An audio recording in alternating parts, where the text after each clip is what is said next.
When people search on Google, they usually click the results they trust first. And SEO is what helps your website become one of those trusted results. Hey everyone, welcome to this search engine optimization full course by Simplilearn. Today, having a website is not enough. If people cannot find your website on Google, then you are missing traffic, leads, customers, and business opportunities. And that is where SEO comes in. SEO helps your website appear in search results, attract the right audience, and build long term online visibility without depending on paid ads. So, in this course, first we will start with the basics of SEO and then we'll understand what it means, how organic search works, and how SEO is different from paid search result. Next, we'll learn about SERP, which means search engine result page, and understand how Google showed different types of result when users search for something. After that, we'll understand how search engines work through these important steps like crawling, indexing, and ranking. We'll also explore three main pillars of SEO like on-page, off-page, and technical SEO. We'll learn about keyword research, where we'll understand how to find the right keywords based on search volume, competition, user intent, location, and business category. Next, we'll also move into on-page SEO, where we will cover meta titles, meta description, handlings, image alt text, URLs, external links, and content optimization. Then we'll discuss off-page SEO, including backlinks, link building, domain authority, page authority, no-follow links, social profiles, and other platforms that help build website credibility. We'll also cover technical SEO, where we will understand website speed, mobile friendliness, duplicate content, crawling issues, 404 errors, redirects, schema markup, and robots.txt. We'll also look at some important SEO tools like Google Search Console, Google Analytics, Keyword Planner, Page Speed Insight, Hrefs, SEMrush, and many more. We'll also move into practical activities like website audits, WordPress SEO implementation, landing page analysis, blog writing, SEO planning for real business website. And by the end of this course, you will understand how SEO works from the ground up and how to improve a website's visibility, traffic ranking, and online performance. So let's get started and learn how to make websites easier to find, easier to understand, and stronger to search engine. Also, if you want to become a digital marketer, I highly recommend you checking out this AI-powered digital marketing certificate program from SP Jain School of Global Management and Simplilearn. Now, this is a 5-month online course that will teach you everything you need to know about modern digital marketing, and it's designed specifically for the AI era we are living in right now. The best part is you'll be learning how to use AI tools like ChatGPT, Canva, SEMrush, along with 50 other marketing tools that companies are actually using today. This isn't just theory, you'll be getting live interactive classes with real professors from SP Jain Global, work on 7 hands-on projects and mentor support, and study over 15 real-world case studies. The course covers everything from SEO, social media marketing, email campaigns, analytics, and automation. What really makes this course stand out is that you'll be getting free Meta and Google ad credits to practice with so you can run actual campaigns and see real results. Plus, they have Job Assist, their career support program that will help you optimize your profile, prep for interviews, and connect with top hiring companies. So hurry up and enroll now. The course link is mentioned below. Now, before we get started, here's a quick quiz question for you. What is the 3 main pillars of SEO? Like, shares, and comment. On-page SEO, off-page SEO, and technical SEO, images, videos, and hashtag. Let me know your answers in the comment section below. So today, okay, guys, because it's our first session, we will try to obviously our session would be a mix of both theory and practical. We'll start with theory because we have to first get basic concept clear, and then later on we'll move towards the practical side of it. Okay, so don't worry. I mean, because it's your first session, first we'll try to cover all the basics that we have in the picture, and then we'll try to do all the practical, part of it. So for practical side, what I would be doing is I have my own website. I mean, not my own website, but my family business website. So there I'll try to show you how practically things can be implemented. For you guys to do some practical implementation, and like if you want to do some, hands-on learning after the session or while you're going to the recording session, I'll give you some, tips and tricks how you can also do some application on your end. Okay, so don't worry about that. Now, starting with SEO, you might all have heard about this term called as SEO, which I mean, the full form stands for search engine optimization. Okay, in a very simple term, if I have to explain search engine optimization, is that whenever you go on Google and whenever you search for any query, okay, or not just Google but any search engine. Okay, I mean, we are so much used to saying Google because most of us use Google as a browser, but there are people who use Bing and then Yahoo and other browsers out there, or sorry, other search engines out there. But I mean, pretty used to use Google as a word. Okay, but then whenever you search for any query on Google, guys, you see such kind of how should I say, responses by different website. Okay, so now on this page you can see two kind of result. One is sponsored results. Sponsored results are something where the brands have paid money to Google to show their website details over here. Okay, so all of these brands have, they are paying some money to Google, and through which they can show their website on this part.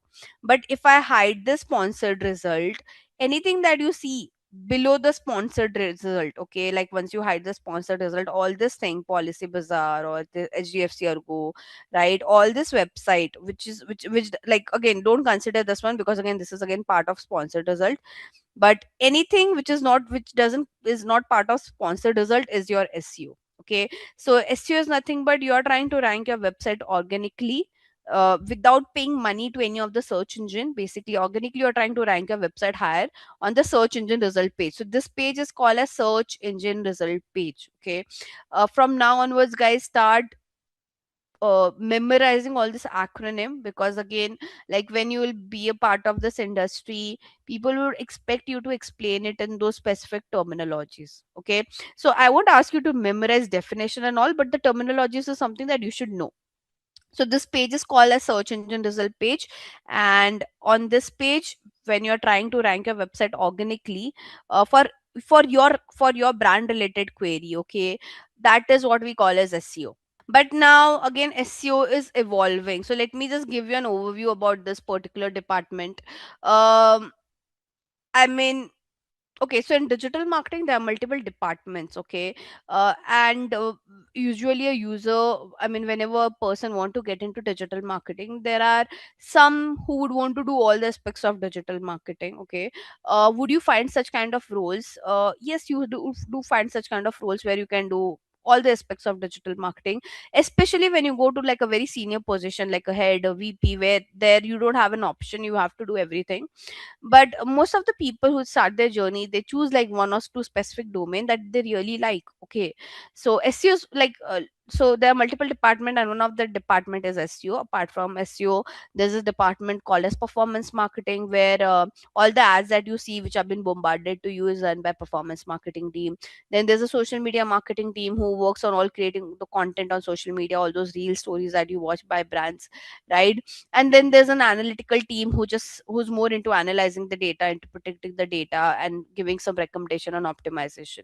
So majorly this is how we divide digital marketing department. Obviously, as the brand is bigger, they'll have more other departments, but like these are like, four major common department or four major role of digital marketing that you would see in the market. Now, where does SEO stands into this market? So SEO as a industry, uh, uh, is a well paying industry, I would say. How should I say it, it is not that stressful like performance marketing. So in digital marketing, one of the most stressful department in general is performance marketing.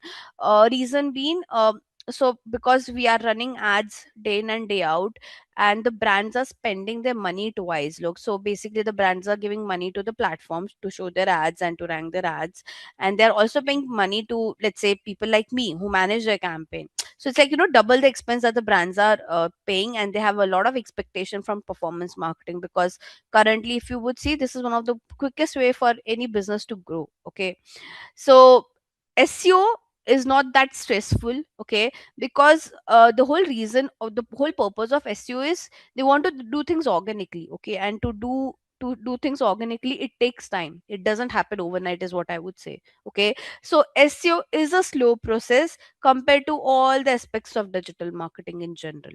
Okay, it is not fast paced like, uh, yeah, performance marketing, ideally, Simon, is it's there in the market for a while. It's just that it has got that boomed, how should I say, post COVID.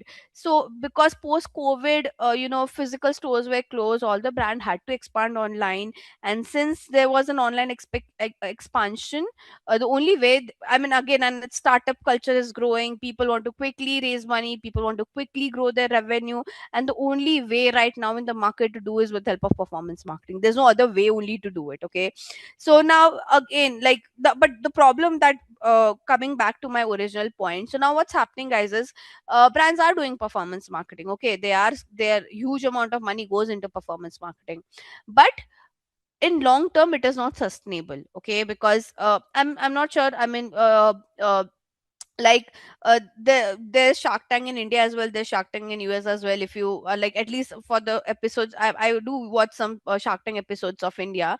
And so if any one of you ever watches it, you might have heard this term very frequently told by the startup, that when they are being asked that where your money is getting spent, they'll say like 40%, 50%, 30% is spent on performance marketing. Okay, that is basically their overall marketing budget only. But now the problem that's going on in the market is, it's long term wise it is not sustainable to just only focus on performance marketing. Why? Because see, everyone is getting dependent on it. Okay, so the platforms are charging more. If the platforms are charging more, you also have to increase your marketing budget. If you increase that marketing budget, it will impact your business profitability, right? And any day if you stop doing performance marketing, you will see that dip in your business. Okay, so now the business brands have started realizing that, okay, it's not a sustainable way to just focus on performance marketing. We have to look after other aspects as well on an equal manner. Okay, so now what brands are doing, they are, um I mean, in a simple way, Simon, performance marketing is wherever you see ads run. Okay, when you're scrolling on social media, you'll see some ads that have been shown to you. You'll see some ads when you're watching a YouTube video. Okay, so performance marketing is basically you're running ads, but from a profitable perspective. Okay, so whatever ads that you've been seen bombarded to you by brands out there, they are trying to drive some profitability. They are not just randomly showing ad to you. Performance, the word performance say that they are generating some business out of it. Okay, now coming back, so now what brands started doing is, they thought, okay, let us just focus on other segments as well. I'm not saying that they're not focusing on social media or they're not focusing on SEO, but again, as I said, like major aspect, major mind and major money was put it into performance marketing. Now they're realizing that, okay, they have to keep their social media game up as well. They have to keep their SEO game up as well, right? So now what they're doing, they are working on SEO and they are also working on performance marketing. But as I said, SEO takes time to pick up. Okay, so till the time SEO doesn't pick up, they will keep spending money on performance marketing. As soon as they see that, okay, SEO has started picking up, their website ranking is improving organically on the SERP, on the search engine result page, they will try to decrease little bit of their budget of from performance marketing. Okay, so now that's the strategy that brands are trying to play. That, okay, let's just do everything hand on hand. Like again, social media also takes time to grow. I mean, not one day you can't just open a social media page and expect you have a good followers until unless you have done a very viral reel. But still, let's considering a basic situation, what these brands are doing now, okay, they are doing SEO aggressively. Okay, they are like doing all the execution very aggressively. No matter how aggressive execution you do, the result takes some time to show up. Okay, so SEO exists, but SEO is evolving a lot. Okay, now what do I mean by it's evolving a lot? Do you guys agree that few months back, for any query, or not few months, or could be for a few years, 1 or 2 years back, or let's say 1 year back, if you guys had any query, okay, you used to go on Google and search about it. But are you not shifted now towards the AI tools? Yes, no? I mean, if you ask me, I don't go on Google and search anymore about my queries. I mean, if I have any doubt, any confusion, anything of that sort, I just go to ChatGPT, Claude, Perplexity, Gemini, and I just search for my queries. Okay, for education perspective.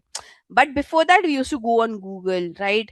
Now, this has created one problem in SEO, that for any education related query, what brands have seen that there's dip in the search query. Like people are not searching much now on the search engine if they want to know anything about any query or any from education perspective. Okay, so that's like one change that drift that SEO is seeing. Because what happens before AI, before any AI tool in the market, what it used to be is that people used to see ads and people used to see SEO ranking.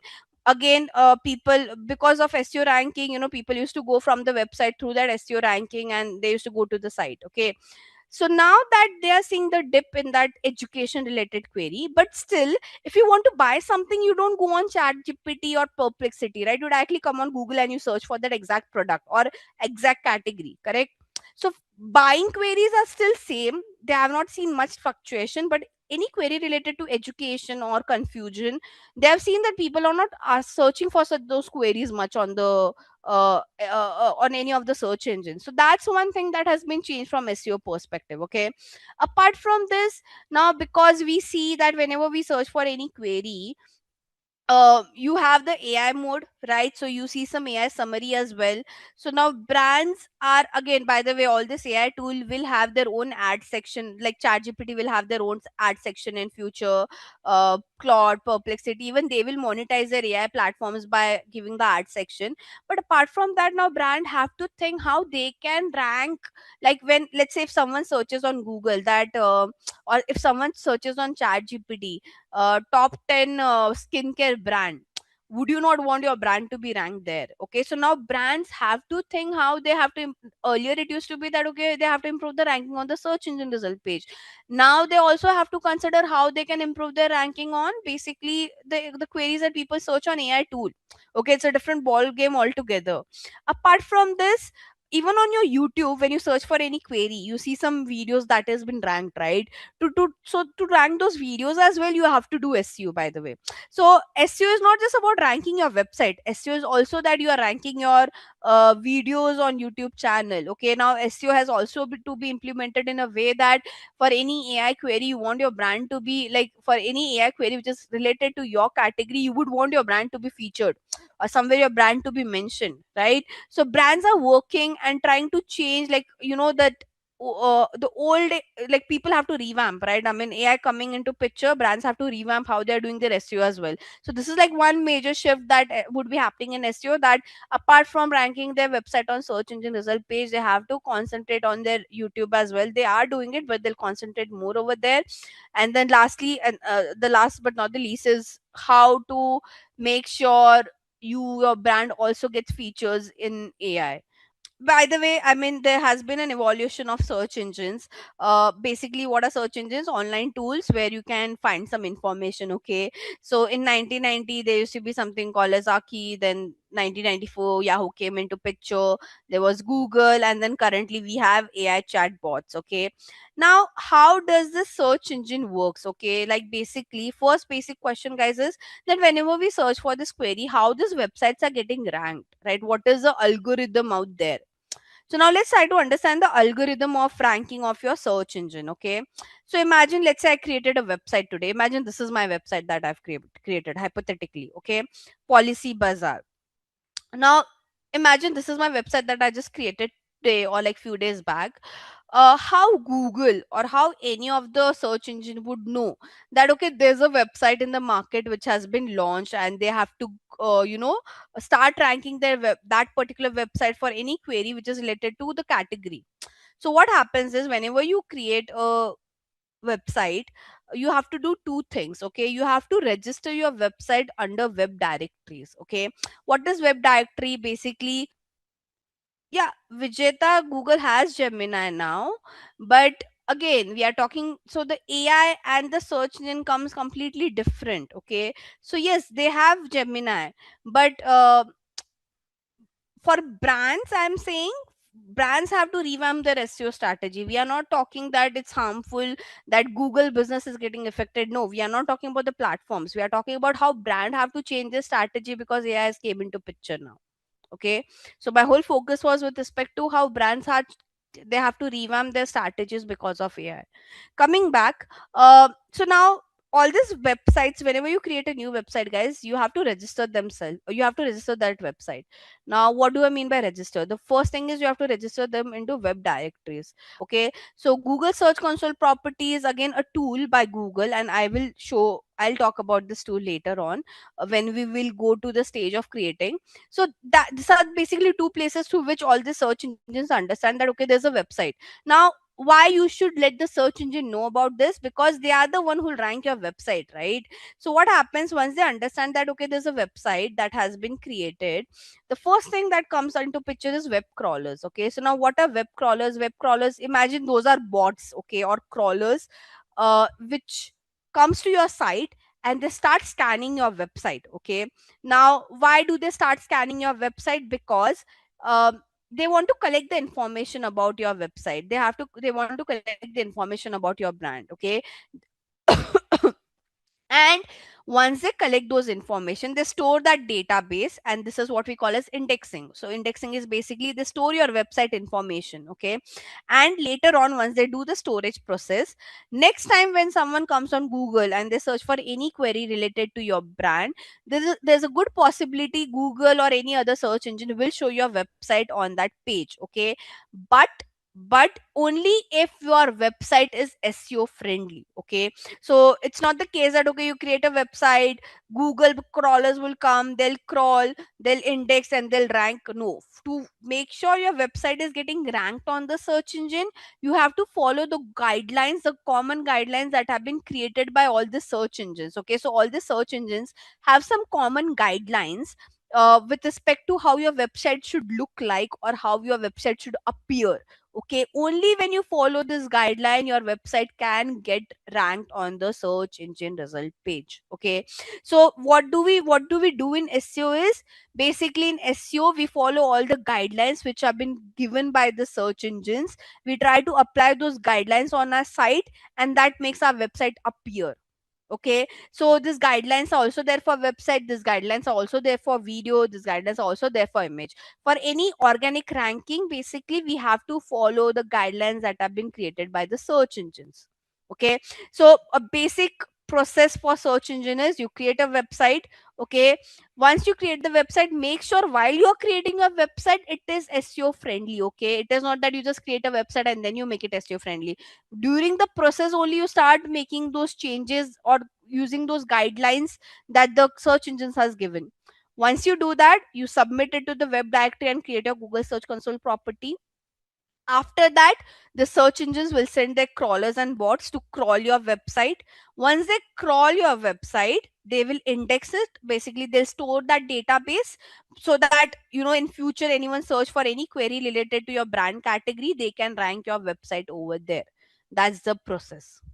So your Google Search Console, okay, this is what you create once you create the website. Okay, basically here you have to submit once you create the website, you have to create your Google Search Console property, and this is where you will understand that, how many pages have been crawled or indexed. Okay, and if any error with respect to SEO, okay, on your site would be flagged over here, is what I'm trying to say. Your any problem with your website, okay, with respect to SEO, so all this error indication are also given on the Google Search Console account. Okay, and lastly, this will give you an idea about your basic website performance, but practically I'll show you how to create it later on. So let me see. Yeah, so basically this is my family business website. Okay, if you could see, now here what we do is we submit a thing called as sitemap. Okay, now what is sitemap? So what happens, guys, is, okay, imagine I ask you that, okay, now again this is the first guideline of SEO, that please create a sitemap. Okay, so we as a brand have to create a sitemap. Now sitemap is, imagine the name says, it's basically a roadmap of your website. Okay, basically when I say roadmap of the website in your sitemap, okay, by the way, it's not your job to do it. If it's a coded website, okay, the website developer will have to create it. Okay, uh, And if it's a website created on tools like your WordPress or Shopify, you can easily create it. You don't need the help of the web developers. Okay, so I'll teach you how to do that. But coming back to sitemap, so basically it's a roadmap of your website, basically a file that you upload, and you give a list of all the pages that you want the crawlers to crawl. Okay, so what crawlers do, once they when they came to when they come to your site, the first thing that they check is the sitemap only. Okay, so in my search console, basically I have like submitted my sitemap before. I don't have to do it again, but I have already submitted my sitemap over here. So when I submit the sitemap, the crawlers understand, okay, what are the pages they have to crawl, and after that they start crawling. So the first thing the crawlers will do, they come to the site, they check your sitemap, and they start crawling accordingly. I hope that makes sense now. Can you see, by the way, here you for my website, you can see four pages have been indexed, two are not indexed. So what they're trying to say that, okay, for four pages they have stored the data, but for two pages they have not done it. Okay, why? There are some error with my two pages over here. Now, I have already discussed what is a web directory, basically online listing or catalog of World Wide Web. Basically, any brand who create a website, they have to go to web directory and they have to submit it. Okay, and then they have to create a and after that you can create your Google Search Console account. Now, again, when you are submitting your website on all these web directories, you have to basically give your details like, okay, your website is created for which location, is it for worldwide or this is for only India, what is the category that you are focusing into, right? So I'll try to show you some web directory example later on, but like for now, just understand what is a web directory. Basically, it's a place or an online listing platform where you have to publish your site. Okay, I mean, in a simple one, this is like a portal which is collecting the website URL. That's it. Website health, website basic performance as well. So it will tell you how your website is also performing, and if there are any errors related to your website. When I say error with respect to SEO, it will get flagged on your search console account. So when I say this is my search console account, here if you could see, if I go to overview, it is giving me basic idea of my website performance as well. So let me, can you see how many clicks I've got, impression, and all? These are some technical jargons, I'll teach you later, guys, but for now just see. So it is also giving me how my website is performing in general. And then apart from that, if there are any flags or any error related to my website, that is also something that the Google Search Console would show you. Okay, now let's get started with actual SEO. Okay, so what exactly is SEO we have already discussed, but let's just try to reiterate. First thing, basically it's a way or a strategy where you want to increase the quantity and the quality of your traffic. When I say traffic, number of people who are coming to your site. Okay, it will improve the ranking of your website. When we say ranking of the website, basically let's say if your website is getting ranked on 10th page, when you create your website as per SEO checklist, your website will rank probably on first page or second page, and over there as well it might rank at top, considering let's say right now your website is getting ranked at the bottom. If you make some changes as per Google recommendation or as per basic search engine recommendation, your website can rank to the top as well. But a very slow process to make this happen. I mean, doesn't happen overnight at all. And again, if your website ranking improves, it will obviously the visibility would also improve, right? Who don't want their website to be ranked on the first page at the top? Everyone wants that. Okay, now what are the advantages of doing SEO?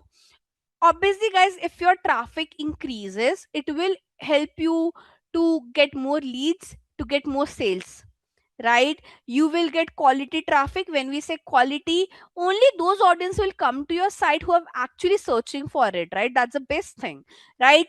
Basically, one is that, okay, by the way, I mean, the audience intent is very clear and it's very good quality on search engine, because here, unlike other platform like on social media, you are just scrolling and those contents are are been shown to you randomly, right? You are not searching for those content. Obviously, based on your past history, you are seeing some similar kind of content, but still, whereas on search engine, a user comes, they search, with a very clear intent, and then only a website has been shown to them. So when a user is searching for it, and that's when you show your website detail, that makes the intent very clear, and the quality of the audience that comes to your site is also very good. So if you compare the audience quality that comes from social media and the quality of audience that comes from SEO, you might see SEO would have a better quality audience, is what we are trying to say. Okay, the only because SEO, I mean the website would only rank when the user is searching for it, unlike social media where you're just randomly scrolling and the content has been bombarded to you. Okay, third point, very important, it will reduce your dependency on paid ads, and that is one of the reason brands are focusing on SEO.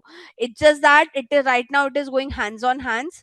uh, when they start seeing impact of SEO, they will reduce little bit of their dependency from paid ads. Okay, now the, I mean, at least if you see for the startup world, the brands who have just recently launched in last 1 2 3 years, for them SEO is taking a lot of time to grow. So they're heavily focusing on performance marketing, and they would change this in the upcoming years basically. Okay, again, it enhance your credibility. Credibility basically, see, obviously if Google is giving you higher ranking, that means the Google or any other search engine has done their due diligence. They won't just randomly rank your website higher on the search engine. So if your website is getting higher rank higher on the search engine, that also builds that credibility for your brand. Okay, uh, it will obviously, to make sure you do a proper SEO, your content marketing game should also be great because it's all about content. And lastly, you do get a competitive advantage. Now, I mean, here also Policy Bazaar has an advantage compared to ACO or any other website which is getting ranked lower on the search engine, right? So you have that competitive advantage because how many of you ideally take an effort to scroll down, check, go to second page, go to 10 page? Rarely for some very specific query you would take that effort that okay, let me go to till 10 page and check, right? So if your website is getting ranked higher on the first page, or at least somewhere on the first page, that ideally gives you that competitive advantage that most of the people will come and click on your site compared to someone else's site. And last but not the least, you can see the performance. Okay, it is not that you're blindly doing some marketing. The good thing of digital marketing, irrespective of what aspect of digital marketing you're doing, you can see how it's performing, you can see its impact. Okay, so you're not blindly doing some SEO activity. Side by side, you'll also monitor what is its impact, and you can see, okay, is it profitable, is it worth doing or not. But last but not the least, it is a long term investment, guys. Okay, now, to do SEO, guys, I mean, before we will jump toward the aspects of SEO, first let's just understand the disadvantages. I think I've already said this multiple times. Takes a lot of time. Okay, uh, fails at guaranteeing result. Basically, the problem with this is, I mean, okay, all the search engines out there, they keep on changing their algorithm a lot. Okay. And as their algorithm changes, your impact, the direct impact comes on SEO. Okay. So all the search engines they have, I mean, when you work in this industry, you will see a lot of changes in their algorithm with respect to their regulation, with respect to their conditions, with respect to their, checklist. Now, what happens? First thing is SEO is anyway slow. Top of that, there's so much of uncertainty with respect to the algorithms that, let's say, okay, few months back you followed the latest algorithm, next month algorithm will completely change and you'll have to change your strategy again, right? So probably you're doing a great game, but if the algorithm changes, right, you have to redo the thing, and the past thing that you have to do would get failed. Okay, is what we are trying to say. Again, it keeps, that's what I'm the same thing that I've mentioned, falls short of keeping up with the frequently updating algorithm. It's, I mean, you have to be on your toes with respect to implementing changes as per how algorithm is working. Okay, uh, demand. So now what happen is SEO will only work when the user is searching for it, right? But now in nowadays world where people consume so much content, you have to be everywhere, right? So if you just say that okay, with SEO will grow our business exponentially, not possible. Clearly not possible. Today's world rely on omni channel presence. You have to be everywhere whenever you are doing your marketing, and that's how you sustain. If you just say, okay, I'll just do SEO, even for that matter, I'll just say, I'll just do social media. No, you can't create that dependency on one thing. In long term, it is not great. And especially SEO, like for I mean brands who have relied on performance marketing, where they were just only focusing on performance marketing because it was, I mean, that's the only section of digital marketing who have seen such big dependency, because the only reason it was able to grow business very quickly. But if you say, okay, I'll just put my dependency on SEO, or I'll just put my dependency on social media, no, it won't be able to act like performance marketing. So you have to keep your other options open with respect to other aspects of marketing. Okay. um, Again, um, I think, but overall it's a long term game, one has to be in it. There's no option that, okay, I won't do SEO. How should I say, it should go hands on hands with your other marketing activity. Now when we talk about strategizing SEO, guys, uh, or not just strategizing SEO in general, whenever you want to create a good strategy, the first thing you have to do is, let me just try doing it. If you understand, great, otherwise I'll try to explain it when we go to that particular section. Okay, so before, like few years back, as per Google's guideline, your page has multiple headline, right? Like, okay, this is an headline. If I scroll down, even this is an headline. If I scroll down, even this is an headline. So Google used to say that, okay, you can call of them like so, because again, these are some guidelines by Google. So few years back, it used to be that, okay, all of this headline can be called as headline one. But later on, the algorithm changed, the rules changed, and then we were told that, okay, you have to give numbering to each of your headline, which is main headline, which is sub headline, which is sub headline.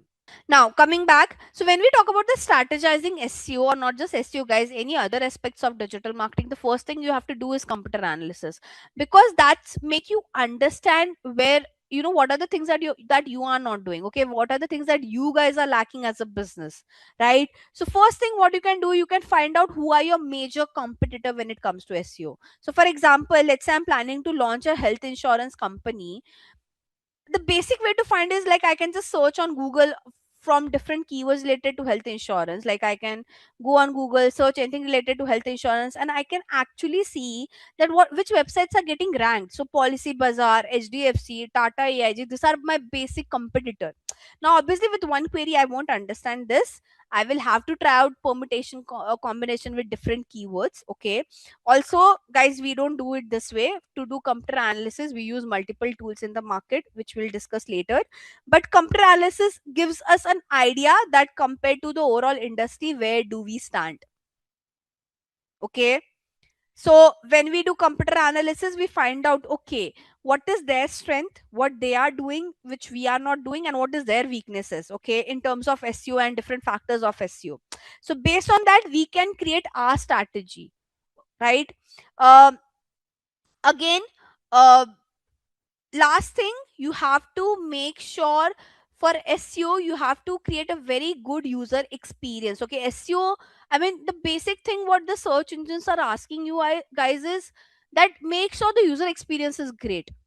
Not mug it up, but even if you understand, that's fine. Okay, so there are three techniques, okay, which we call as black hat, white hat, and gray hat. Okay, what does this mean? uh, Black hat SEO is something that you shouldn't do at all. Okay, so what, again, you are in this world, people will try to do a lot of gimmicking activities. Okay, I mean, humans are smart, human can think that they can fool search engines by doing something that this. So let's say, if search engine is saying do this, and if you do completely opposite with what search engine is saying, it's part of black hat SEO. Okay, basically these are unethical practices that many marketers follow to increase their website ranking, but you shouldn't do, because if you do, uh, and Google or any other search engine find that out, it will drop your ranking very drastically, and it will be very difficult for you to come back to that basic ranking wherever you were ranking for at that time period. Okay, now what do we mean by, what are these unethical practices that many marketers do? First one is keyword stuffing. Okay, so what exactly is keyword stuffing? Now this is a very common myth. People think SEO, okay, by the way, like whenever we talk about SEO, and if you ask people out there that, okay, what do you do in SEO, they will say, we put important keywords on different junction of our website. Okay, basically people think, okay, whatever keyword we want to rank our website for, first thing is you shortlist some keyword. Okay, shortlist keyword is basically because you can't be available for all the terminologies, right? Your brand, your category is very different. So what you have to do first is, like, you, as per your brand, as per your category, as per your product and service, you have to shortlist some keywords. Keywords are nothing but queries. Okay, queries on which you want your website to be ranked, right? Once you shortlist those keywords or queries, guys, you have to put those words or those queries on your website, because that creates the relevancy. It's like, imagine I search for health insurance. You would have seen all these brands are mentioning health insurance in their title, somewhere over here, somewhere over here. Why are they doing this? Because they want to increase that relevancy, right? Imagine the person is searching for health insurance, you have wrote something completely different. Would that user click on your link? No, right? So in SEO, the basic thing that everyone should do is, for whatever query they want their website to be ranked for, they have to make sure that query is incorporated on different section of their site. Okay, I'll discuss the different section later on. But what's wrong? Okay, now what goes wrong? Okay, you can do it, you have to, obviously it's mandatory to put this keywords or this queries on different junction on your site. But what people misinterpret is, they think that they have to stuff it unnecessarily. So it's like, there are many marketers who think more the merrier. Like, if we keep on adding keywords everywhere, that will improve our ranking. No, that's not the case. If you keep on adding your keyword at each and every part of your website content, it will be considered as keyword stuffing. Okay, so imagine for this line only. Okay, if I just read out this line, and if I, okay, let me just read out this particular para. Now if I say, let's say the keyword is health insurance, right? So if I say HDFC Ergo health insurance cover room rent, this health insurance also cover ICU care, doctor fee, medicine, and this insurance also cover essential. So can you see how many times I'm repeating this word, right? You shouldn't do something like this. So that's one black hat SEO technique that many brands do. They unnecessarily stuff the keyword within the content, and Google's or any other search engine will find that out. They will decrease the ranking. Okay, so this is what we call as keyword stuffing. Now there's a limit that Google has ideally given. Okay, so to add your keyword, the limit is usually 1 to 3% of total word count. Basically, if your website has 100 words within it, your keyword can be only repeated 1 to 3% of that total word count, not more than that. If you do more than that, it is called as keyword stuffing. Are we clear what is keyword stuffing,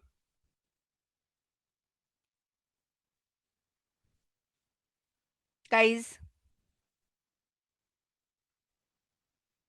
So this is a basic, how should I say, core thing that people do wrong. They just stuff the keyword unnecessarily, doesn't look appropriate, the content also sound very bad. People just do it for the sake of ranking, but ideally Google can find that out. On every page, we are talking about each page, Krish, over here, guys, we are talking about each page. Okay, so if your page, one page, your website will have multiple pages, right? Let's say one page of your website has 100% of whatever amount of count of words they have, you can only repeat 1 to 3% of it, not more than that. So it depends on your count. If your count is 1000, you have to take out 1 to 3% of 1000, and that's the only number of time you can repeat your keyword. Again, if you want to be smart, okay, you can do some permutation combination if required. That is not a problem by Google. When I say permutation combination, let's say your keyword is best health insurance in India. Okay, so you can break down this keyword and you can create some permutation combination, because that is not something that Google will be able to pick it up, right? But imagine you are just putting this keyword everywhere. It can be Google can pick this up. But again, you can do this permutation combination only when the query is very big. If your keyword itself is a two word keyword, you can't do any permutation combination as well, right? So only this permutation combination coming back. Then you have something called as poor quality content, guys. Again, poor quality content is like there's a lot of grammatical error, there's a lot of spelling error on your site. Again, that makes your, I mean, content, I mean, it's part of black hat SEO, because no search engine will promote that, your content has a lot of grammatical or sentence error or spelling error in general. Okay, now white hat SEO is something that you should do. Okay, I mean, if you follow white hat SEO, it will obviously improve your ranking. I'm not just saying it's limited to this. There's much more to white hat SEO. But right now we'll just discuss these 3 pointers which are mentioned over here. First one is you are posting relevant content. Basically, your page is relevant. The content within it's relevant. It is not something which is misguiding the consumers. Okay, like you can't promote something which will misguide them, which will manipulate them, right? Which is unethical to do, basically. Okay, so for example, anything related to gambling or I don't know, there are a lot of unethical activities that many website does. Basically, you have to make sure your content is relevant and not unethical. Okay, then having good meta titles. Now, what are meta titles, guys? Meta title is nothing but, I'll go back to the original query. This blue line, can you see, this is called as meta title. Okay, and this is called as meta description, by the way. So you have to create, I mean, because what happens, when would the user click on your site? When they read this, right? The first impression comes from meta title, correct? So you have to make sure your meta title is very good. I mean, when I say very good, content wise, it's very good. Okay, and also apart from that, you have to make sure that keyword that the user has searched for should be there in your meta title. So if you could see, all this brand has somewhere mentioned health insurance in their title, right? Apart from that, try to make it unique. When you say unique, now this brand is saying 5 lakh health cover for 300 per month, because they are just trying to focus on their pricing, right? Again, this one is saying 13 rupee per day. So they are trying to make it unique, because this is the first impression that the user would have of your brand, right? So you have to make sure your first impression is great. Then next part, shared links and acknowledge the sources. Basically, if in, let's say, you are taking your content, okay, from someone else's page, or you're using that as a reference, as a source of truth, please mention, show that clarity. Okay, show that like transparency on your website as well. Because what happens, if you're just copy pasting content from somewhere else, it is very easy to catch up. Okay, Google can find that out, or search engines can find that out. Okay, so what you have to do, in case if you're taking some content from somewhere, give that credit, show that transparency, that okay, this was referred from somewhere else, and give that link as well, that this was the main source of truth and this was a reference link out there. So again, guys, for white hat SEO, there are a lot of techniques, but how should I say, these are like the 3 most common technique that you have to follow by default. Okay, and last but not the list is gray hat SEO. So now gray hat, the word say it's a mix of black and white both. Okay, so how should I say, you can do this, and there's a good see, it's, I'm not saying these are the technique that one should follow, but how should I say, if Google, most of the time Google won't be able to find it out, and if Google or any other search engine is not able to find it out, they won't even give you any penalties, or they won't even decrease your ranking. For example, like here, you can buy some ratings for your site. Okay, now your SEO ranking is not just for your website, it is also for your, let's say if I search for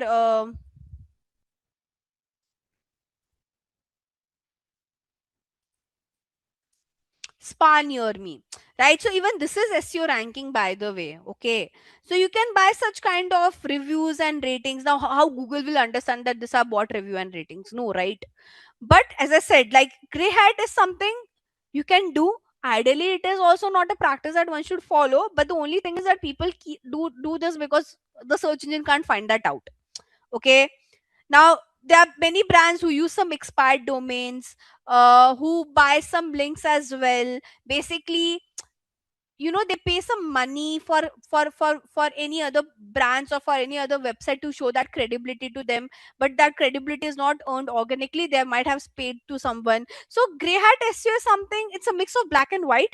people do follow great at SEO. The only thing is you shouldn't, like, search engine shouldn't find it out, is what we are trying to say. So obviously one should follow white hat practices. Black hat is something which is not recommended at all. Gray hat, would I recommend any brand to do? This is called as domain. Okay, this basically the address of your site. So whenever you create a website, guys, you buy two things. You have to buy two things. You have to buy, uh, for website creation, you need two things: domain and hosting. Okay, domain is nothing but address of your site. Hosting is basically where, the database, basically database or content of your website gets stored to. Okay, so this is where your database and content of your website is stored. Okay, I mean, by the way, your website speed is very much dependent on your hosting. So this decide also the speed of your site. So there are many brands. I mean, obviously, big brands never does this. Might be some small brands who would have done this. So when we say expired domain, so you have to pay for this domain. It depends for how much time you buy the domain. So like there are brands who might buy it for lifetime. There are brands who buy it for few years, few months. So there are many small, I mean, big brands would never take that chance. But could be a small business brand who might buy a domain. It got expired, they didn't renewed it, and it's still stored for, that database is still stored into search engine, because search engine won't be able to understand if that domain has expired or not. Hosting is not a site, it's a server where your database gets stored. Okay, so basically, Mintra, all this pictures, all this content, all this video, where does this get stored? It gets stored in the hosting. Okay, so basically, I can't show you the hosting space of Mintra or any other website because I won't have an access of it. What brands do, they usually go to platform like GoDaddy. So there are platform from which you can buy hosting and domain. So like there's this platform like GoDaddy, Hostinger, Namecheap. These are all platform which allows you to buy domain and hosting. I can't show you hosting space of any of the site because I wouldn't have access. No one would have an access. That brand will have access of their own hosting space. You can't see it. Basically, it's there on a server. Make sense? So like anyone who want to buy a, like, create a proper website, they have to use tool like GoDaddy, not tool, platform like GoDaddy, Hostinger, Namecheap, and there are many platforms out there in the market. There you can go and buy your domain and hosting to create like a proper professional site. If you want to do it for free, like you don't want to pay for the domain and all, as I said, you can create something like this. I'll show you how this has been done later on, not now. But for to do that, the only drawback is the brand name, the platform name would be promoted in your URL. For a small, I mean, for a, not even for a small business, if you're a portfolio page or you want to do some practice, you can use it, but professionally it doesn't look good. Technical is more with respect to the technical aspects of website, which is not in your control. When I say technical aspects like speed, the UI, the UX, these are not much in your control. Okay, now what is on page? When I say making any changes on your site, majorly with respect to content, basically there are a lot of content changes you'll have to make on your site, like on your page. Off page is something that you don't have to make any changes on your website, but you have to build credibility outside your site. So when I say build credibility outside your site, you have to reach out to a lot of PR, you have to reach out to a lot of competitor, you have to reach out to many bloggers who will refer to your website on their page. Okay, so for off page, you're not making any changes on your site. Majorly the job of off page, the name says off page, that means you have to reach outside. I mean, you have to reach out to the bloggers, the PR side, the news side, where they will talk about your business and they will give link of your website. So basically you are building credibility on other site, is what we are trying to say. And technical, the word say technical, basically it's all about technicalities of your site, starting from its speed to whether it's mobile friendly or not, how is the UI, how is the UX, user interface and user exchange. I'll talk about that later on. uh,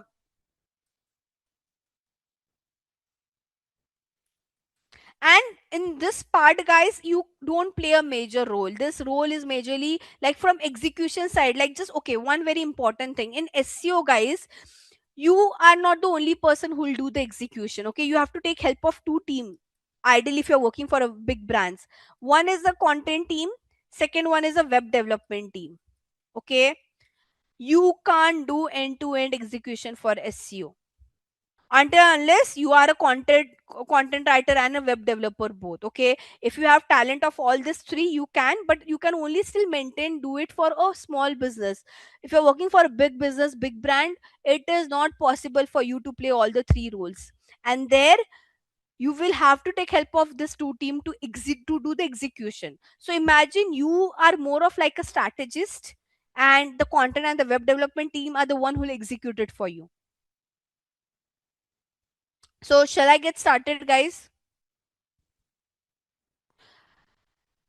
Basis, as in there's no basis for this, Sarita. Like, I mean, Google, I mean, the search engines have just divided into three aspects. That's it. One is like you make changes on your site with respect to content. Second is you build credibility outside. Third one is you make changes on your site from the technical aspects of the website. There is no, I don't know, like, there's no basis as such. They have just divided into three categories. There's no, I mean, the reason it's divided into these three categories because this is what makes a website a good website, right? The technical thing needs to be sorted, the content needs to be sorted, and apart from, like like obviously you will preach, you will praise your website, but you would want others also to talk about your website and your brand. So hence the off pages, the third segment over there. There's no other logic to it. So I'll come to it, Sarita. Guys, have some patience. As I said, I'm just giving you a summary. Guys will have to show some patience. I mean, I know you're curious, but we'll go one by one, right? Like, what are the optimization and all? You'll have to give me, you'll have to allow me time to go to till that part. Patience. I know you guys are curious, but as I said, things will go one by one. I can't teach you words until like first you have to learn A B C D, then you'll go and learn the words. Okay, we can't directly jump to the words part of it. First learn what are the letters, then we'll go to words, then we'll go to the sentence formation, and then we'll write a para. Okay, so now for SEO, guys, as I said, you are not the only one who will execute. A lot of execution will be done by the content and the web development team. Okay, why you need this two team? First thing, because website, okay, what does your website consist of? One is content, right? Now you are the one who will strategize, but to write that content, okay, now again, no one, you can you beat the content writers in the market? Ideally no. Okay, you can't write content in that way or in that great manner the way a content writer can write. By the way, content writing is also a separate department altogether. Okay, don't club it into digital marketing. It's just that content writing and web development is, how should I say, basic, right? But there's a different team, there's a different department for them. No one expects a overall digital marketer to do that part. There are specialized people sitting over there. Okay, so now to frame that para, to write those sentences and all, it's not your job to do. You have to just strategize how that sentence should be there, what are the important things should be there.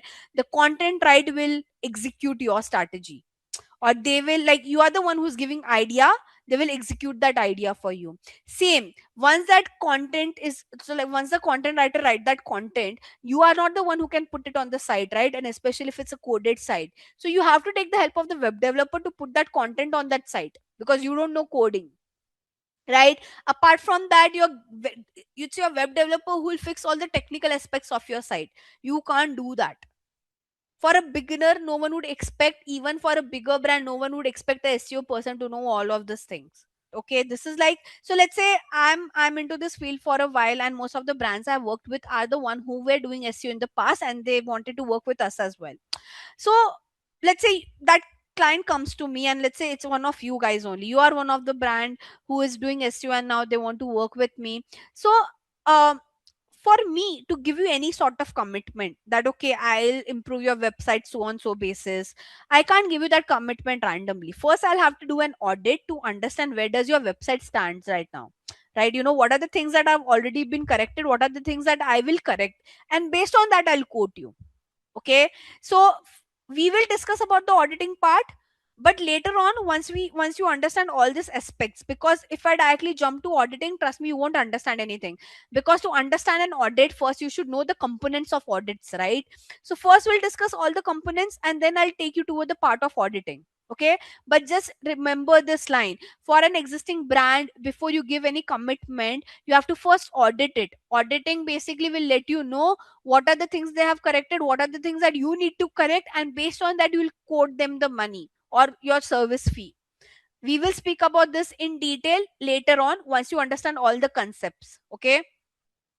So now I'll get started. Let me just see if you have any questions so far. I believe no questions. So we can start with each of the components. Okay. First, very important one is keyword selection, guys. Now, how do you select the keyword? Right? I mean, let's take an example. We'll do this with an example. Okay. So let's say it's a skincare brand. Okay. We'll take an example who's on the call right now. I mean, we have many people on the call. I'll just take example of one of you. Let's say it's Vijeta. Okay, so Vijeta has launched a skincare brand, and obviously she has her website created. Now she wants to start doing the SEO of it. So first thing, that obviously, because for Vijeta we don't need an audit, because clearly it's a new website, so we have to do everything. She has done basic thing, that she has created a search console and all that we'll discuss later. But we are starting with on page for her, right? Like we will start obviously with on page. So now for on page, the first thing I'll have to do for her is keyword selection. How would I do this? How would I select the keywords? Now for keyword selection, guys, obviously I can't take a pen and paper and write down the terms that okay, these are the keywords that I want my website to be ranked for, because that's one of the most foolish way to do it. You are into digital marketing, you need some data back to it. Okay, you need some numbers back to what keywords you're selecting. You can't just randomly you say that okay, this is my favorite keyword, let's optimize for it. No, there needs to be some data to find out what are the keywords where you should focus on, right? So obviously a pen and paper hack doesn't work. Now you would say okay, these are the common query that I like, Vijita can say that okay, these are the queries that even I search for, and hence I want to focus on this keyword. But again, I should know what is the demand of this keyword. I can't just rely on what Vijeta is saying, because she's like one person who's telling me this. We are doing digital marketing, we are doing SEO for overall people out there. We need to see the overall stats for that particular query, right? So the first thing we do is keyword research. Okay. Now to do keyword research, the OG tool in the market is Google Keyword Planner. Okay. And I vouch for this because it gives you a lot of data, a lot of insights. Apart from that, there are other tools as well, like Uber Suggest, which is by this person called as Neil Patel, a very popular digital marketer, a very, very popular digital marketer person in the industry. And then there are other tools as well. Now, would you ask me that, ma'am, should we use multiple tool? I would say no. Okay, it will just make you very much confused. People think, okay, I'll use this tool, that tool, XYZ tool. Trust me, won't create much difference. It's like you're using ChatGPT, you are using Gemini, you are using Claude. Obviously, all of them have different use cases. But let's say your thing, I mean, you just need to find out keywords. Okay, all the tool will give you same kind of answer for the keyword research. Is what I'm trying to say. So then, why you should refer to Google Keyword Planner tool? Because as I said, we are optimizing for Google. That's the OG search engine. All the other search engine also copy what Google is doing, by the way. Okay, whatever Google does, it gets replicated on other search engine as well. So it's a free tool, it's there in the market, and as I said, lot of data. So hence one should opt for Google Keyword Planner tool instead of other tools which are there in the market, right? I never suggest to check 10 other tools for keyword research. I just say close your eyes. Like, you can just close your eyes and you can rely on what the Google Keyword Planner tool is letting you know. Okay, because they have the best data in the market, right? I don't think anyone can beat them with respect to the data perspective. Now, how to use this tool? I'll just give you a glance of the tool, then we'll take a break, and then once we come back, we'll do it in detail. Okay, so right now I'll just give you a glance, because when I want to show you this in detail, I want you to come up with a fresh mind. So by the way, to access this tool, you have to access to this account called as Google Ads account. Okay, you can create, you don't have to pay anything, it's a free account creation. But anyone who want to, but because for me the account is already created, so the steps for me and you would be very different. Any of you who's interested to actually use this tool, um, please do it under my guidance when you're creating the account. Only for account creation take my guidance, because there'll be some steps that you wouldn't know what to choose over there. Okay, so don't do it by yourself. So I'll just sign in over here. For me the account is already created. By the way, to create an account you just need a Gmail ID. The only roadblock that you guys would face is it will ask you a lot of questions. Okay, so for that, probably later on one of you can, I don't think you have a screen sharing access, but probably later on I can try out with my new ID and I can show you how to create an account from scratch. Coming back, this is how a Google Ads account look like. You don't have to do anything with the Google Ads account. Ignore the account. No relation of SEO with this. The only, we just want to take one segment of part of Google Ads, which is the keyword planning. Okay, so there, here in the tools we go to planning and there's something called as keyword planner. Okay, um, and there we have to go to the section of discover new keyword. Now what this tool does is, there are two ways you can find out the keyword. One is like you can give them some prompts, or let's say you don't have any idea about that brand. Let's say I ask you to do a keyword research for a wastewater treatment company. Like you don't know the industry, so you can't even give a prompt, right? So in that scenario you can give your website URL. So what this tool will do, it will uh, fetch keywords from your website. Okay, I prefer the first option because the first option gives me lot of keywords. The second option will only give me keywords which are there, terminologies which are there on my site. Okay, and I want to see outside my site as well. So what I usually do, I use this option only when I don't have an idea of the industry. I take some prompts from here and I input it over here. Okay, so it's up to you what section you would want to use. Most of the time when you know the industry, you can just use this part. Now here you can give your prompts. Okay, like the way you give prompts to ChatGPT, but in a very longer format. Here you just have to give some queries. Okay, so let's say I want to do a keyword research for Vijeta skincare brand. Let's say for now we are just focusing on face wash. Okay, let's not, because by the way, just one very important thing, you will have to do a separate keyword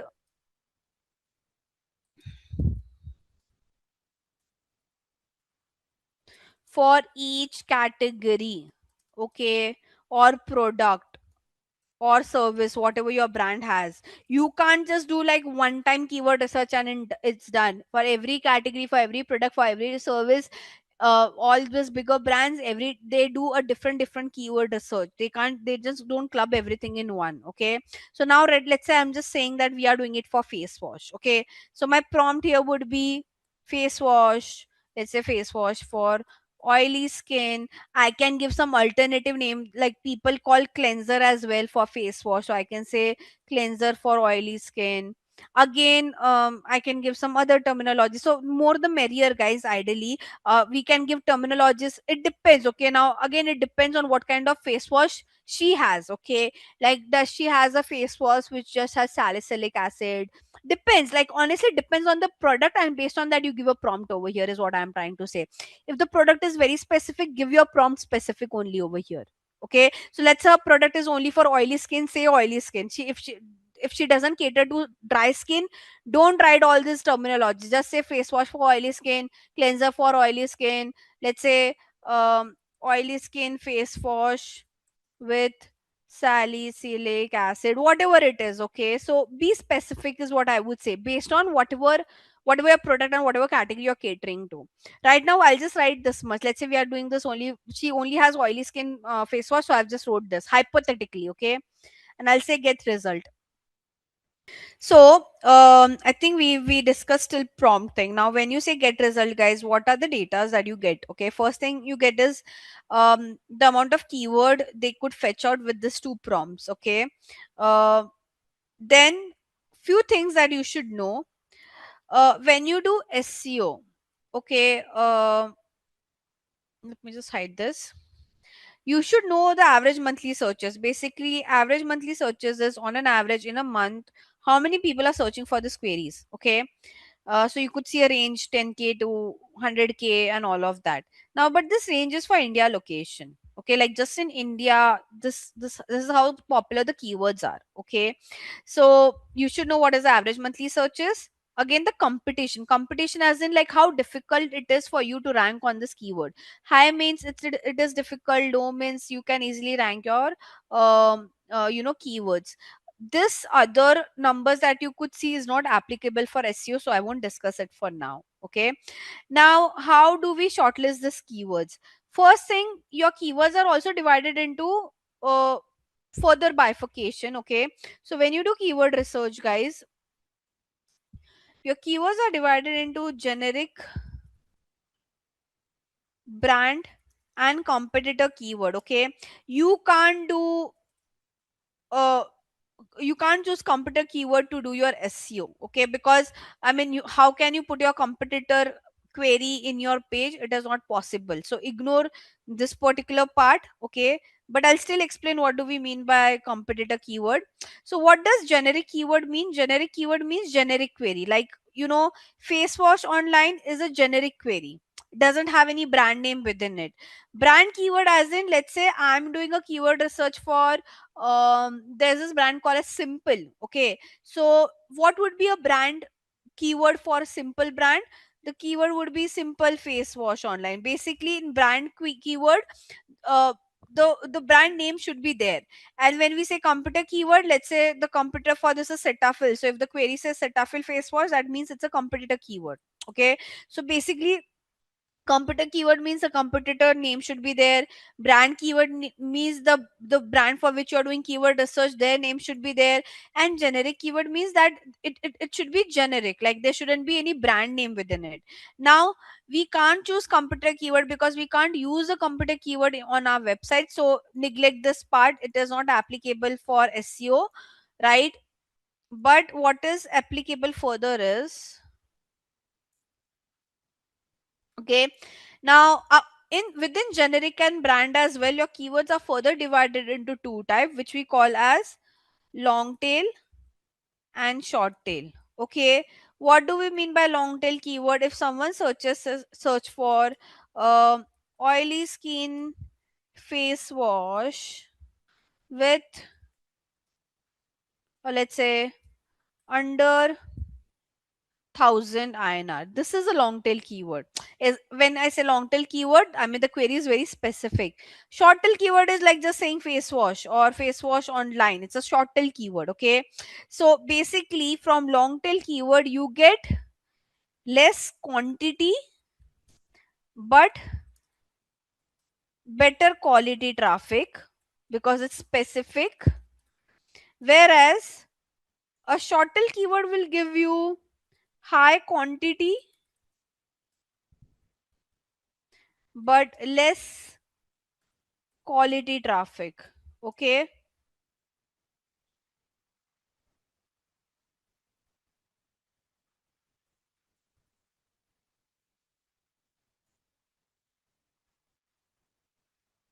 let me just rewrite this, sorry. So again, long tail keyword, less quantity but better quality. Short tail keyword, high quantity but less quality keywords. Okay, less quality traffic in general, because this is like very vague. Okay, it's not specific keyword. Now, what should you do? Should you choose long tail or short tail? Ideally, you should choose a mix of both, because short tail will give you more traffic, long tail will give you quality traffic. So short tail will give you quantity, whereas long tail will give you quality. Okay, and even in generic and brand, ideally you should choose both. Am I clear? What are different keyword type? What do they mean? Generic and brand and competitor. Competitor we won't choose because we can't write that query in our page. Generic and brand I have discussed, and again that are further divided into brand keyword and, sorry, long tail keyword and short tail keyword. Any query on this, guys, so far? Yes, no, any questions? I would just want to check. Others, because this is basic. Like if you don't know this, you can't do the keyword research properly. Okay. Now, going back over here, how now there are so many keywords, if you could see, right? 2423. Okay, now in this tool, just for this tool, there's a section of refined keyword. As I mentioned, we don't want competitor keyword because we can't use competitor keyword only. Okay, so what I'll have to do, I'll have to come over here, and all the brand keywords need to be turned off.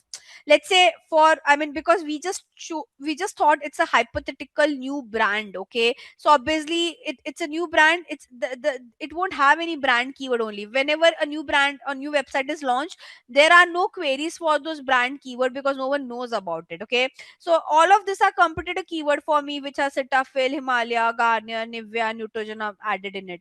I don't want this keyword because these are all competitor keywords for me. I just want generic keywords. Okay, so non brands are basically generic keywords over here. Now can you see, now it just says 1816 out of 2423. That means the gap between this was all competitor keywords, which I have already turned off. Further, I'll turned off other manufacturer name, other brand name. I don't want any of those name. Okay, so I've just turned it off over here. Now here as well, if you could see, okay, I mean, people are searching with very different queries. We can keep it the way it is. Now why did I define it over here? Because if I download this data the way it is on an Excel sheet, it is very difficult to segregate. Okay, so you try to do whatever segregation you want over here first, and then download it.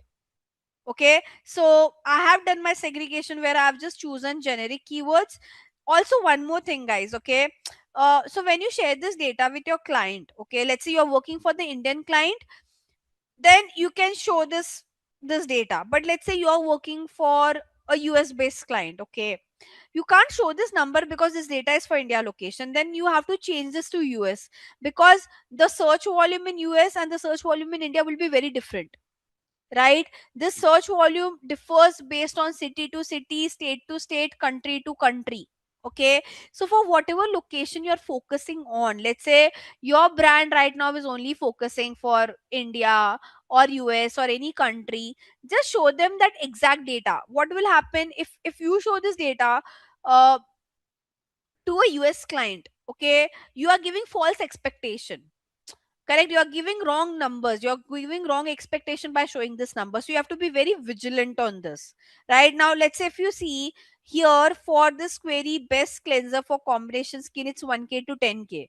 If I change this to United States, I think there should be some difference, but we can see these numbers might change. Okay, right? So there has been some change over here. Okay, again, like if I just choose one city of India, let's say the city where I reside, this number will again change. Can you see, from 10K to 100K it has become 1K to 100K, because obviously the population has reduced, right? As per the population reduces, obviously city to city the demand also varies, country to country the demand varies. So you have to show them right data. Am I clear?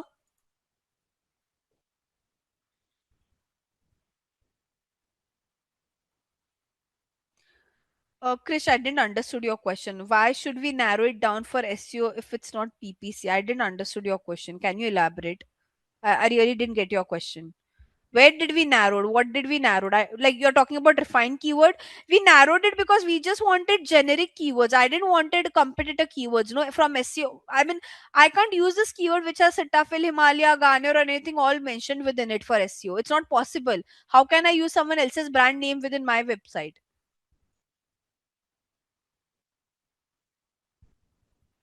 I said, right. You can't use. How would you use a terminology which says Cetaphil face wash? How can you use that on your website? How can you put that query on your site? Why would you promote your competitor's name on your site, guys? So I've turned this off for that reason. I don't want any other brand name keywords in on my website. Hence, I've removed it from here. And then I will download this Excel sheet. Make sense? Now again, guys, for Excel sheet as well, can you see we have so many terminologies? Okay. Uh, Now what will happen is, I'll first make this Excel sheet look little bit better.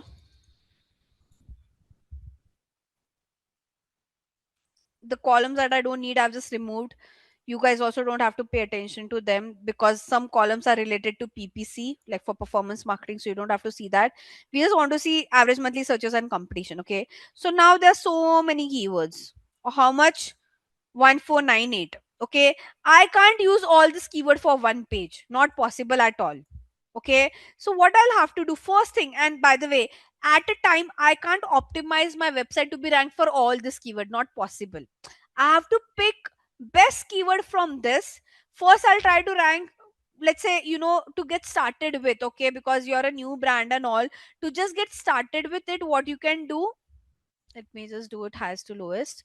So just to get started with it, you pick up like 5 to 10 best keywords. Okay, and you give those keyword to some dedicated pages, that okay, this keywords I'll use for this page, this keywords I'll use for that, whatever XYZ page. Now for example, we are talking about face wash for oily skin, so her website, Vijeta's website, will have one page which is only related to face wash and which is only related to oily skin. So there I'll put this keyword for that page, I'll optimize this keyword for. Okay, but I still can't optimize all this keyword at one time, it's difficult. So what I'll do, I'll pick up those keywords which are very popular, right? So I can at least get started with this 5 keywords first, and once their ranking improves, I can do some optimization for other keywords as well. But at one go, you can't choose all the keywords and get started. Make sense?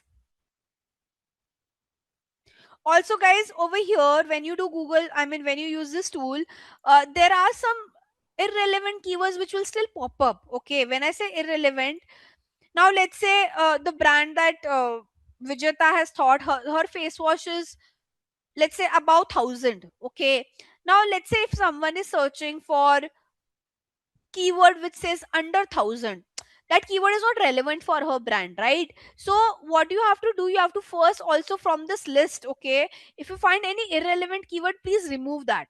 Okay, I'm not saying the tool will give you the best of the best keywords. There will be some irrelevancy. Okay, no one can give you the best of the best. There will be some discrepancy, there will be some error, and you have to give a check by yourself instead of blindly relying on the tool. Okay, so let's say, see this, I can search with this word under, and see now there's so many keyword. Like let's say if my product is about 1000, there's no point of me optimizing for this keywords, right? Because I'm not even falling into this category, right? So I have to delete it. There's no point of me keeping this. Now again, when I say if my face wash is about 1000, at least for India location it is bit premium only. So then again, this keyword which has cheap word within it, it is not relevant for me to rank on it because my product is not cheap. What's the point of ranking for it? Correct. So you have to go through this list by yourself, and if you find any irrelevant terminologies, remove it. Also, last but not the least, guys, you are not the only one who will decide what keywords to pick. You have to sit with your manager, you have to sit with your client, and mutually you ideally decide. Okay, it is not that only your opinion would be considered. Yes, you can give some data back number, but your client would have a different opinion because they know the brand well, they know the market well, they know the product and category well more than you. Okay, they are, let's say if that person is a very trained professional, been in the industry for the while, you should take their opinion as well. They might have an insight that probably you wouldn't have, right? Not everything is all data backed, right? There could be some industry insight that they would have. So don't just randomly choose, okay, this has high search volume, hence we'll choose this. You have to take their suggestion, you have to know their insight as well if they have any. You can take that insight before getting into keyword research. So you can sit with your client and understand, okay, if they have any specific insight for the product or the category that is only known in the industry or be known from their research, or anyone who knows the category well.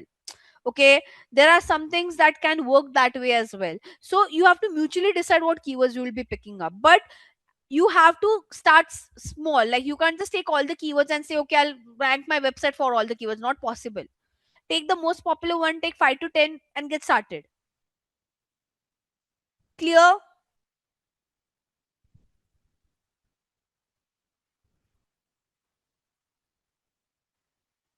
Guys, yes, no? Vijita, what have you sent? I really don't know. But What exactly is what you're mentioning over here? Till the time she responds to that. Sorry, what's wrong with this? Okay. So I think we are clear with how to do a keyword research. Now this is how you do keyword research with this tool. As I said, if most of you are not able to access this tool, it's very okay. For your project as well, you can refer to Uber Suggest. Uber Suggest doesn't need all this login thing and lot of technicalities. So again, but it's the same way. Uber Suggest, you go to like search for Uber Suggest. Okay, create your account. I'll also create like a free account just to show it to you guys. If it allows me to do it by Google. I have a lot of. I'll use any of my dummy site, a dummy Gmail ID because I don't want all those notification. Right. So this is how the tool looks like. Okay. Now here, either you can give your website URL or you can. One second. Where is their keywords such as sections? Keyword idea. Yeah. Here you can see something called as keyword idea. So you can go over here, okay, give some prompt, same thing, face wash for oily skin, and you can say search. And it will give you a list of keyword in a similar manner.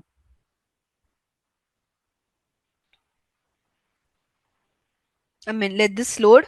But again, I mean, you can. I would say, in case if you're facing problem while log into Google Ads and doing all the steps on Google Ads, or on the Google Keyword Planner tool, then refer to Uber Suggest. For like a fresher, even Uber Suggest would work. But within the industry, people who are sitting at like a very high position and all, they prefer using Google Keyword Planner tool over Uber Suggest.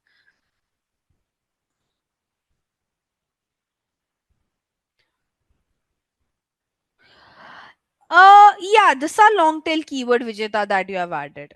Those are not keyword, those are ideally questions. You can't call them like keywords, but yeah, like long tail queries. Low competition keywords are efficient. Um,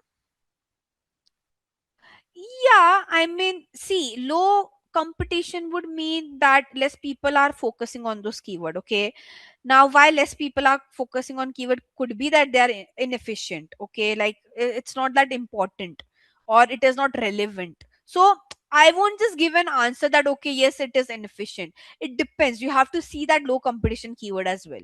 It could be efficient for some people. It's not. Then they don't choose those. Okay, so there's no standard answer that okay, low competition are efficient or not efficient. Let's say if I click on low, now top three face wash for oily skin.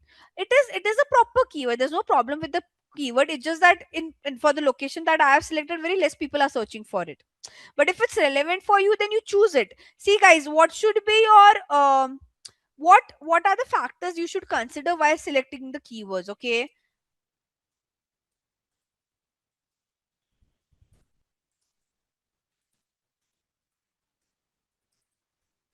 I would say the first one is the relevancy. That's the main. How relevant it is. Okay. Does it goes with your brand? Does it goes with your category? Does it goes with your pricing? The relevance is the first thing that you should see. Then you go and check its monthly search volume, and then you check its competition. That should be your hierarchy. Okay. So you would say, okay, it has a very low search volume, and it has a very low competition, but the relevancy is correct. Okay, it's just that because you are getting started now, your focus should be ideally first with high. First choose all the top keywords, then you go to those keywords. I'm not saying you won't optimize for those keywords, you will, but later on. It will ask me to take like it will ask me to upgrade, take a 7-day free trial. So it's very annoying. I mean, I find all these tools very annoying because they do this kind of gimmicks. Okay, like for a professional, see, again, you guys can use it for project because ideally it's just for the sake of the project. But all the brands who are working and all, they don't want to go into all this gimmick of 7-day trial and all. No one want to waste their time into all of this. So what they do, either they choose a Google Keyword Planner tool to do their keyword research, or they buy a premium of this tool. Okay, so third party tools will charge you some premium amount to show all the data. Again, after a 7-day free trial, it will ask me to take a proper subscription and all. Right, so hence we prefer either using the Google Keyword Planner tool, or if you're using any third party tool like this, we buy a premium. No one wants to go into all this gimmicky thing. Not gimmicky thing, but it's, I mean, take us. No one has time to do all this. Is what I'm trying to say. Clear? I prefer Google Keyword Planner tool. I've been using it for ages. I prefer it. But for you guys, even Uber Suggest will do similar kind of job. It's just that the data, they won't give you that kind of insights. And again, you just saw, right? You have to buy 7-day free trial. Then later on, it will ask you for subscription and all of that. So, I mean, for your project's sake, I'll say use Uber Suggest, because you just have to do it for the sake of the project. But when you actually work into this field, the brands, okay, either they'll ask you to use a keyword planner tool, or they'll buy subscription of all these tools like Uber Suggest and all.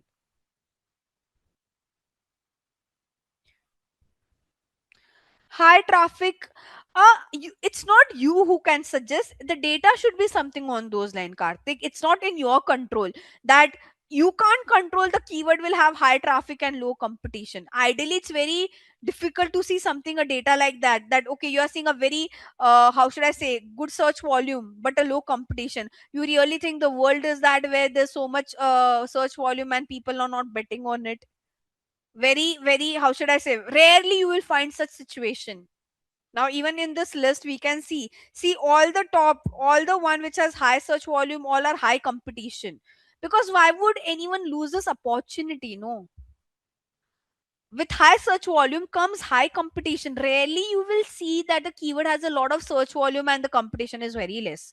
I have rarely seen this. It's like once in a blue moon kind of a thing that you're asking. And you can't control that, Karthik. I mean, it's the control is in the users, not you. How you can control that?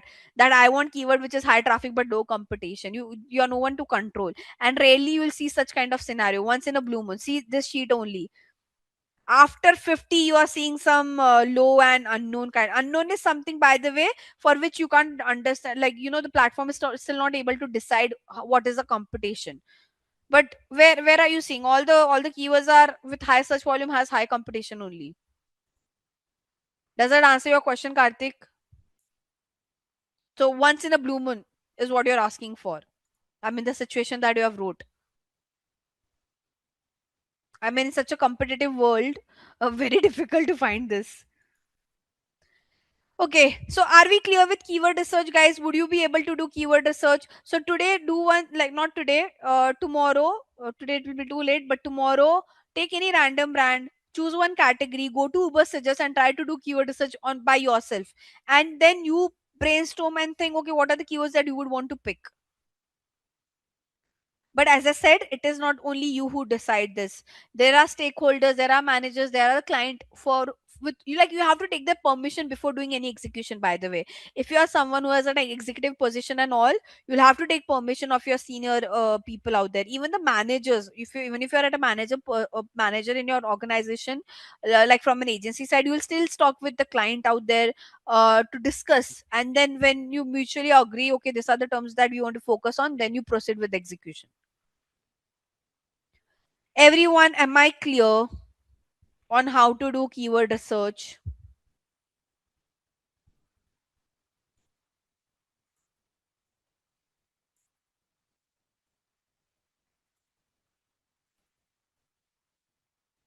I want response from everyone. Vijeta, Sarita, Karthik. Okay. What about others? Why I'm not seeing others responding. Okay. Thank you. So, and guys, please practice. You won't remember if you don't practice. So I'll just reiterate to you guys to practice as well. Okay. So we have, by the way, this was how we do keyword research for SEO. For performance marketing, the keyword research is completely different. Okay. So what I've taught you is only SEO customized. Okay. This is not how we do keyword research for other aspect of digital marketing. So don't just assume. Okay. Uh, Ashish, for that, I mean, actually, the problem is all my IDs are used. That's the problem. Like all my Gmail IDs have been used. But okay, let me just see 1 minute if there's any ID that I can find out. Give me a moment. I'll just quickly check.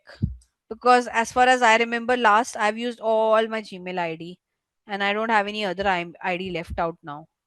But I'll still check.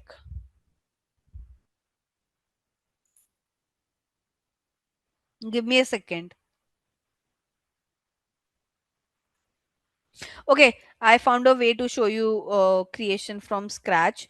But guys, still, please, I would say be careful when you create your Google Ads. In case if you are using Google Keyword Planner tool and you'll have to create a Google Ads account, be very vigilant. Okay, reason being, Google Ads is a platform which advertiser use to run ads, and we have it asks you to add your payment details and all. Please don't do it. If it asks you to add payment details, be very vigilant, be very careful. Hence I'm recommending for you guys to not to access it. But I'll just show you few things in case if you're doing it. Like I'll create a new Google Ads account from scratch from here. Okay, so it will ask you first thing your business name and your website. Okay, so just because you are creating an account, you can write a random business name. Okay, if you want, it's optional, so you can skip it. Okay, and then you have to give your website URL. Now it is mandatory. Okay, so what many students do for their practice purpose, they give any random website URL. Okay, until unless you're not giving any payment detail, it won't deduct any money, so you can give any website, random website URL as well over here. Okay, if you don't own a website, if you don't own a website, or if you don't own a brand. But if you own a website, own a brand, give that detail only. It's just in a case that you don't own a website and a brand, then you can give any random website URL. It's just that because the problem will only occur when you give a payment details to them. Okay, that's when the account might start deducting money and all. So that's the, how should I say, the dangerous part of the account creation. So here I've just given my website URL. Now it will ask me some questions over here. Don't ask me to explain all of this because it's a different topic altogether. I won't ask, like, you can just keep this thing the way it is, and you can say next. Now all these things that are coming up, there's an option to skip, so you have to skip once, then again you have to skip twice, and then again you're skipping it thrice, and then fourth time. So four times I've skipped, and I will say leave campaign creation. Campaign creation is basically you're creating ad. We don't have to do it, so I've said leave campaign creation. Here, all this account details should be as per the country where you reside in. If you're not residing in India, then please choose another country, another time zone, and another currency. Okay, I'm just keeping it the way it is because I reside in India. I'll say continue.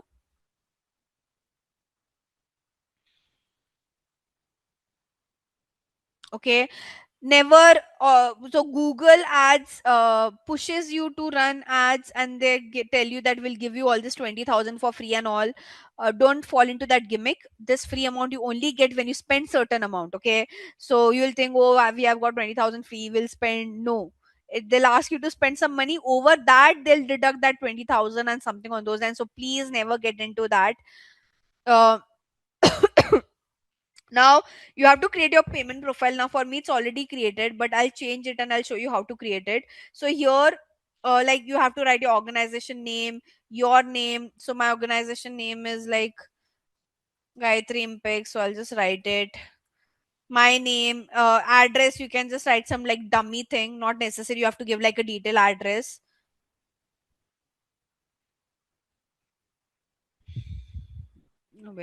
Where's my state? Okay, okay, so just give that detail. Now okay, till here it's okay. This thing, payment method, okay, always choose bank transfer. Never choose credit, debit, UPI, net banking, because it will ask you to add your payment details. Then like if I choose credit, I have to give this. Okay, if I choose UPI, again it will ask me to do give some detail. Net banking also ask you to some detail. So always choose bank transfer because you're not giving any bank detail. Just you're just choosing a method. Okay, still you're not giving any details to them. Okay, you have to agree to Google terms and policy. No personalized guidance. Submit. Guys, I'm not asking you to do it. I'm still recommending Uber suggest, just in case someone who can take responsibility without making any payment, giving any payment detail. If you are that vigilant, then only you use it. Otherwise please don't, because I won't take that ownership that you guys did something wrong, you gave some payment detail, your money got deducted, and you come back to me for that. I'm not taking that responsibility, hence I'm not promoting it as well. Okay, so now I have to say complete. By the way, this bank transfer information is of Google's brand. Okay, it's not my bank information. I haven't given my bank information to them. I'll say complete, and my account is created. Okay, and then it will ask me two questions. Is your organization an advertising agency? If you're not an advertising agency, say no. It will ask you who pays for ads, so obviously you have to say we will pay in case in future if we are running ads. Okay, last but not the least, this is how your account gets created. Once your account gets created, always go to the billing section and see it should show 00. Your available fund should be 0. There shouldn't be any payment method. This should be completely blank like this. If it shows some fund, if it shows some payment details, cancel your account there and there itself. But you, if you only follow the steps, but still I would say, because you guys are new to the industry, I don't recommend you guys to do it.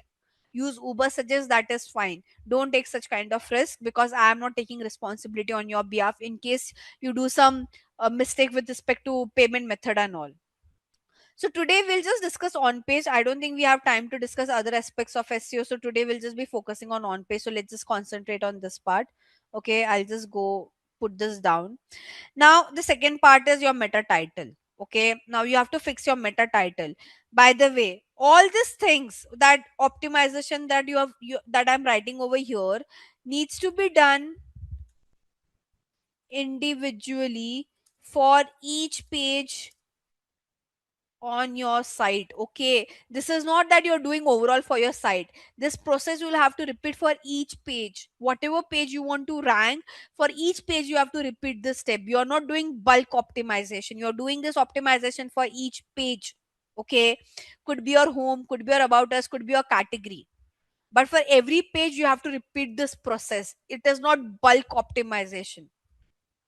So let's say in our case we have done the keyword selection. Now meta title. Okay, so for meta title, guys, you, what you'll have to do, you'll have to create a meta title. Now how do you, first thing, how do you write a meta title? What are the rules?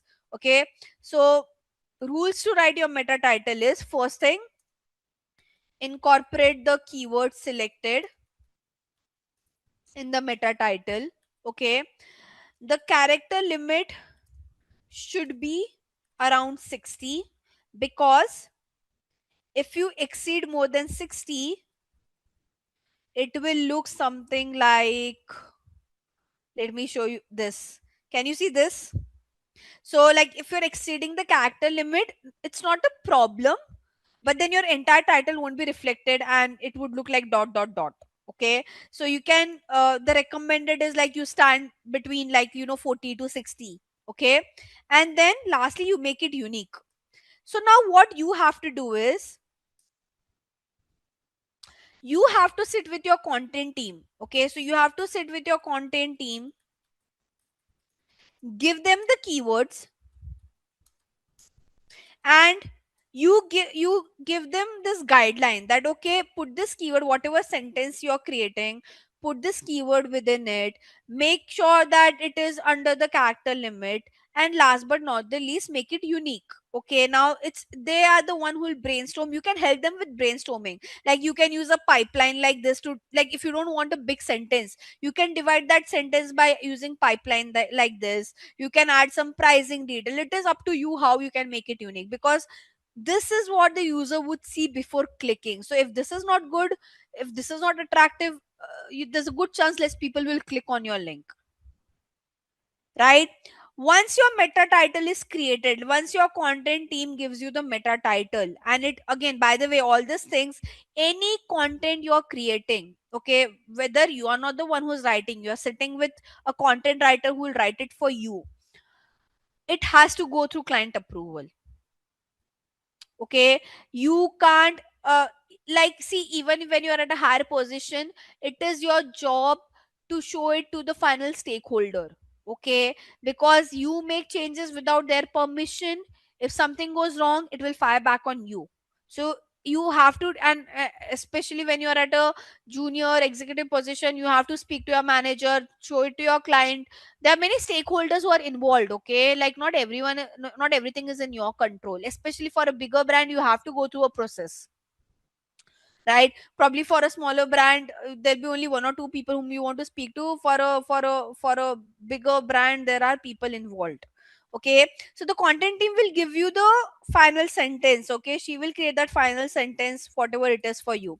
Then you have to give to your web developer if it's a coded website, guys, okay? If it's a coded website, your web developer can only implement this.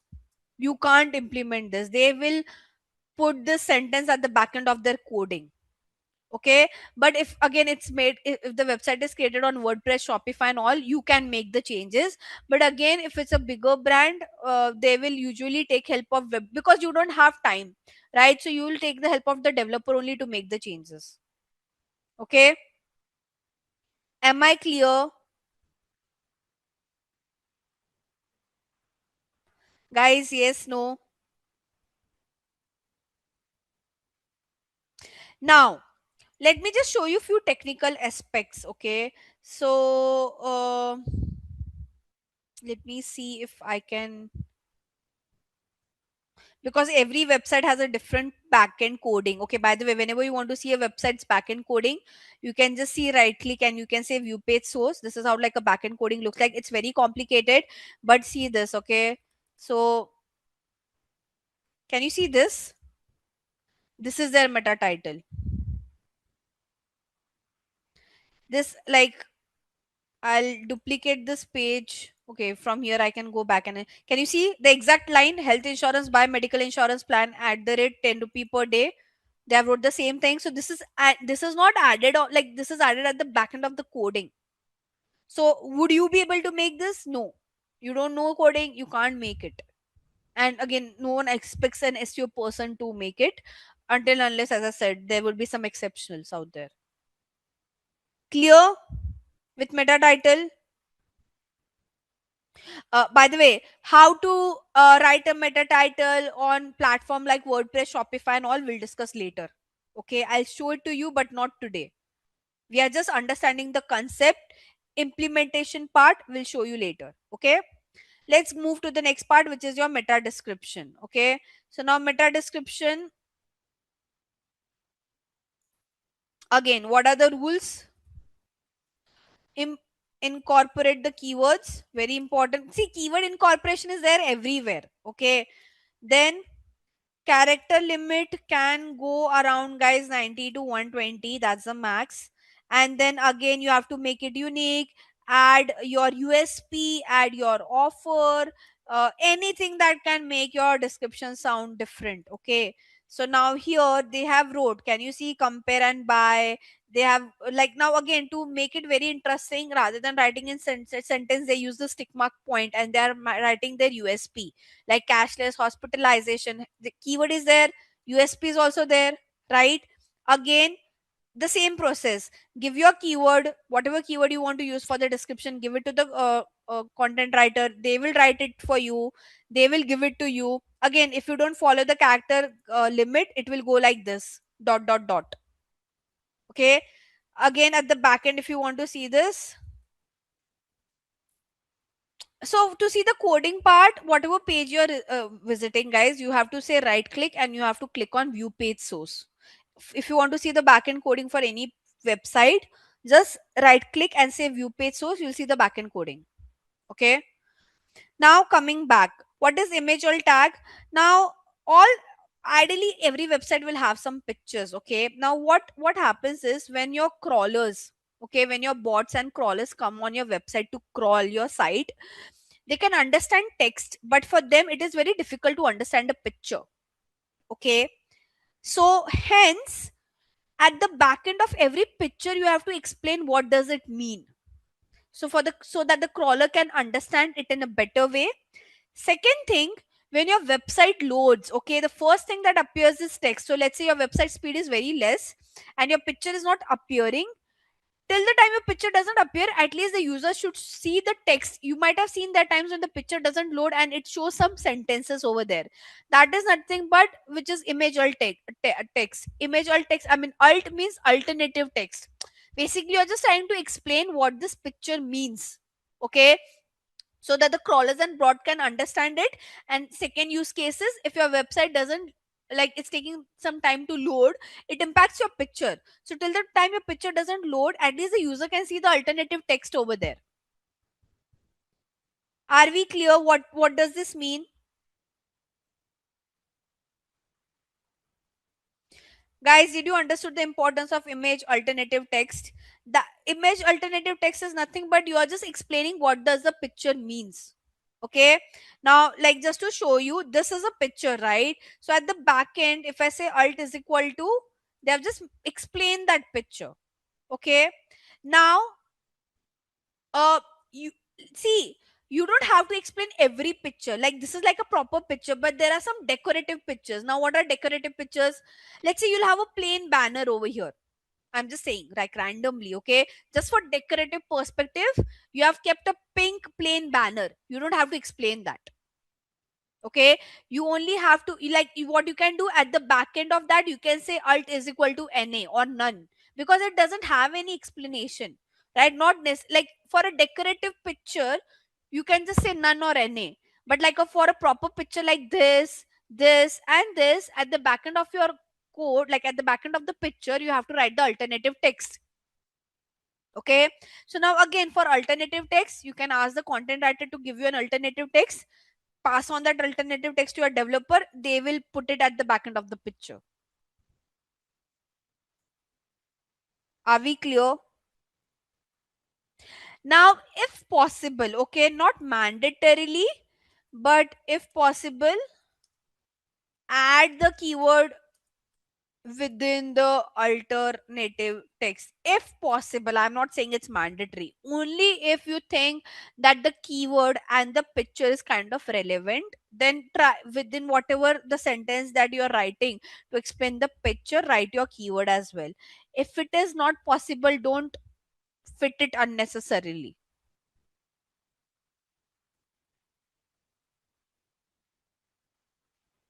Correct. And major more than user, guys, it is for your crawlers and bots. They find they can understand text, it's very difficult for them to understand a picture. So if you don't put a, see guys, by the way, if you don't follow any of these aspects, it will decrease your ranking. And this is what that crawler checks when when they come to your site to crawl and all, they check all of these things. They are not just scanning just for content, they see how SEO friendly your website is, so they will do all these checks. Clear? Are we clear till third point, guys?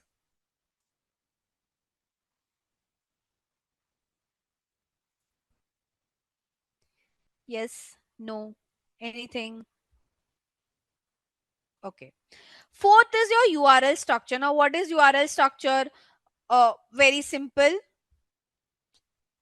Just keep an eye on this, okay? So, whatever page I will visit, that page name would be added over here. For example, if I go to personal care page, can you see it takes me to the personal care is mentioned over here, okay? If I go to this blog, can you see manicure pedicure kit, it is mentioned over here. If I go back, if I go to this page, body oil, it is reflecting over here. What exactly we are trying to say is, whatever page you take the user to, it should direct that page thing, that page detail should be mentioned in the URL as well. Now here in the case of health insurance, you would see that the keyword is health insurance, right? So that this keyword is there in the title, it's there in the description, and it's there in the URL as well. Like if I open this, can you see? So whatever page you're taking the user to, it should reflect on your URL as well. And this is what we mean by URL structure. Now again, this is something that your website developer can do. Okay, they can code it in a way that whatever page a user would visit, it will automatically reflect at the top as well. And not any random thing shouldn't be shown. So if I go to term insurance, the term insurance thing should show. Okay, there are times when you will see a very it imperfect URL, it will show some percentage sign, some dollar sign, something different. No. Google, if the bot and the crawlers find out that your URL structure is not proper, again your ranking will get will get lower.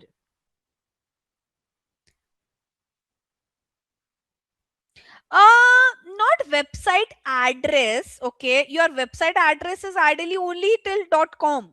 Okay, this is, how should I say, structure. Like, basically, each page you take the user to, that page name should be reflected at the top within your URL structure. It is more of like a structure. Address is ideally only .com is your address. These are all extensions. Like, these are all sub further parts of your domain. So don't call this like an address ideally. Hence we call this as URL structure. Yeah, you can call this an extension, like the further part of your URL. Clear? So again, this is something that your web developer can fix.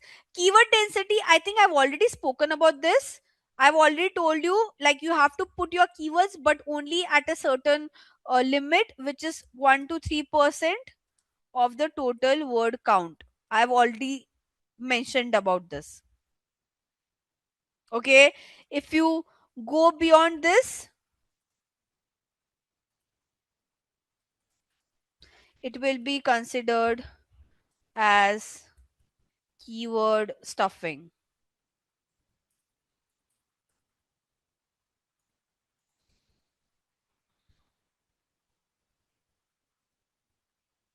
Yeah, it's a you. So okay, like, see, this is called as domain www.policybazaar.com. Okay, and this is like called as the overall URL or URL structure. Clear?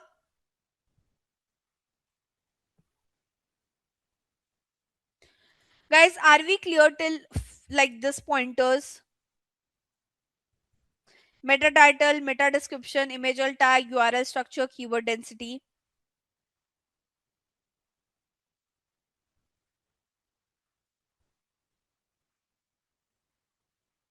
Okay, let's go next.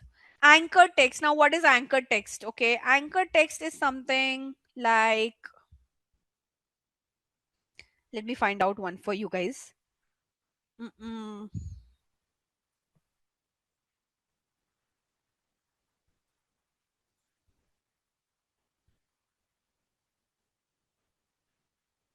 Okay, I won't find. I'll take another site. This will take a lot of time if I keep on loading like this. Okay, can you see this? Can you see this? Right, those orange word. Did you saw this? Right, this is what you call as anchor text. Anchor text are basically, guys, keywords. Okay, like, basically you are just trying to highlight that important keyword, and you are giving hyperlinking a URL to it. Basically, hyperlinking is, if I click over here, it will take me to another page of the same brand. This is what we call as anchor text. So on your website, if there's some important keyword, you can highlight it. Okay, like, you might have seen this in lot in blue. Like, if you go to any normal news website and all, you'll see a lot of words which are highlighted in blue, and if you click on it, it takes you to another page of the site, right? So this is what you call as anchor text. Okay, now why do we do this? Basically, to highlight some important words. Now, this is something which is grabbing attention, right? And if I click on it, it takes me to the other page of the same brand. Now, what this brand did, it's very interesting. Okay, now this is a brand who have different hostel chains. Okay, backpacker, basically it's all for backpackers out there who are doing traveling and all. Okay, so what this brand do, because they have multiple properties, they write blogs about places to visit and all. Okay, for example, they wrote a place, there's a place in India called as Kodaikanal. Okay, and they're saying like, okay, what is new in Kodaikanal and all of that. Or let's say this one, festival in January in India 2026. If I open this blog, they're telling me, okay, what are the festivals and out there. Okay, now what they're trying to do, somewhere on the middle of this, they are like, they're educating you. Like, clearly you can see they're educating me that, okay, what are the festivals I should see in the month of Jan in India. So it's an education, but within that education, they're promoting their brand as well. Like, for example, here, See this. They're saying, okay, like they're asking me to experience Pongal, and they're telling me, okay, where to experience it? It's in Tamil Nadu, and they're saying, okay, we also have a property in Tamil Nadu. So, like, if I click over here, it is showing. It takes me to their property page. Does that make sense? Vijeta, everything is an on-page SEO. We are still discussing on-page SEO. All of these aspects are part of on-page SEO only, like meta title, meta description, image alt tag, URL structure, keyword density, anchor text. All of this is on-page SEO only. But guys, did you understood what is anchor text? Everyone, yes, no. Guys, the reason I'm asking after every part because I don't want you to miss out on anything. Thanks for confirming. Karthik, anchor text is basically when in your main content, if there are any important keywords, okay, you can highlight them like this, the way they have done this, and the other part of anchor text is you have to give a URL of other page on your site. So basically, what happens, like if I'm reading this blog and if I see this highlighted keywords, when I click on this, it will also promote other pages on your site. Can you see? So when I click on this, it is also promoting other pages on the site. It is also promoting me to check their property.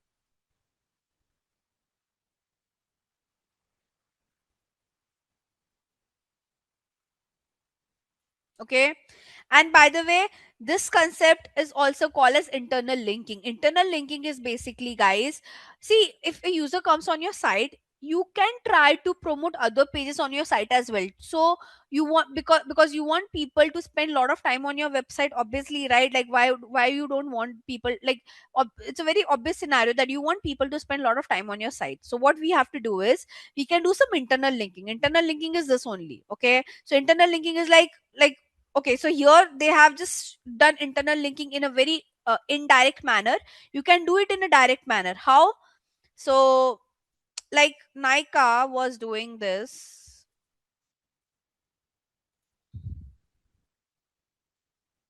So this is like anchor text where you're promoting, you're highlighting your keywords, and you're also promoting your other internal pages.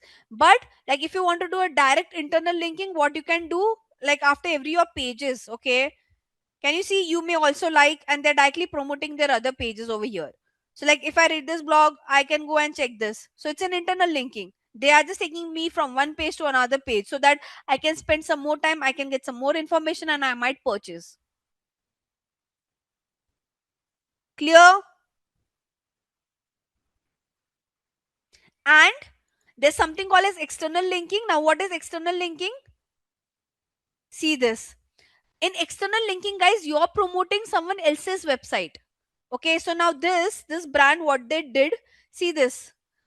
Ideally, if I see, can you see, it's taking me to some another page altogether. So now why they would have done that? See, it could be that the brand have reached out to them. So like this Jaipur Literature Festival would might have reached out to this brand asking that, okay, if you're writing any blog, would you mind mentioning our brand within it somewhere? So see, they have done external linking. Internal linking is you are taking user from one page of your site to other page of your site. External linking is you are taking user from your site to someone else's site. Okay, are we clear? Now, they might have done this because this brand would have approached them. Okay. Similarly, they have promoted other pages as well. I would have seen it over here. Okay. Jaipur Literature Festival you have opened. No, this is internal linking again. So they have done two, like, see how many linkings they have done over here. This is internal linking. This is internal linking. This is external linking over here. Again, these two are internal linking. And lastly, the top one was external linking. So external linking, taking to someone else's website. Internal linking, you're taking them to the pages from your sites only, to your own other pages. Clear?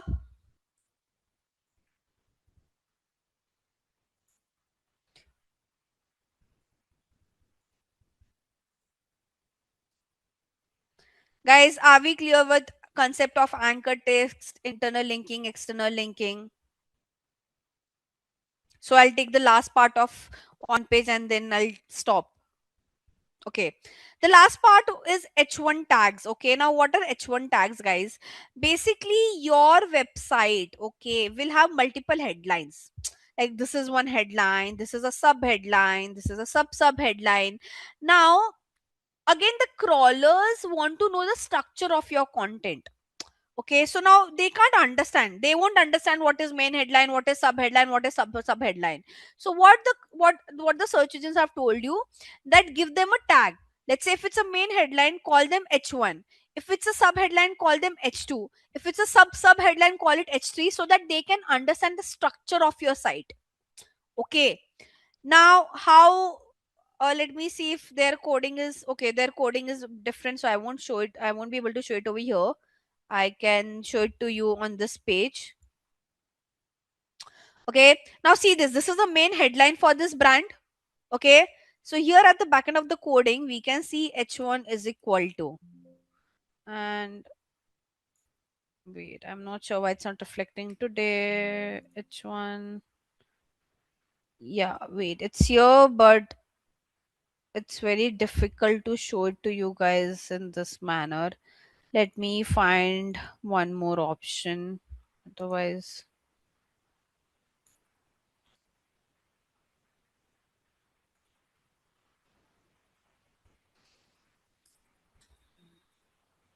okay. See, I have found it out for you guys. Give me a second. Because H1 they have wrote it in a very complicated way.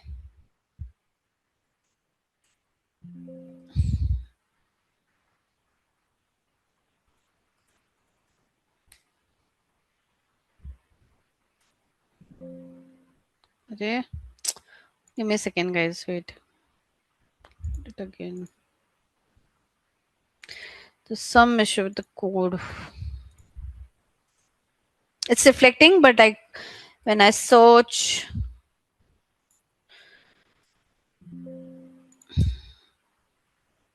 Okay, so ideally, I mean, to see this code very properly, we have to like extend a lot, and then we'll be able to see it. And we can't even see. So there are times when the brand doesn't disclose the entire code. So I'll just try to show you like the H1 thing is there, but it's at the bottom. Okay, can you see H1, H1, H1? Now, because this is the main title, the subtitle is this, right? So they might have given H2 to this. Now, how to see this? You can search for H2, and that's the problem. The code is breaking. But anyway, see this. Can you see? What does H2 says? Lineage leap sleeping marks. Is it not lineage sleep leap sleeping marks? So they have given H2 to this. Now this would also be an H2 because this is still a sub headline. Okay, I believe they might have given H2 to this as well. So we can see again what all comes under H2. See this. All this product name. Sorry.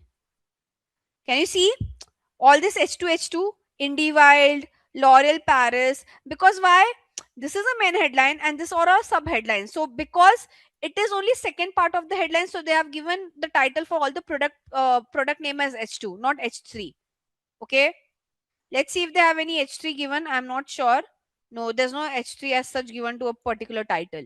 So basically, head H1 tags are nothing but at the back end of the code you have to tell the crawlers that which is a main headline, which is a sub headline, and if you have a sub headline, you have to give it H3, H4 accordingly.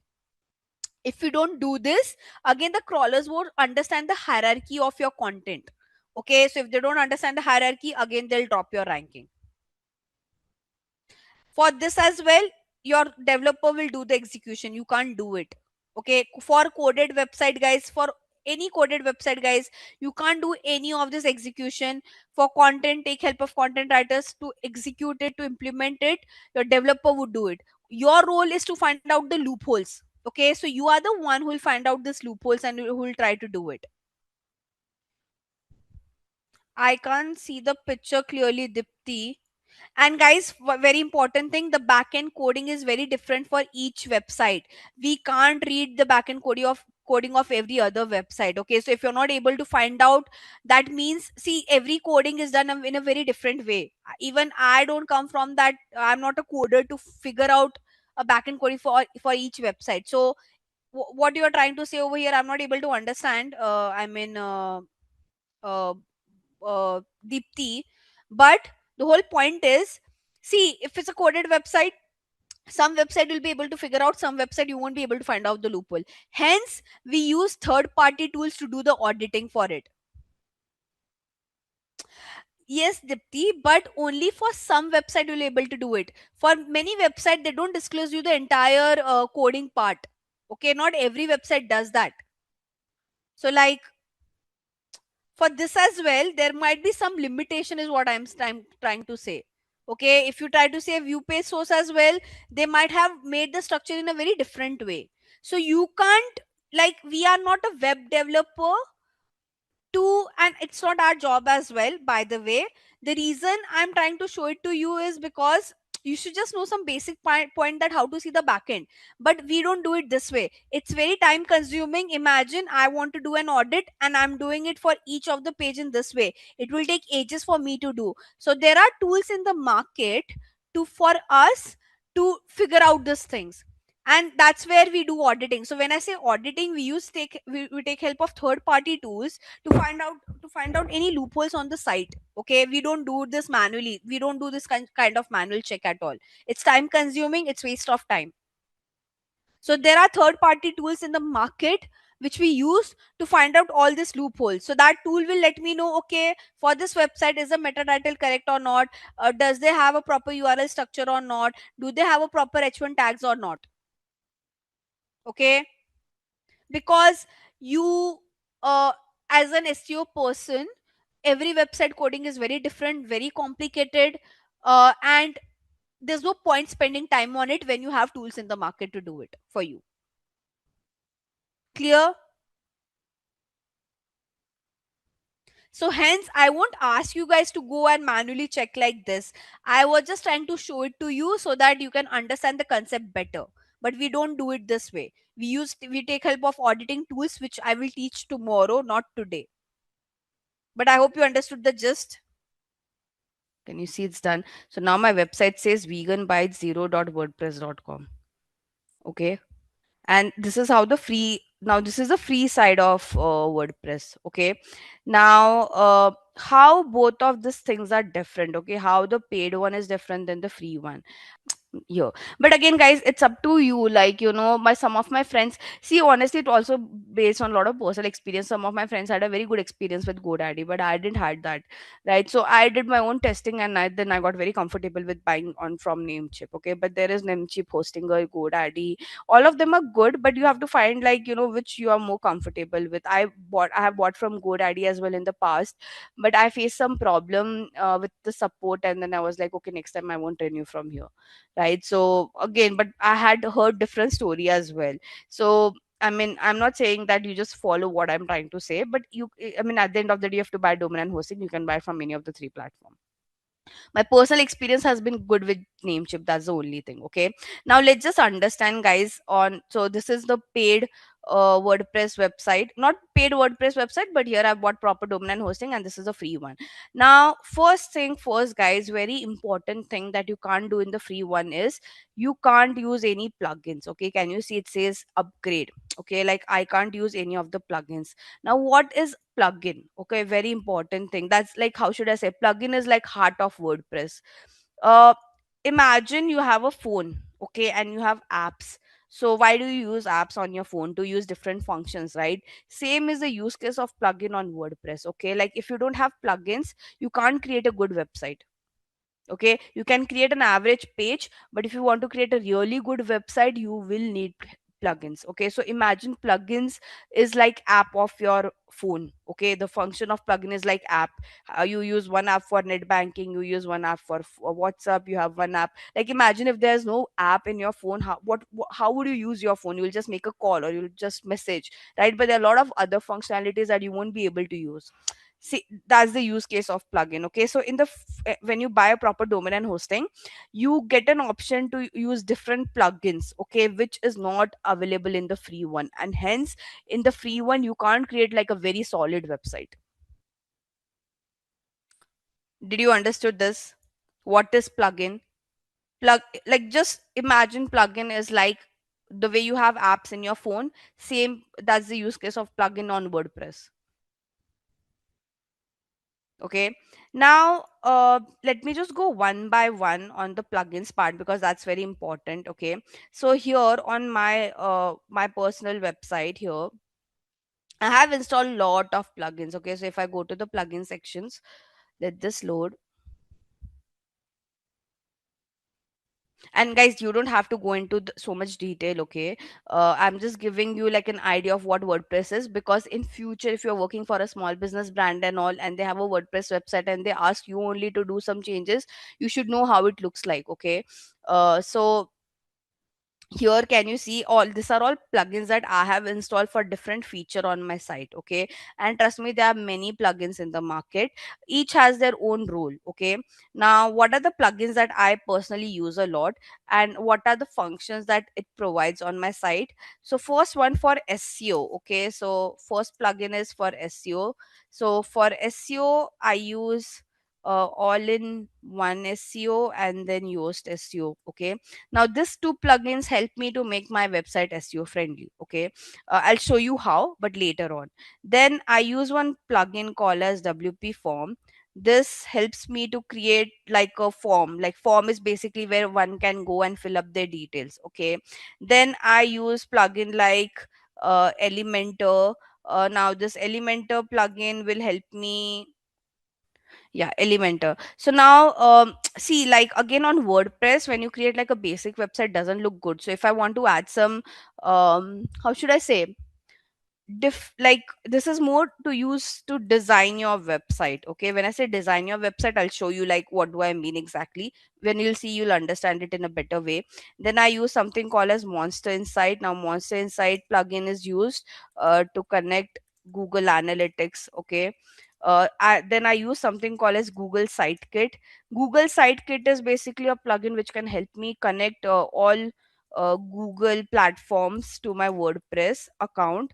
Like if I want to connect my Google Search Console, or again Google Analytics, there are many Google platforms that we usually use in digital marketing. And if I want to connect any of those platforms to my website, I use this particular plugin called as Google Sitekit. Okay, uh, then there, I mean, I'm just trying to tell you which are the important one. Okay, there's something called as Akismet. Now this is more for spam.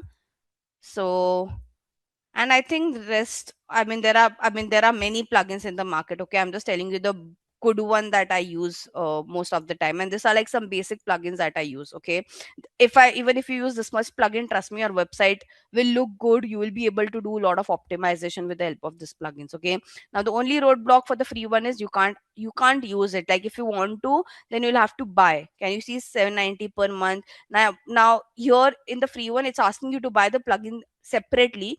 But when you buy like a proper domain and hosting, you don't have to pay. I didn't paid any separate money to install any of this plugin. It is all free for me, and it will be free for you as well if you buy like a proper domain and hosting. Am I clear, guys, so far? So then I can move forward and I can show you how does it look like, how what are the different functions and all. Guys, yes, no. Okay. Now let's just see how each of this what are different sections. I'll show you in the paid one and I'll show you in the free one as well. Okay. So starting with okay, let's say when you go to WordPress, the first common thing is you will create pages of for your sites. Okay, so now on your WordPress you have something called as page. Okay, and you also have something called as post. It is there on the free one as well. Okay, so free one also has post and pages. What is post, what is pages? Okay, pages is basically this, like, so these are all pages: about us page, contact us page, thank you page. Okay, all of these are called as pages. Okay, but then what is post? Post is nothing but blogs. Okay, so if you are writing any blogs for your brand, then add it in the post section. And if you are creating standard pages like about us and all of that, create it in the page section. Okay, so on WordPress, whenever you write a blogs, you write it in the post section, and whenever you create a, like your standard pages, you add it in the page section. Okay, now how one can, now the way you can create the post, I mean the steps of creating post and page is same, so I'll just show you like one of this. Now let's create one over here in the free one. So I'll go to pages. Okay, and I'll say here there's an option to say add page. By the way, it's a very easy tool. You just have to edit things, like no coding, nothing required. It's just like you should be good with framing and designing your site. Okay, so now here, can you see this plus sign? Okay, so this plus sign will help you, and when you say browse all, see this, these are all blogs that basically these are all segments that you can use while you create your site. Okay, now let's say if I want to have a heading, so I'll scroll over here like this. I want a para below that, I'll put para like this. Let's say I want a table below that, I'll put table like this, and then I just have to edit the details. Okay, so let's say I want to add a title over here. I can say you know protein rich vegan options. Okay, something on those lines, right? I can write my heading, subheading over here. I want to create some table, I can do that. If I want to add some pictures, I have a section of pictures separately over here that I can drag and drop. But this is how your site would look like you can't do any designing, anything of that sort. It's just that you can use all these different blocks, and you can insert your details over here. Okay, that's what like you do in the free one. Now, in the paid one also, we have this feature only. But as I said, I take help of plugins to create my site. Okay. So now, if I show you one of my page, okay, now can you see it's asking me to edit my page, and there's a section called as edit with Elementor. So when I created my page, I didn't create it this way. I used a plugin called as Elementor to frame my website. Now, how Elementor is different than this one, I'll say edit with Elementor to show you how exactly it looks like. Okay, so now in Elementor, guys, there are a lot of features that I get. Okay, so starting with, one second. So can you see all this widget section like grid, and also grid is basically I can divide my page into multiple sections. Okay, I don't want to make changes to my page, otherwise I'll get scolded by my family member by if I make some major changes. But the amount of layouts and options that I have in the Elementor is, there's like plenty of option compared to what standard options that I have over here. Okay, so like in Elementor, I mean this has created in a very basic way, but I can change this background color, I can change the text style, everything. Like, can you see there's an option of content, there's an option of changing the typography to color to everything. There are some advanced setting as well.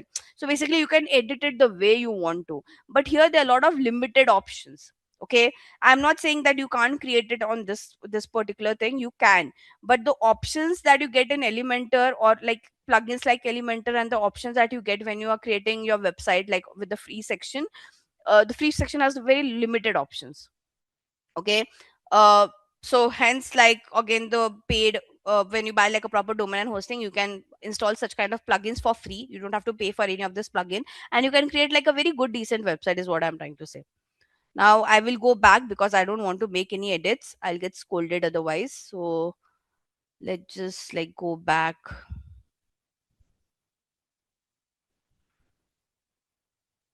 Okay, so now let's say I'll just try to create this page completely. Let me just like create a decent one over here. Otherwise, this will look very bad. So we don't want actually this. So I'll just say delete. Wait 1 second. I think I have created an about us page last time, so we can just see that only. So let's say I say about us. I can change this. Sorry guys, there's some issue with the site. Me just add a page again. Let me take some content. I'll just try to replicate what's over here. So let's say I want to create the same thing because I don't have a content right now. So I can just copy paste this, put it over here. Okay, now this time, what are the blocks that I want here? Now it's a line, right? So I would say para. Okay, so whatever sections you want, you just have to like drag and drop it over there. So let's say this is the content I want. I'll just put it over here. Okay, again, next what I want is a headline, right? So again, I'll say a headline at the bottom. So I can't create all this section. Now can you see, like, it's very limited here.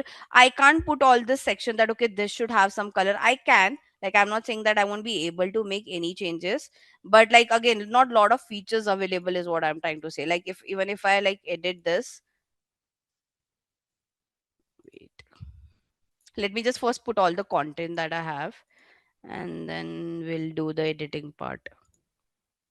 So let's say this is the picture. Now, here again, guys, I can't make something like this. This, like, if I want a picture over here and a content over here, it's very difficult for me to do it. Okay. Like, I don't have a option to grid it or like to divide it. Okay. There's one option that we have over here which says picture plus text, but I never use this feature only because I have always relied on plugins to make my website look very good. But let me see if there's too high. Yeah, this is like we have like one option. You can use it if you would want to. So like here you can choose how you want your column to look like. I want something like this. So here I can put my picture. So I can say okay, I want a picture over here. And in the second one I can say okay, I want a text over here, so I'll say para. This is how I can divide. But can you see it's not expanded? Like the way this looks expanded, this will still have this blank space available only. I can't do anything about that. So let's say if I don't, let me just do it for you guys and put it over here. I'll remove this part. Okay. For picture, let me just save this and use this one only. Desktop, save, desktop, this. See, now again, to cut crop this picture, to expand this picture, it will take a lot of time to edit, and there's good chance that it won't get edited. So the problem with the free one is it's very difficult to organize that site. I mean, you can create like a very basic one, but to like create something like this, I have created entire page with the help of Elementor. And if it's a coded website, no one would ask you to do that either. Are we clear, guys? So the my whole point is to not teach you how to create a website, by the way. Okay, I just wanted to show you what is the difference between a free website, free WordPress website, and the one where you actually buy a domain and a hosting.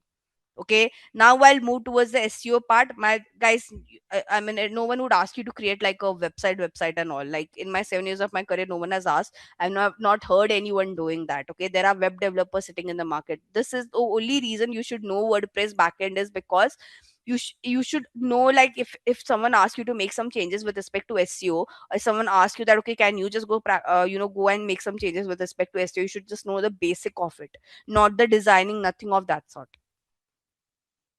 Okay, now let's go back. Now how would I make this oh shit, okay, sorry, I closed my.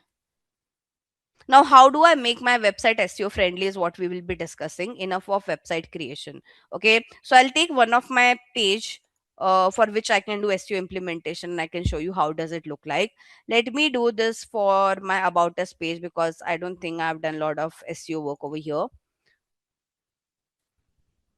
Now I'll say edit. Okay, and okay, so guys, you would see, can you see this AIO SEO setting and Yoast SEO? So basically, guys, these are two plugins. I'm starting with the plugin part. Now, these are two, how should I say, OG plugins that many of the people who create their website on WordPress use to make their website SEO friendly. Now, what exactly this plugin does is it tells you that what are some corrections that your page required with respect to SEO.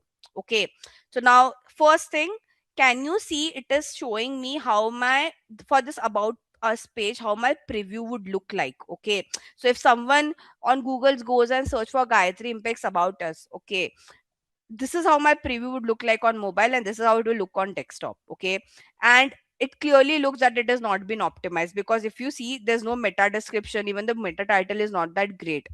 Okay, so here if I go down, there's an option of SEO analysis, and can you see it is letting me all the problems which I have on my this particular page with respect to SEO. Okay, and I have to fix most of them. The only good thing they have told, and they'll also tell you what are the good things. Okay, I have images, which is good. I have done some internal linking, which is good, right? I have a proper text length. My title is also fine. But then there are a lot of problems as well, if you could see. Okay, so for example, I can just show you one by one to see if the things get changed. So starting from meta description, okay, it says please add both a key phrase and a meta description containing the key phrase. Okay, so what is key phrase? First thing, key phrase is what is your keyword for which you're optimizing this page for. Okay, so let's say my keyword is my brand name only. Okay, hypothetically I'm saying this, but obviously you have to first decide like what are the keywords for which you're optimizing this page for. Okay, so for me it's my brand name only, so I've just wrote like Gayatri Impex. Okay, now if you could see over here, there's no meta description, so I have to write my meta description. Okay, what I'll do, I'll take my meta description from my about us page only. So let's say this. Okay, now it is giving me a orange sign, that means I'm exceeding the character limit. Okay, so basically I'll have to edit it and I'll have to make it in somewhere between in green. Okay, let me just make some edit right now. Obviously I'll take a help of a content writer to do this. It's not my job, but just to like to show you some implementation, we can do it right now quickly. um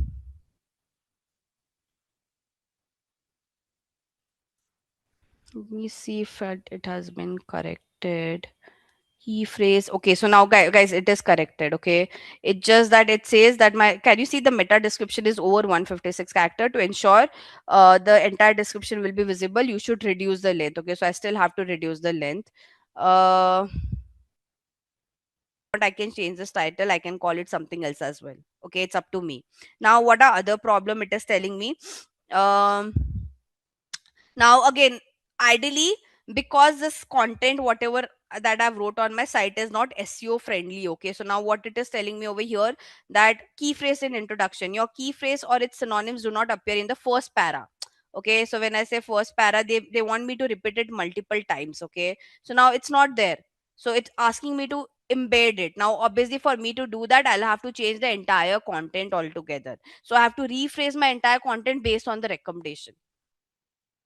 Okay, now it is telling me there's only one h1. One h1 is like there's only like one main title. It is asking me that okay, I can add more title, okay, to my page. So again, see, ideally you don't have to just follow all the recommendation that they're giving. Some of them are recommend, like some of them are which are important, just use it. Like for example, meta title, having a good meta title, meta description is very important, so you should have that. Okay, but you, I mean, if it's asked something like this, that okay, there's only one title, please add more title, see if it's feasible for you, not necessarily like you have to have it. Okay, are we clear? Did you understood like how this plugins play a role? Okay, now let me just, okay, what were the other things that I've told you on page? I'll try to show you each one of this over here. So we have seen meta title, how to fix it, meta title, meta description. Okay, then I also talked about image alt. Okay, if you remember. So now for image alt, this is my picture. Okay, so now what we do, how do we put the image alt? We don't get an option to put the image alt in the plugins. Okay, so what we usually do, we go to our media sections. Okay, and in media section, by the way, I'm not saving this because I have to do, I mean, this description is also not good. I've just randomly wrote something very pathetic, so I'll have to sit and I'll have to brainstorm. You don't just randomly go and edit it. Okay, so now, to, by the way, to add your image alt tag, what you should always do is you go to your media, and okay, so what is that picture that has been used for it? Let's say, okay, by the way, here it has all the pictures that I've used on my site. Okay, now let's say I'll have to go and find out this one, which will take some time. But anyways, just to show you how does the image alt how do you add the image alt text? Whatever picture you upload, okay, Can you see this box? This is where you have to put your image alt text, basically alternative text. Learn how to describe the purpose of the image. Here just you need to explain what the picture means, and that's it. That's how you put your image alt tag. So always what you have to do, whatever pictures you will be using on your website, just upload everything in the media section, and for each picture write an alternative text. Now, by the way, for this picture, I won't use an alternative text because this is a decorative picture. Okay, this doesn't have any explanation to it. So I told you, right, for decorative picture, you can just say NA or you can just say decorative picture. Okay. Now again, this is a decorative picture that I have on my site. There's no point of explaining this to the crawler. So such kind of decorative pictures, you can just write like any or decorative pictures. But like for this kind of pictures, you have to explain it properly.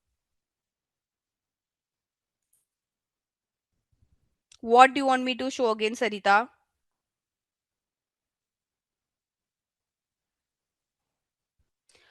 Access, as in Krish, I said, like yesterday only, I said you have to submit your website to the web directory and you have to create your Google Search Console account. Once you do that, the crawlers will know, okay, there's a website that they need to come and crawl. Image alt tag, okay, again. So, Sarita, whenever you create your website on WordPress and whatever pictures you want to use, just upload it in your media section. And once you upload it in the media section, just like click on that picture and put your alternative text in this box. Okay. Krish, I think this I've already answered yesterday. Once your website is created, you have to go to a web directory. There are many web directories. I'll talk about the web directories in more in detail later on.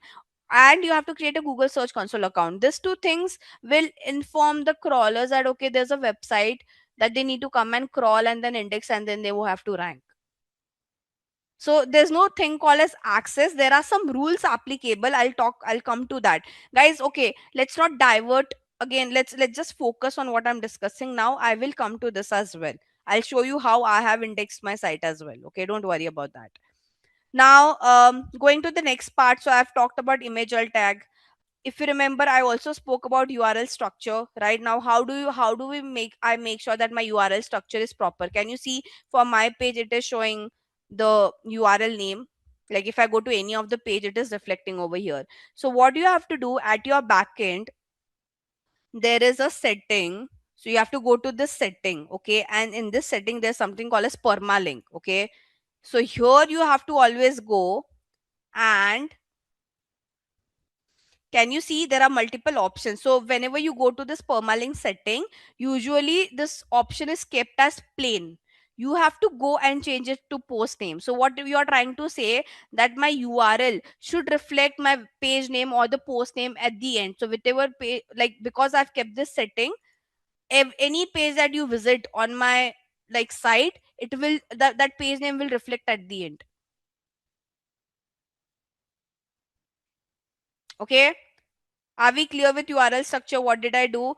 In your WordPress, there's a setting of permalink. You have to go to the permalink section. There, you should choose post name and automatically your URL will get fixed.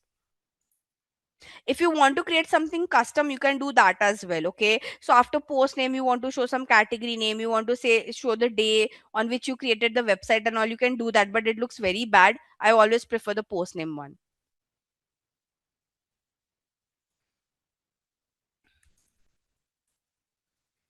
Am I clear?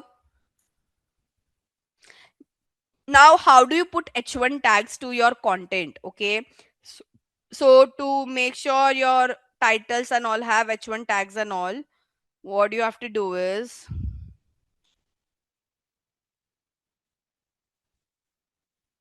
let me again, we'll just do it for about us.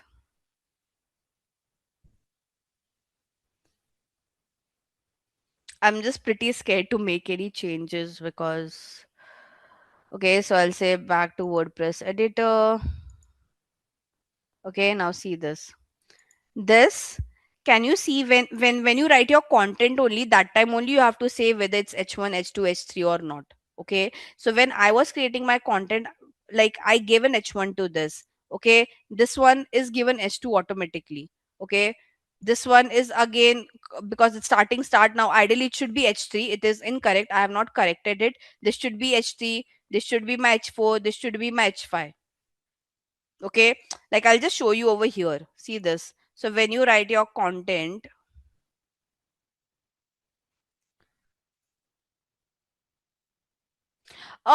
Ashish, I mean, I don't think it will be, I mean, even if they, I don't think you'll be asked to create a website as such, and no one is giving you any practice material to create a website thing. I'm just showing you to show you how practically things are actually been done. Okay. And again, this practically things are only done when you are working on a WordPress site. But for a coded one, you don't have to, because in SEO, no one asks you to do the implementation. I told you, right? Most of the bigger brands, it's a coded site. No one will ask you to do any implementation. You should just know what are the things that needs to be corrected. While you do an audit, your developer and the content team will do that execution part. The reason I'm trying to show it to you is because if you want to do something in future for your personal thing, for your own websites and all, you should know how it is done at the back end.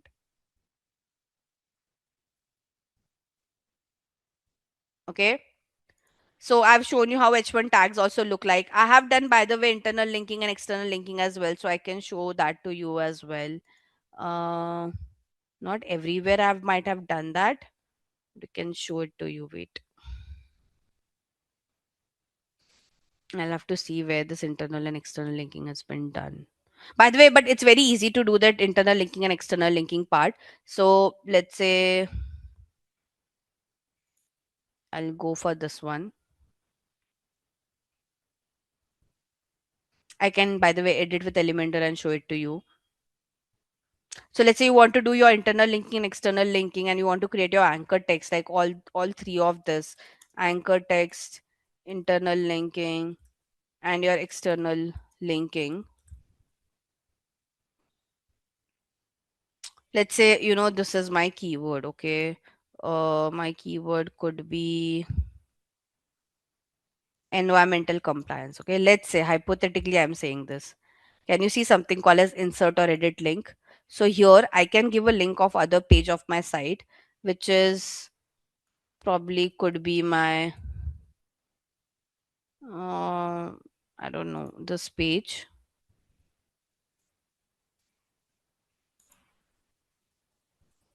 I'll delete this later, and I'll say apply. Can you see? Done internal linking and anchor text. Correct? For external linking, what I'll have to do, instead of giving my own website URL, I can give someone else's URL over here. Okay, I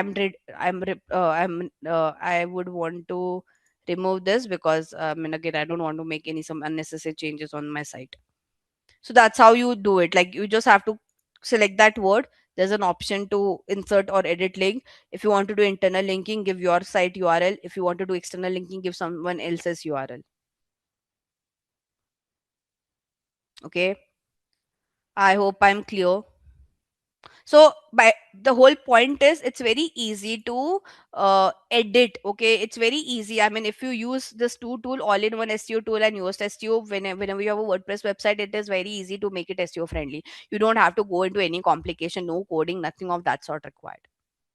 But it's just that, like, not every other brand has created the site on WordPress. Okay, now let's go to the next part that I wanted to show you, which is your sitemap and robot.txt file. Now, what exactly is this? And it plays a very important role. I think I already spoke about sitemap. It is basically a roadmap of your site. Now, why this roadmap of your site has been used is basically, as I said, when you create your website, okay, and when you submit it on the Google Search Console and on your web directory, and when the crawler comes to your site, the first thing they would check is the sitemap to understand, okay, what are the pages that they should crawl. Now, on WordPress, if it's a coded website, your developer will have to code it in a way that whenever they create a new page, that page should be added in the sitemap automatically. Okay, but that's the job of the web developer. In our case, if we want to do it on WordPress, it's very easy. So in WordPress, already in your plugin, so like if I go to my Yoast SEO plugin, I already have my sitemap created, so I can just show it to you. Let me We can go to your all-in-one. Both the by the way, I use both. There are some features that are really good in all-in-one. There are some features which are really good in Yoast. So when it comes to sitemap and robot.txt, I use all-in-one SEO. And to make any on-page related changes, I use Yoast SEO. Okay, so this is like how I use, but obviously people use it in a very different way. I wanted to show you the sitemap. Okay, so can you see there's a section of sitemap over here? And when I say manage, by the way, if you install this plugin, it will automatically create your sitemap. You just need to enable this. Okay, so what I did, once I installed the plugin, I have kept this enabled, and when I say open sitemap, see this. Can you see?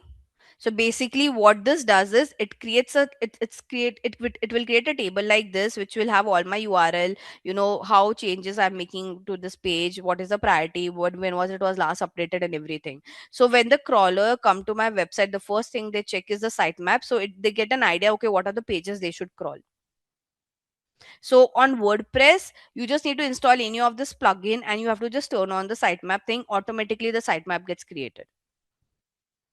But for the coded website, your coder will have to develop in a way, because see, on your website you will keep on adding pages, right? So all the pages ideally should be there in the sitemap, right? If you create like a new product page, it should be there in your sitemap. If it's not there, the crawlers won't crawl. If the crawlers won't crawl, that page won't get ranked on the search engine result page. So your coder need to code it in a way that whenever a new page is created, it automatically gets fetched in the sitemap as well.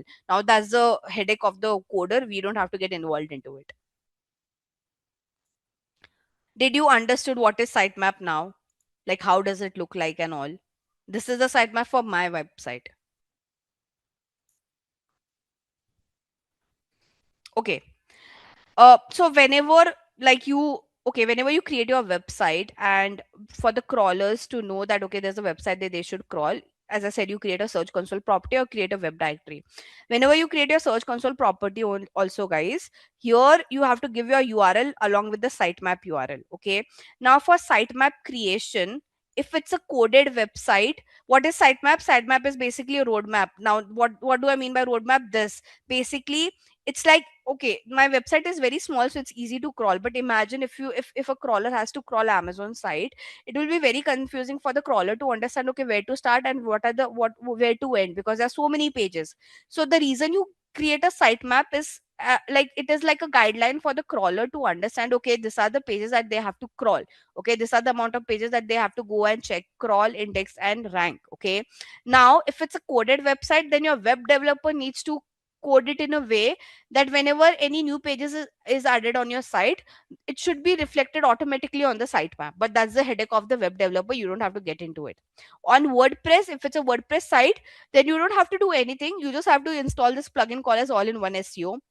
And within this plugin, you just need to enable the sitemap section. And once you enable it, it will automatically create a sitemap for you. So for me, the sitemap was automatically created. I didn't create this. And now this sitemap will guide the crawlers on how like what are the pages that they should crawl.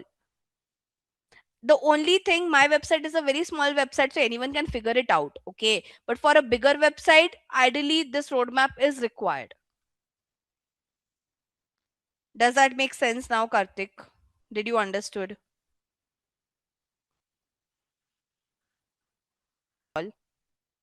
What do you think, guys?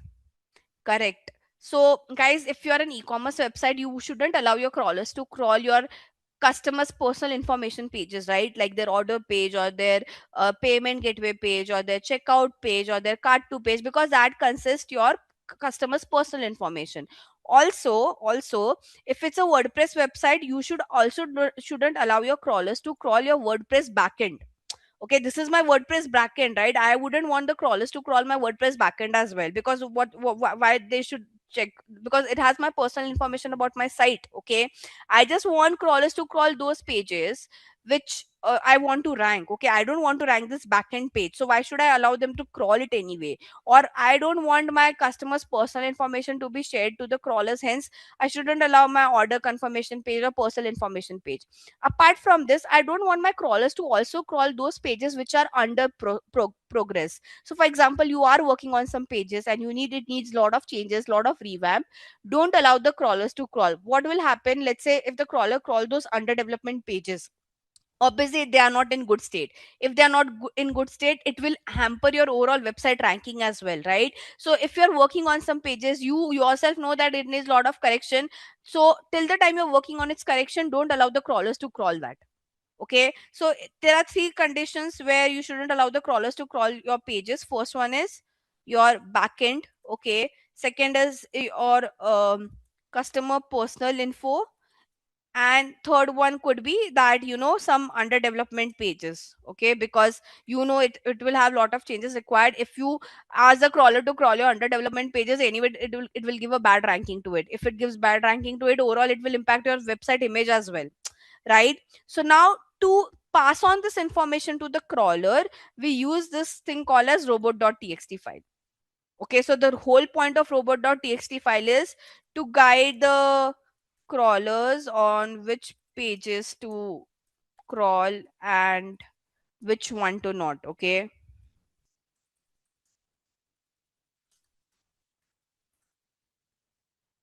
Okay, now, coming to my next point, guys. If it's a coded website, okay, again, you can create that robot.txt file, but you won't know how to upload. Okay, so you can create a robot.txt file in a notepad and you can give it to the developer. They will upload it, because coded website, again, you can't do it. And I'll show you how to create that whole condition. Don't worry, I'll take you through that. But on WordPress, again, we have a plugin which help us to create the robot.txt file. I don't need a help of a coder for to do that. Okay, so I'll just quickly show you how does that look like, and I'll also show you how to write that robot.txt conditions. Um, Allow me a minute.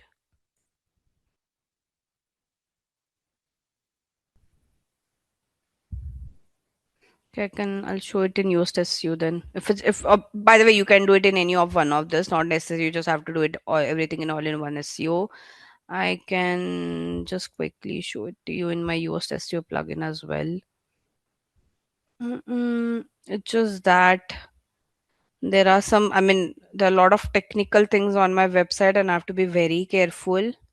So you will have to wait like for a few minutes so that I don't want to make any goof ups over here.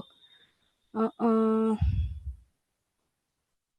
Go to your all-in-one SEO, go to your tool section, and in tool you have something called as robot.txt editor. Okay, now, ideally I have created like a robot.txt file and I'll show you how does it look.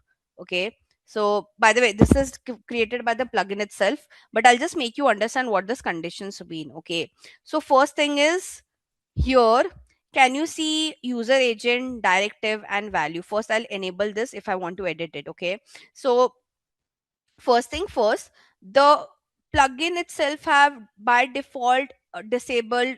So okay, first thing, asterisk sign user agent asterisk means that this condition is applicable for all the search engine. Okay, like, you are like, if you write Google, okay, so here at the back end, can you see user agent, Amazon bot, Apple bot, Byte Spider, CC bot? These are all basically bots or crawlers of different search engine. Okay, so when I write an asterisk sign, I mean that this conditions that I'm writing is applicable for all the search engines or all the bots out there, okay, who are coming on my site to crawl it. Okay, now, directive disallow WP admin. So what I'm trying to say is, I don't want the crawlers to crawl my backend page, basically this page. So this got disallowed. Okay, now, ideally, you don't have to write. I always say that always write the disallow condition, because see, the bots are that smart enough to understand, okay, if these pages are disallowed, then apart from this, all the pages are anyways allowed. So you don't have to ideally write an allow condition.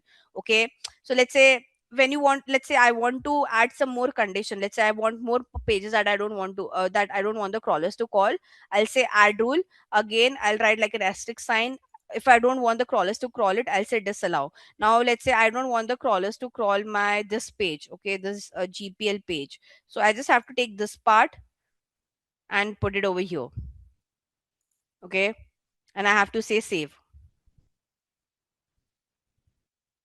Now, can you see? This is how the entire condition will look like. So when if it's a coded website and if a developer asks you that, okay, you create that robot.txt file, this is how you have to write it. You have to create like a notepad file, write user agent is like this two dot asterisk. That means it is applicable for all the search engine. Write what are the pages that you want the crawlers to not crawl. Okay, ideally you shouldn't write any allow pages because it's not required. The bots are very smart to understand, okay, if these pages are disallowed, then apart from this all the pages are anyways allowed, okay. And then you have to give your sitemap URL. So if you create it in a notepad, give it to the developer, they will do it, they will upload it. But again, on this tool, you don't have to, like, now see this, because I've made this condition. uh,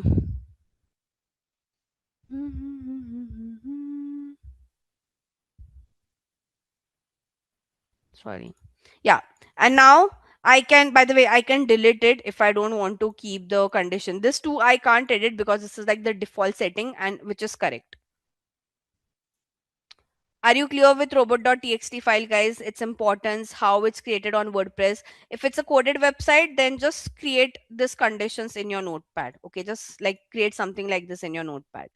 Write user agent is equal to asterisk. What are the pages you are disallowing and your sitemap URL. That's it. Are we clear, guys?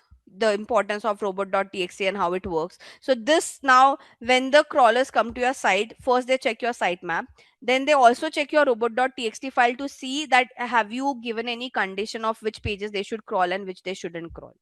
So the crawlers won't start crawling until unless they don't check your sitemap and robot.txt file. And it is very mandatory to add it because this is what which will guide them for to do the crawling process, in a better way. I hope I'm clear and now you could understand things practically. Everyone, guys, am I clear how the on page ideally changes are made? So, again, I'll just summarize. It's a coded website. You are only doing an audit. Please understand this. You will only audit. You will find out what are the loopholes on the site when it comes to on page. You have to pass on this information. You have to sit with the content writer to fix any content related to issue. Give that content to the developer and they will put it. For a coded website, you can't make any execution, guys. But if the website is created on WordPress, even for Shopify, I mean, most of them use WordPress. So for WordPress, as I said, you have plugins who will do the job. So it's not like a difficult task. Even if you Google like for 2 minutes, you will figure out how to make changes. I hope now we are clear and now you understood the practical side of it.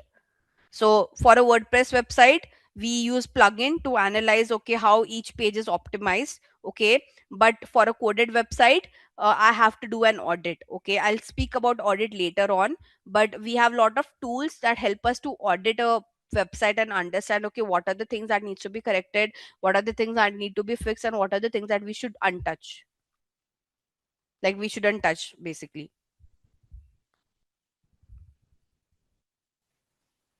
Okay, so now what exactly this does is, the pop-up is coming. Oh, this is very annoying. This pop-up. Okay, wait. Now it should show.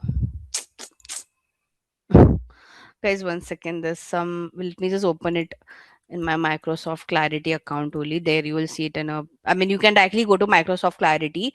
And yeah, here I have created for my site, so I can show it to you.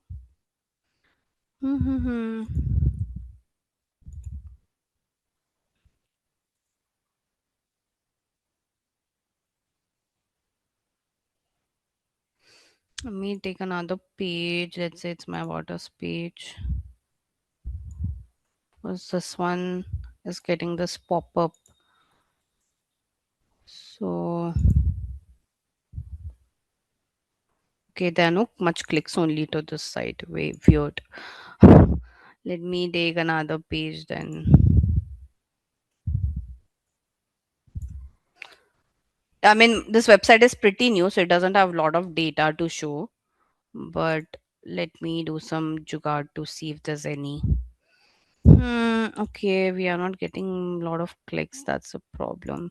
Wait, let me make it custom and let's just do it like from Jan to March and see. There should be some interaction.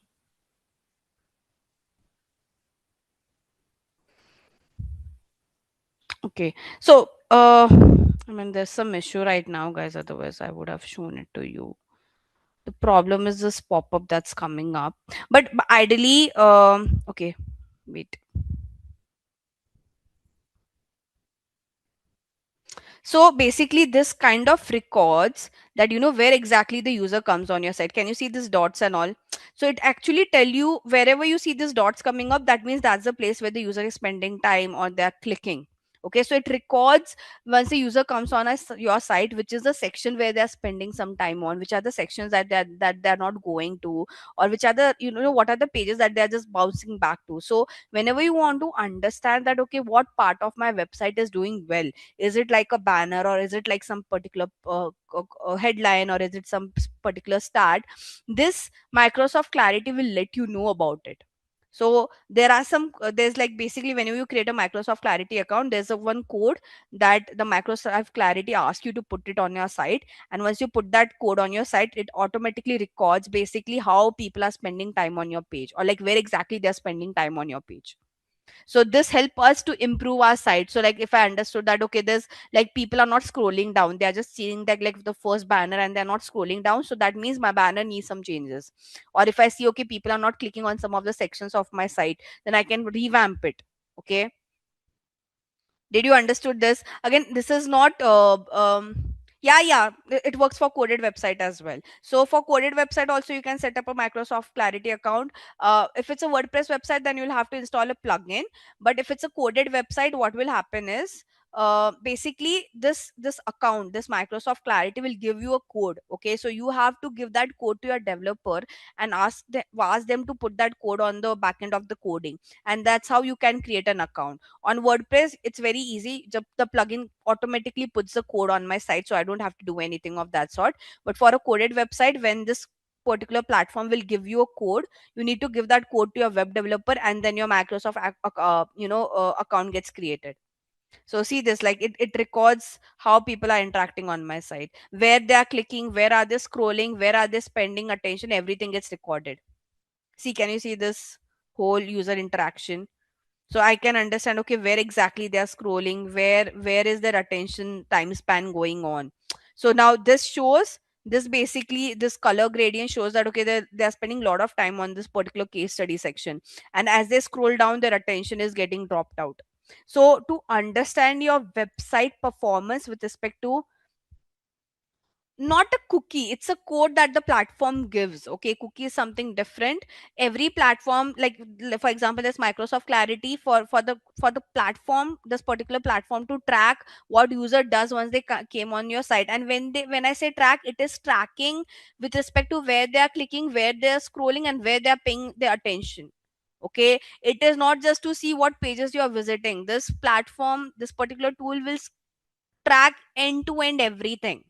So this will help you understand that, okay, what are the sections on your site that needs to be improved. This is like a very different tool altogether. And it will, this, when you create an account on this, it gives you a code, and you just have to give that code to the developer, and then you can track everything. So this is more with respect to where, like, it is not to track what pages the user is visiting. It is to track that once the user visit any of the page, what do they do over there, where do they spend time, when do they scroll, when do they click, what is the place where they're spending time and they're putting some attention. So this gives you insights about, how consumers, how customers are behaving on your site. And that insight you can take to optimize your website. So you and your developer can sit together and you can see recordings and understand, okay, why people are not clicking on this section. Is it like, probably you can change some title and see if that improves your attention time on the site or not. So again, you have to sit with your developer to, obviously this will give you the insight, but to implement it, again you'll need the help of the developer to do it. Am I clear?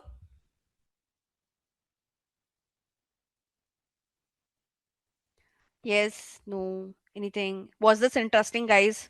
I mean, it's not part of SEO, but I mean, in digital marketing, because you have to track everything, I just thought to show it to you this, but not part of SEO at all. Just like for your future reference, if you're very interested. Okay. Cool. And by the way, my website is pretty new, so I don't have a lot of data to show. But trust me, like, can you see it is showing me that, okay, this I've got 2 clicks on this part, I've got 2 clicks over here. So it tells me exactly where people are clicking, which is like very interesting insight for me. It's just that my website is pretty new, so I don't have a lot of data to show. Otherwise, we could have done like a very good analysis on my page. But sadly, it's a new created website, so we don't have that kind of traffic as well coming in.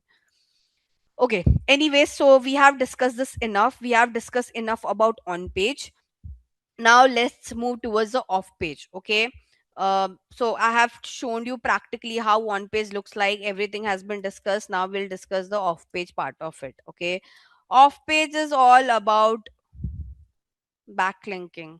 Okay, majorly uh when we talk about off page, it is equal to backlinks. Okay, basically when we say off page, guys, we need to improve our credibility. Okay, so why do we do off page? Is to improve our credibility, to improve our ranking. Okay, to increase our traffic. Okay, now what exactly is off page? I'll show you a classic example of it. um I'll have to search though. So let me think. Hmm. Give me 2 minutes to show you this as an example. I'll show you, by the way, this entire process. I'll show you from scratch. Don't worry. But let me just get some example first for you guys. Mhm.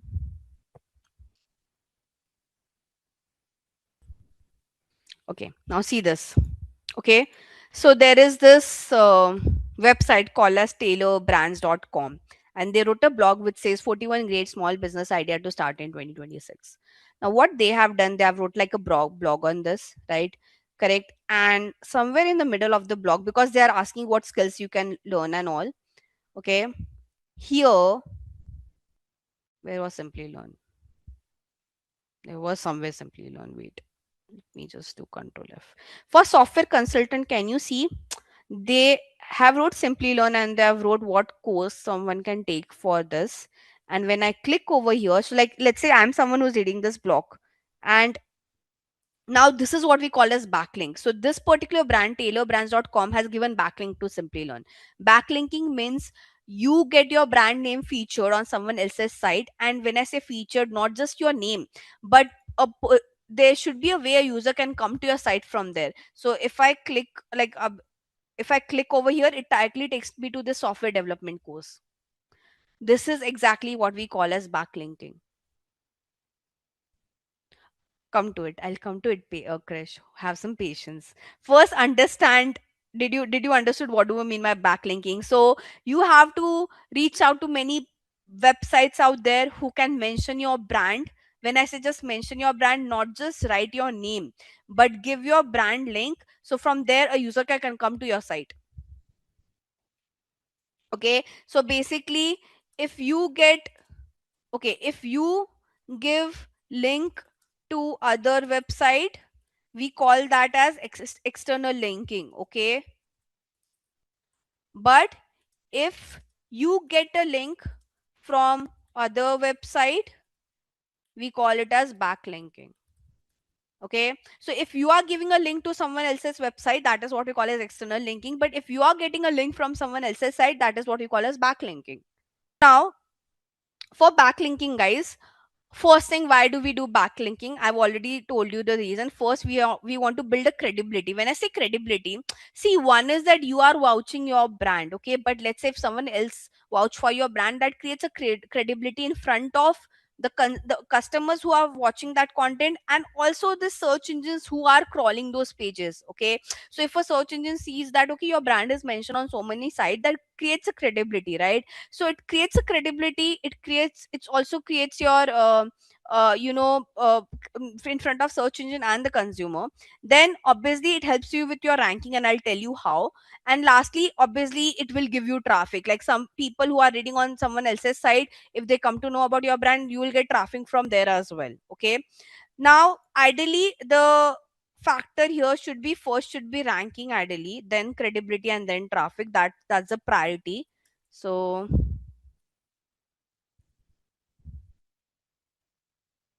okay, now what is ranking, like how does this impact your ranking? Okay, so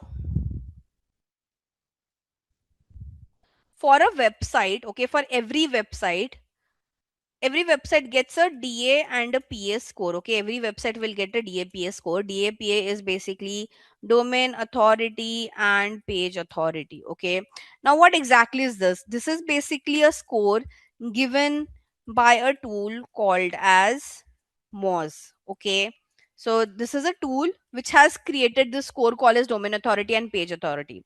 Now the search engines rely, okay, so they consider this score while deciding the ranking.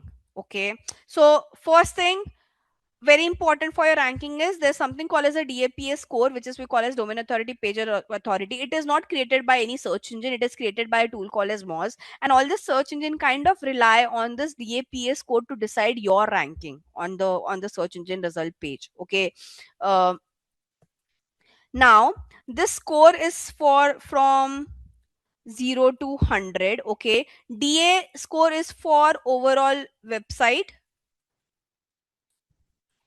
PA score is for like specific pages of your site. Okay, so when I say domain authority score, that means it's for your overall website. When I say page authority score, it is only for like all, like it is given separately for each page on your site. Okay, so ideally higher the DA and PA score, better is your ranking. Okay, now what I'll do, because this concept is like a very lengthy concept, so we will go on a break, and once we come on a break we'll discuss further about this. Right now I've just informed you what is off page SEO, which is like majorly, or there are a lot of other components of off page SEO, but the most important, the OG one, is backlinking. Why do we do backlinking? So that it improves our uh, ranking, then credibility, and then the traffic. When I talk about ranking, basically you get a, for each website they get a score called as a D and PA score, domain authority, page authority. It's given by a tool called as Moz. The search engine kind of consider the score when they give you the ranking on the search engine result page. The score is from 0 to 100. DA is for overall site, PA is for specific pages. Higher the DA PA score, better is your ranking.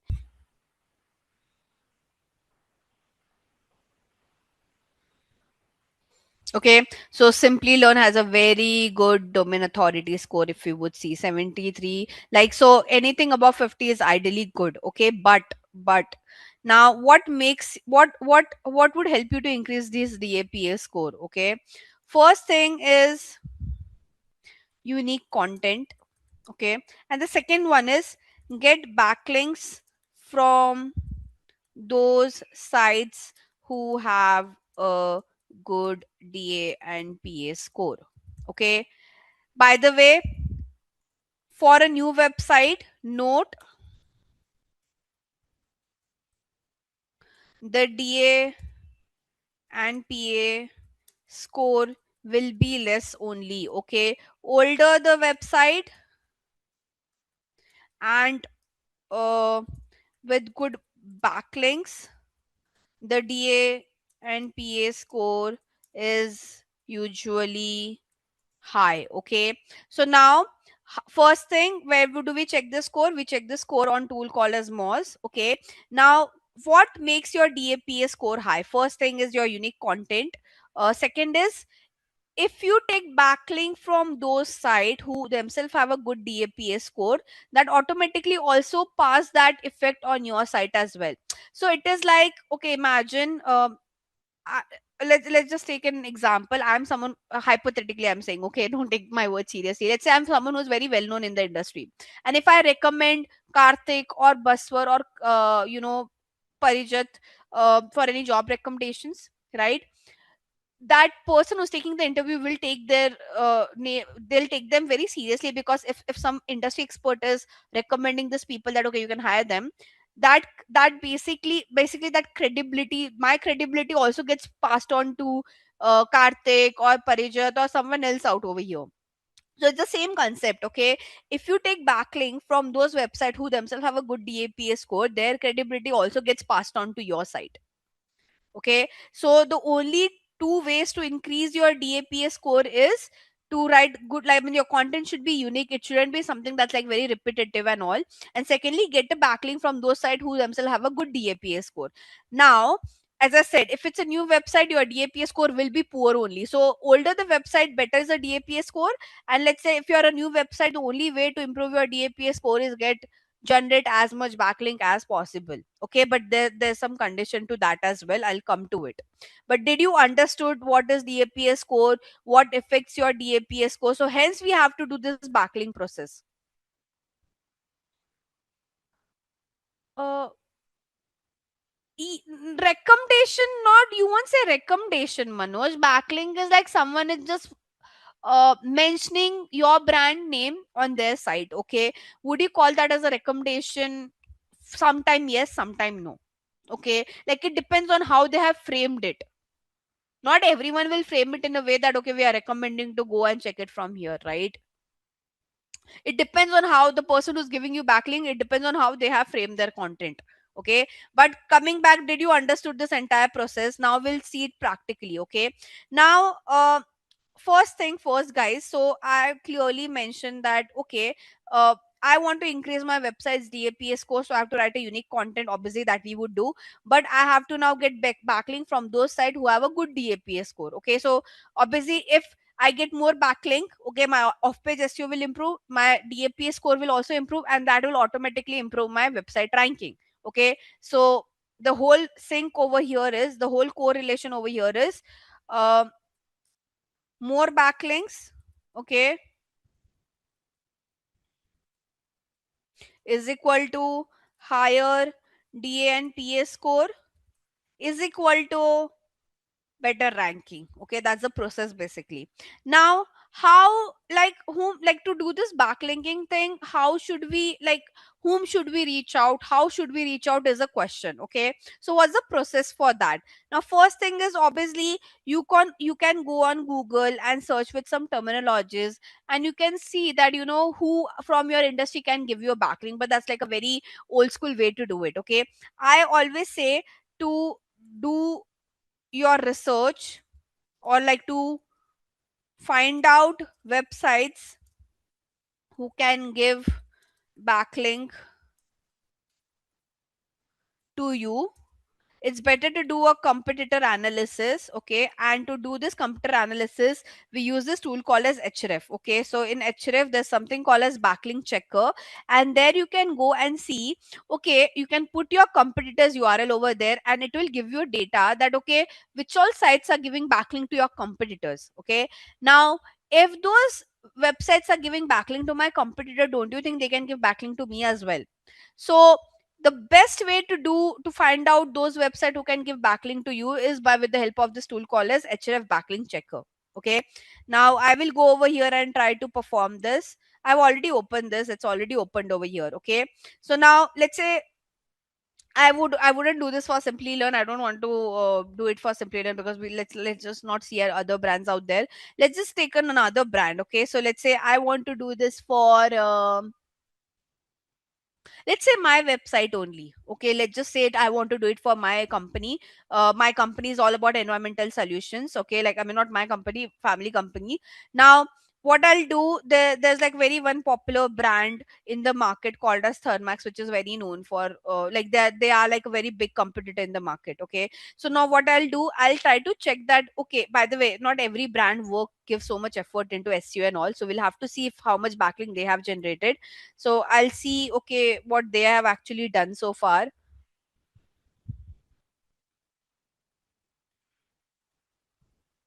Okay, so they also have a decent DA score like 60. Can you see they have got around 10K backlinks? Okay, now what I would do is, can you see referring page? What does referring page means? Referring page means that which are the sites who have given backlink to this company called as Thermax. Okay, so referring page means which are the sites. So like there's screener.in, there is money control, there is sticker phenology, single X, air treatment, all of that. Okay, so referring page means which are the websites who have given backlink to to this company Thermax.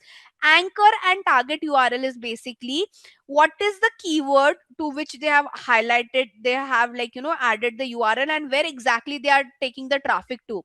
So obviously when I say they are giving traffic to Thermax, here it will, you will understand, okay, which is a keyword which has been highlighted, and which, on which exact page of Thermax the traffic has been given to.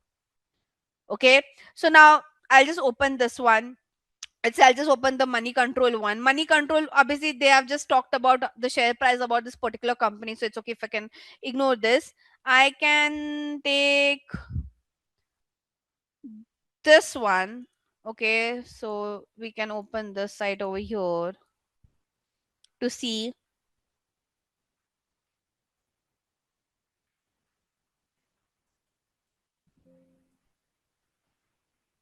Okay, this is a form page, so we won't be able to see it like only when, okay, it's here, but like they have not given a link as such. So but I can ideally reach out to this site. I mean, this site is basically all about business registration, MSME.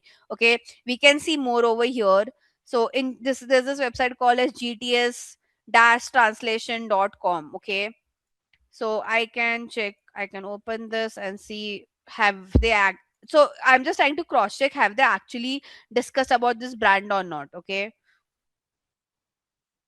I mean, it's a very big website, so see, they have. Right now if I click over here, it takes me to the Thomax page, right? So this is what they have given a backlink to. So what I can do, I can reach out to all this website to give backlink to me as well. Correct. By the way, this is like the free version of the tool. When we work in an organization, we get the paid version of this tool. Vijeta, we'll come to it, guys, one by one, guys. Patience, patience, please, guys, get some patience, okay? I'll come to it, Vijeta. Let's not directly.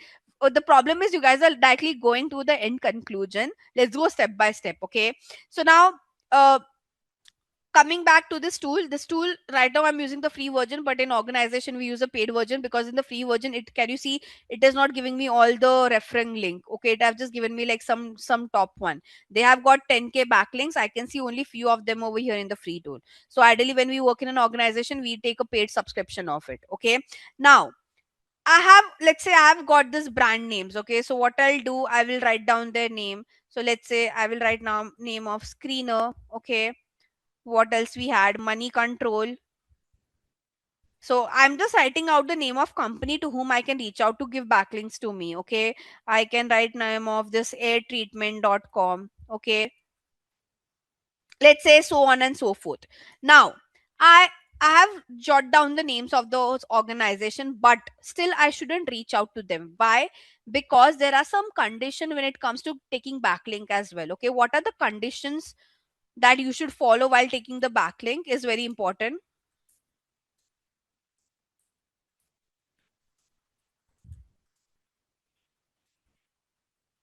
Okay, the first condition is, guys, take backlink from someone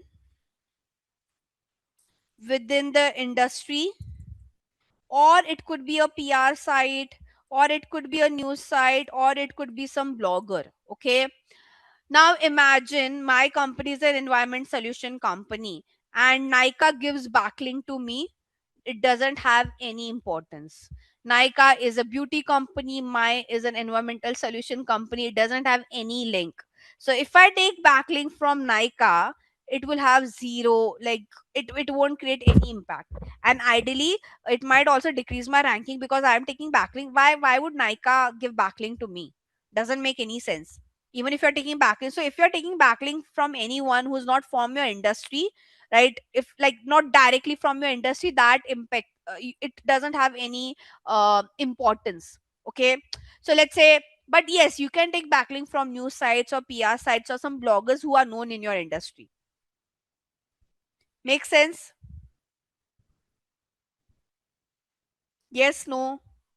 So like if I take backlink from Simplilearn, uh can make an impact. Let's say if let's say Simplilearn is into providing education about environmental science and they have featured my brand name, that can still work. But Nikan, if there's some little, there should be some relation between your industry and that industry, then only it will be considered valid. Otherwise it is not valid at all. Clear? Right, so that's the first condition. Second condition is take backlink from those who has a high DA and PA score.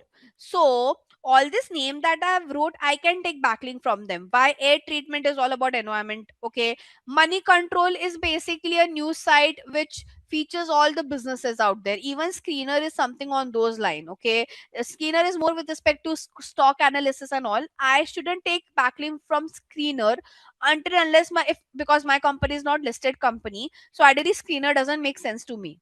Okay, Screener is to analyze stock and all. Okay, so ideally I shouldn't take backlink from Screener because no relation. If I would be in a listed company, then that's a different point altogether. So I've removed Screener from here. Now the second condition, I've said that okay, take backlink from those who themselves have a good DAPA score. So what I'll have to do before I reach out to money control or airtreatment.com, I should first check what is their DA and PA score. So what I would do is, let's say money control. So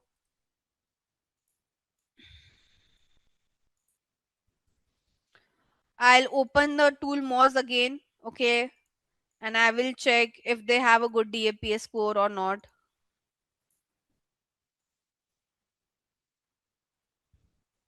Ideally money control will have a good DA score because it's like a very popular site. So I don't think they will have a bad DA score, but yeah, we can still check.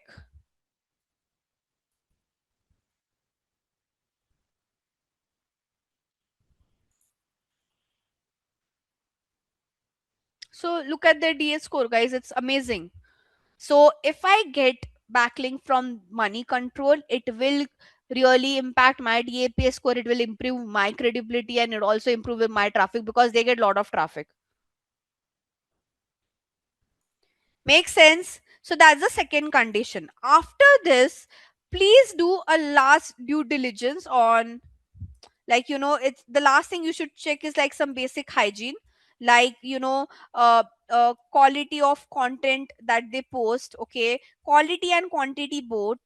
Let's say if it's a website which hardly posts something or who hardly write blogs, there's no point of taking backlink from them because they won't have that kind of good traffic as well coming on their site. So check what is the quality of their content, what is the quantity. When I say quality, I mean, check if they do. I mean, they shouldn't have any grammatical error or spelling error or any error with respect to sentence formation or anything on the basically basic English hygiene is what I'm trying to say. Because again, if something is wrong mentioned over there, that show creates an image for your site as well.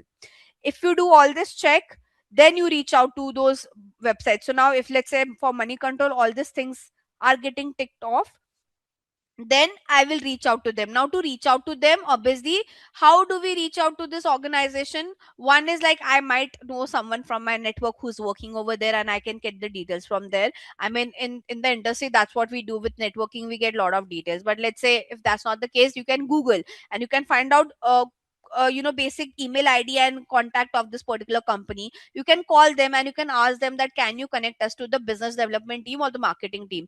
By BD team also kind of looks into all of this thing little bit to do collaboration and all of that. So either you can ask them to give the number of a marketing person or a BD team, or you can go on LinkedIn and find out who's working in the marketing domain within this organization. You can send them a LinkedIn request and you can approach them. Okay, it depends. It depends on how well you are known in the industry. If you're known in the industry, you with network you will get a lot of contacts. If that's not the case, then you have to like take this long process of calling them, reaching out on LinkedIn and all of that. Okay, so far so clear, guys. Still now, are you did you understood? Then I'll come to the next part. I mean, it's still not completed. Okay, now the next part is, guys, how, like, okay, you have approached them. So obviously, let's say you get an email ID, you'll write an email to them. Obviously, first thing is try to get backlink for free, or you can do some barter deal. Barter deal, now barter deal not always mean that, it could be like, let's say if I'm Nika, then I'll say that, okay, I can give you some products for free and you write a post for us. That is barter dealing.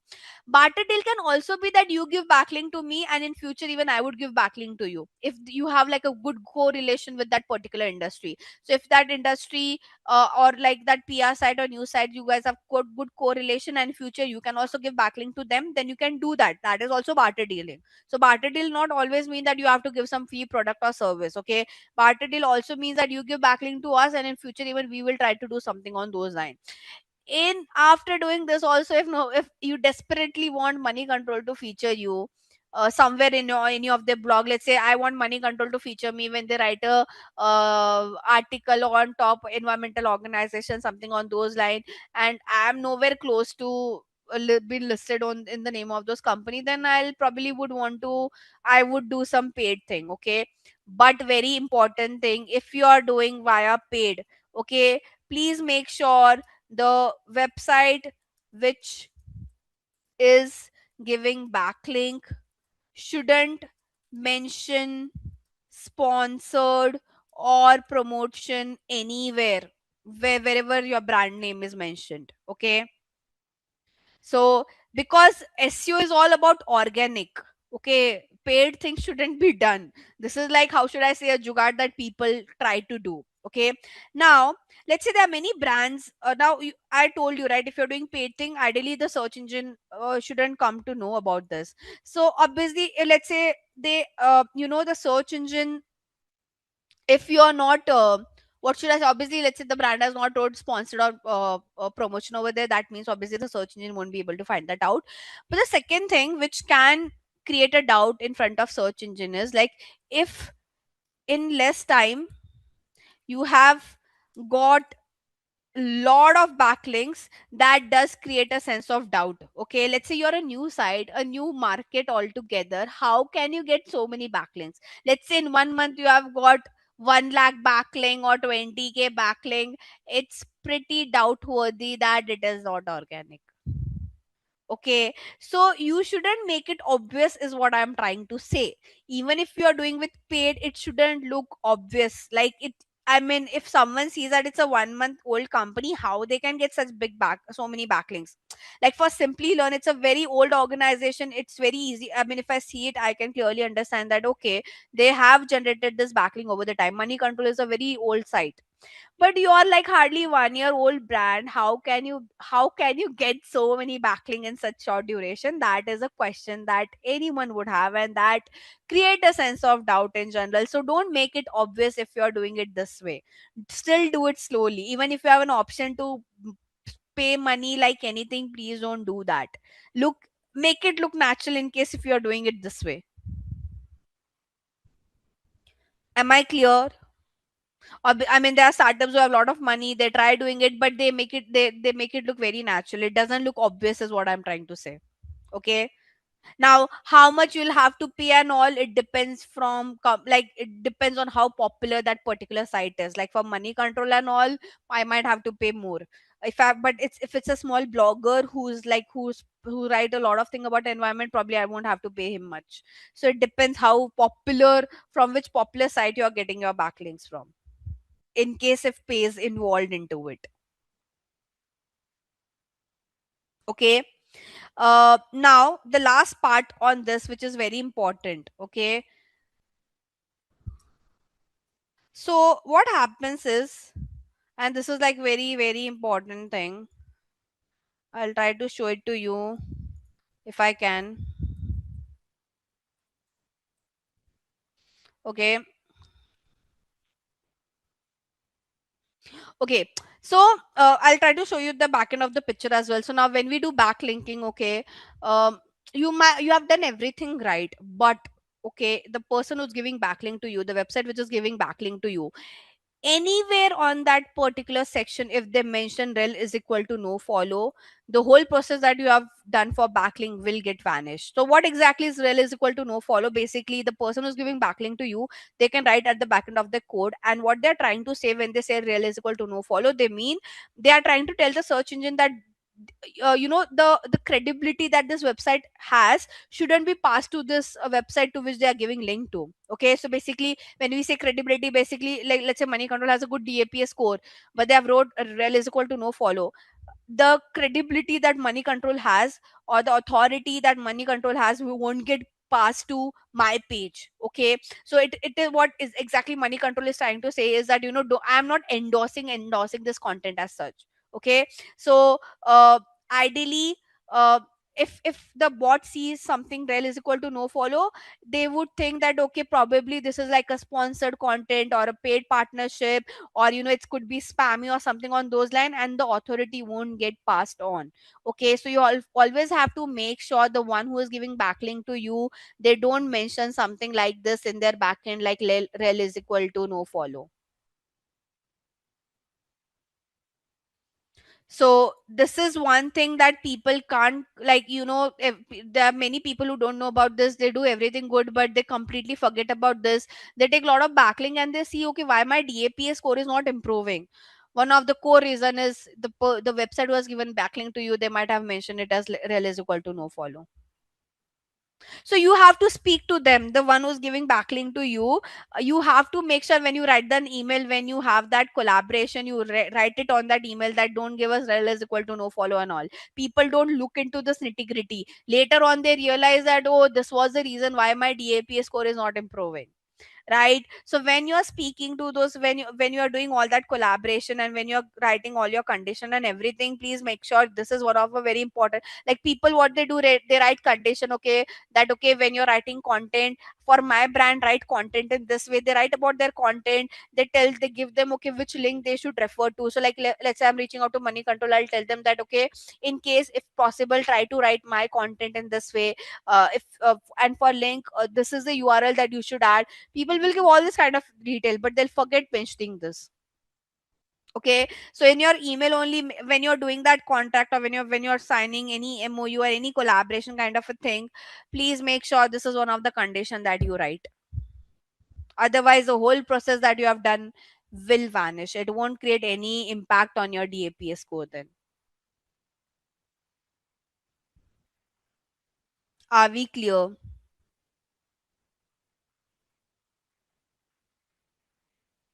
So the authority, the credibility is not getting passed on. And when we say authority and credibility, that means that it will won't have any impact on DAPA score. Yeah, I mean, why you think the world is so great? No, it is not. People, if someone knows that, you are not that skill enough, you don't have that knowledge, people would do it intentionally. Why would they not do it? See, you don't know what kind of people will come across, no, Parijat. If I understood that, okay, you're not technically sound in SEO, I can fool you around by doing such kind of activity. I'll take money from you, but I mean, I might do such kind of goof up with you. And there are people who would do it intentionally if they get an understanding that you're not that technically sound. See, if anyone, I mean, I'm not saying everyone does that, but there are good chunk of people who would do this to you. Let's be realistic. Not everyone would do good things. There are people who might scam you, will do such kind of activities if they think you're not technically well versed. I mean, in digital marketing, there are a lot of things that happens. If anyone gets, I mean, if the person is very cunning and all, and they understood that, okay, you're not that technically well versed, not just with SEO, in paid marketing and social media also. In social media, people don't fall into a lot of problems, because social media is something that everyone knows. But SEO and paid performance marketing is so technical and so complicated that if someone just get a gist that you're not that technically well versed and all, they can do it. Why would they not do it? I mean, they should, ideally they shouldn't do it, but I know many people who have got into such kind of problems. Okay, so let's not just assume that everything is good and all. Like people will I mean, you'll work in the industry, you'll come across with very different people. Cool. Yeah, later in future, please create it. So when you sign up, when you give your email ID and create a password, it asks for the billing information. Just choose India, write your name. Don't give any payment detail. That's it. Okay, like don't give any payment detail as such. Save address. No thanks. Okay, Jigisha Purohit. So it will just ask you for the billing information, but please don't give any payment details. That's it. If it mandatory asks for the payment detail, then don't give it. It's okay if you don't do it. Like try to do whatever we have in the free section. Okay, it is mandatorily asking, I believe. Guys, if it's asking this mandatorily, don't do it. Try to just use the free version. Don't sign up as well then. Because I don't think there's an option to skip it. No. But my account is created, so what I can do, I can log in. See, my account is created, by the way, so I can skip it. I just went back and I can now use their domain analysis section. Get 3 report per day on us, unlimited for more. So I think I have exhausted anyways after logged in as well. You can try out with other ID then. Okay, let me know if you are able to or not. If you are guys, by the way, if your limit is exhausted, it's fine. From whatever you can get from your limit, just like give me some name. Okay, I just want you to get used to the process, not with the end result, because we are using the free version of it. Okay, so but please don't give any payment details. Okay, when you are signing up, just give your email ID and your create a password. It will ask us for some billing information like your country, your address. But when it asks for the payment thing, just go back. Don't give any payment detail, please. It's okay if the free version limit is exhausted. Whatever you have, you could able to fetch out from free limit, let me know from them that itself.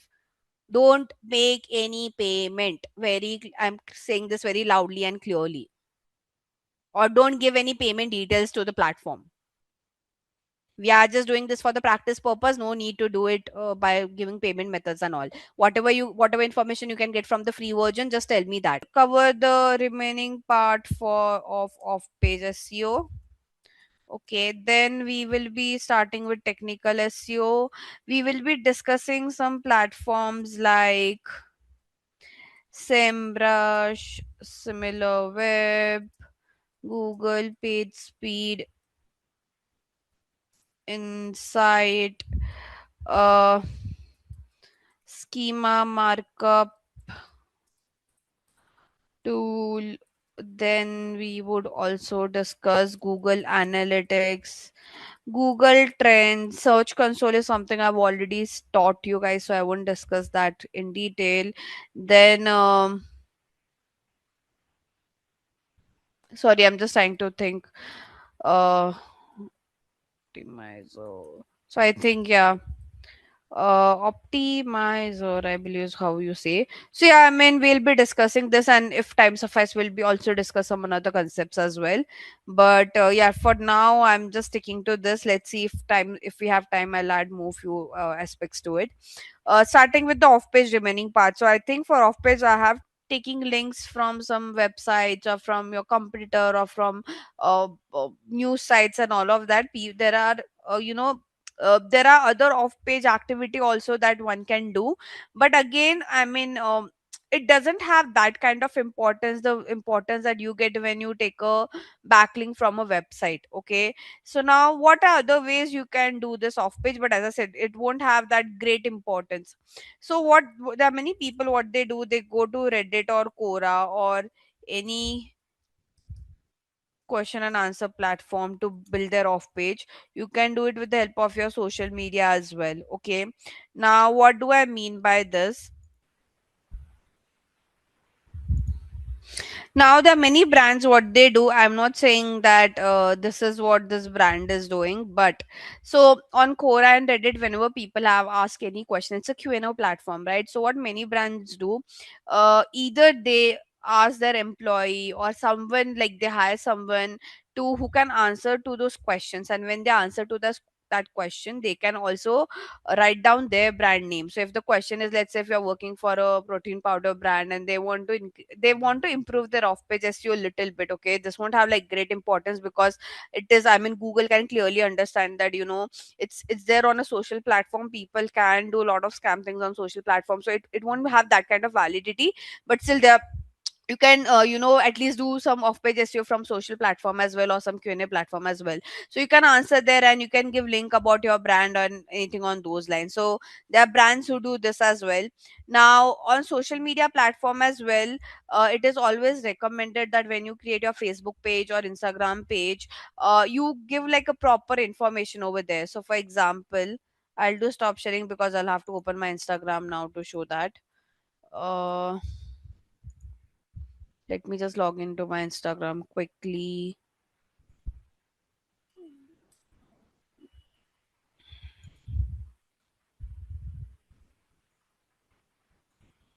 So you might have seen that if it's a brand page like this, okay, so on social platform, one is like a profile picture and one is like a brand page, right? So in those brand page, it is always recommended for brands to give proper details about their brand, even the website URL.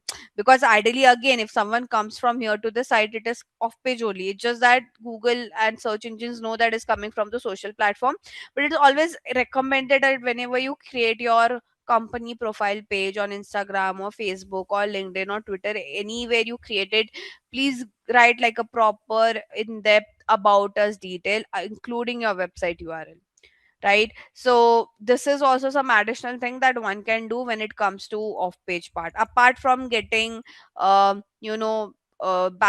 from some computer sites or PR sites or news site. Okay, so I think I have spoken about this. Now we'll go towards the technical SEO, which would take some time today. For technical SEO, guys, let's just understand what exactly do we. So we'll cover some theory part, and then side by side we'll try to also go through the practical side of it. Okay. So now when I say technical SEO, in technical SEO, basically again we are trying see any kind of SEO, whether it's on page, off page, or technical. The whole point is to optimize your site. Okay, optimize is basically, the word optimize means that you are trying to improve it or you are trying to make it better. Okay, so now on page, what we saw that we were making changes on our site, but with respect to content, if you would have seen. Okay, second, off page, it was all about getting credibility from outside. Technical is all about with respect to the infrastructure of your site. Okay, when I say infrastructure, basically the technical side of your site, like there might be some code, it could be speed, it could be whether it's mobile friendly or not. So any technical aspects of your site, okay, if you're trying to fix that or if you're trying to optimize that, it is part of technical SEO. So if you, again, like technical SEO, like on page and off page SEO, if you try to work in an in-depth manner on all the three parts, obviously it will improve your SEO ranking. It will make the job of crawlers easier to crawl, to index, and to rank your site. Okay, so now when we talk about technical SEO, um see, whenever all the search engines in the market, they always want a website to have some technical qualities. Okay, when we say technical qualities, the three main technical qualities that are shouldn't be compromises. First one is secure, like how secure your website is. So when we say secure website, that means, um,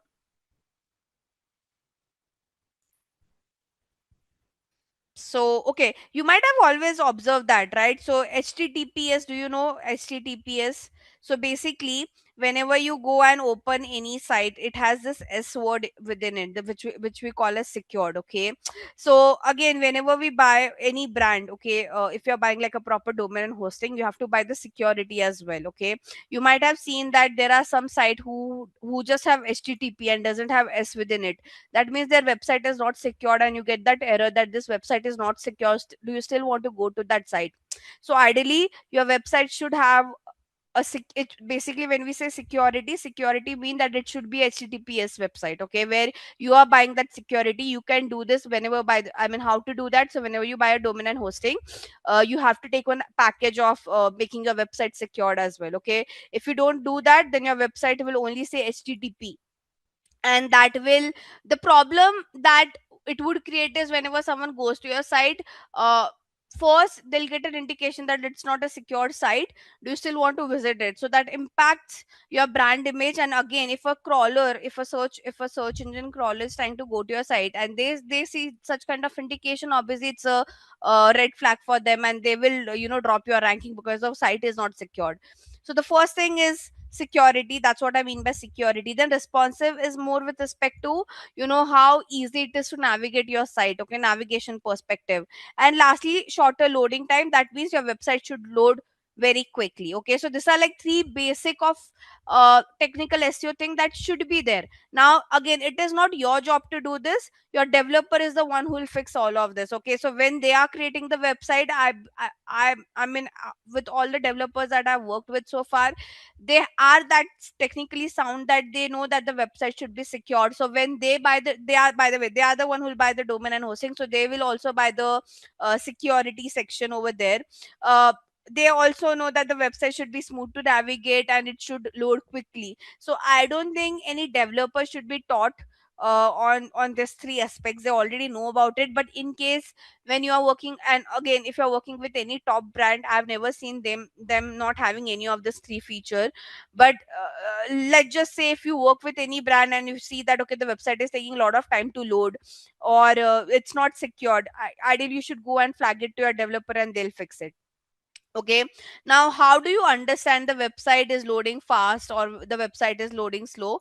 So there is this tool that we use, which we call as, sorry, uh so page speed insight is the name of the tool. I can give you the URL of this tool.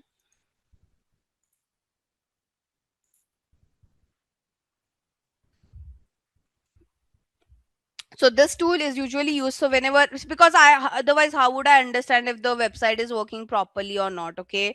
So this tool, PageSpeed Insight tool, what it does is, if you give your website URL, it does take some time to load, in few parts. So what it will tell you that what is the speed of your site on mobile, what is the speed of your site on desktop, okay. You can compare and you can let the developer know if you see some red flags on the page load time. Okay, now see, for desktop, now I had given Mintra's URL over here. So for desktop, it is showing it is in orange. So it gives you an indication if it is in red. So if the speed is between 0 to 49, that means it's a red flag. You should go ideally and fix it ASAP. Orange is still manageable. 90 is like, if anything above 90 is like your speed is very good. But now this is for desktop. For mobile, if you see, it's still not able to navigate. So I mean, I'll have to reload again. There's some Wi-Fi issues at mine, so my platforms are not loading that quickly. But you can check individually for mobile and desktop, and you can take a screenshot, give it to your developer and tell them that can you fix the speed. Are we clear with this tool, page speed insight tool? Yes, no? So your job is not to fix it, as I told you in the first lecture itself. In most of the part of SEO, you are the one who will find out the loophole, and your developer and the content team will have to fix it, right? Um, I hope I'm clear, guys. Yes, no? Could you please say so I can go to the next slide?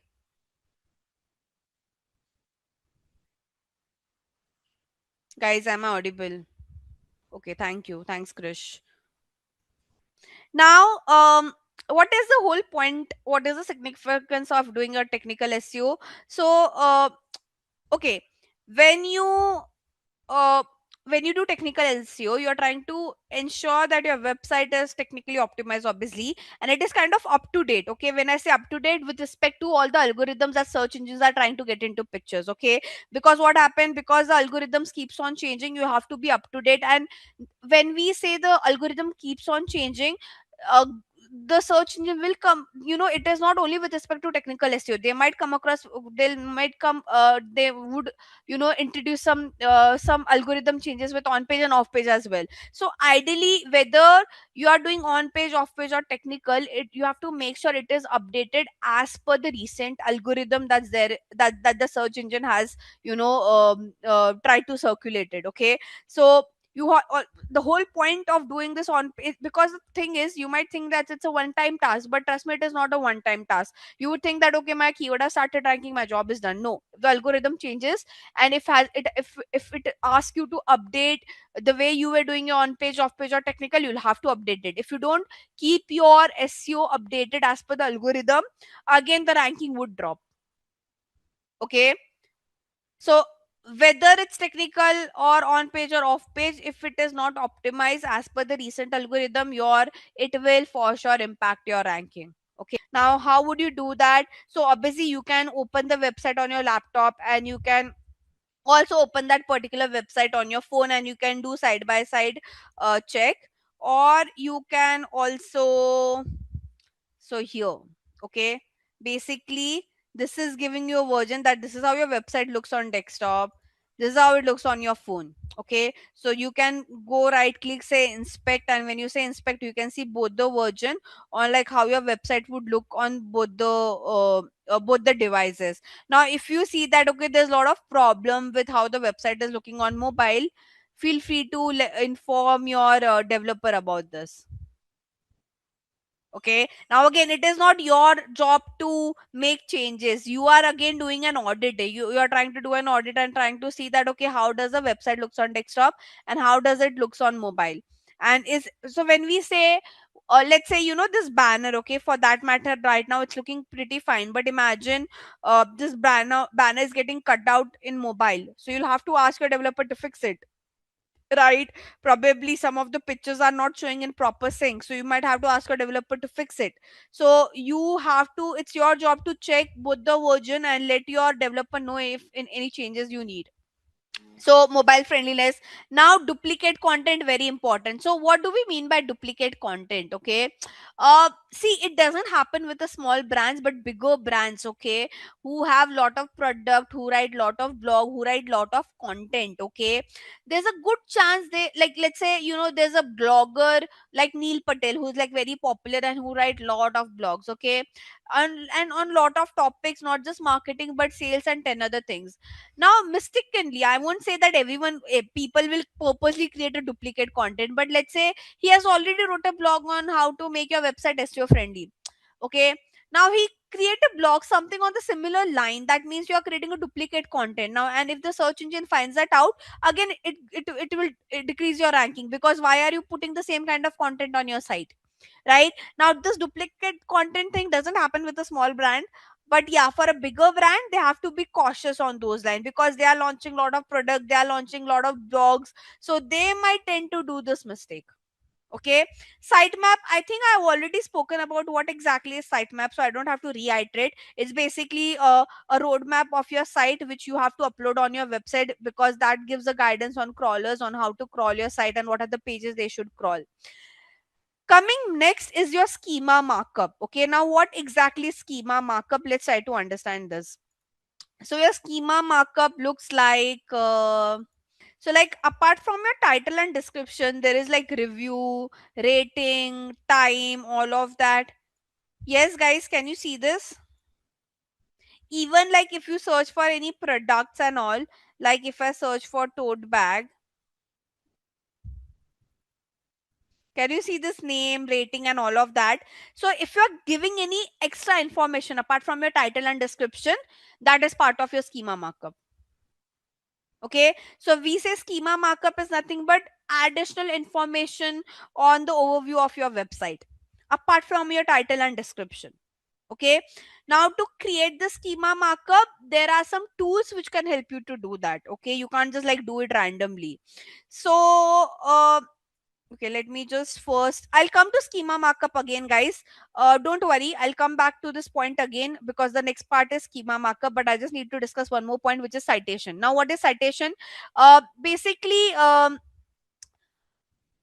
if you want, there's something called as Google business page. Okay, Google business page is basically, like if you're searching for like salon near me, you see such kind of results, right? Let's say I'll only search right now this kind of business details, right? This is what we, by the way, to create this you have to create your profile on Google business page. Okay, so now what exactly citation is more with respect to this, because again this is based on SEO ranking, right? Like if I'm searching for it, why Lakme is getting more ranking than Shri Beauty, then Salon, because obviously Lakme has optimized the space. So when we do SEO, we don't do only SEO of your website, you also have to do SEO of your Google business page as well.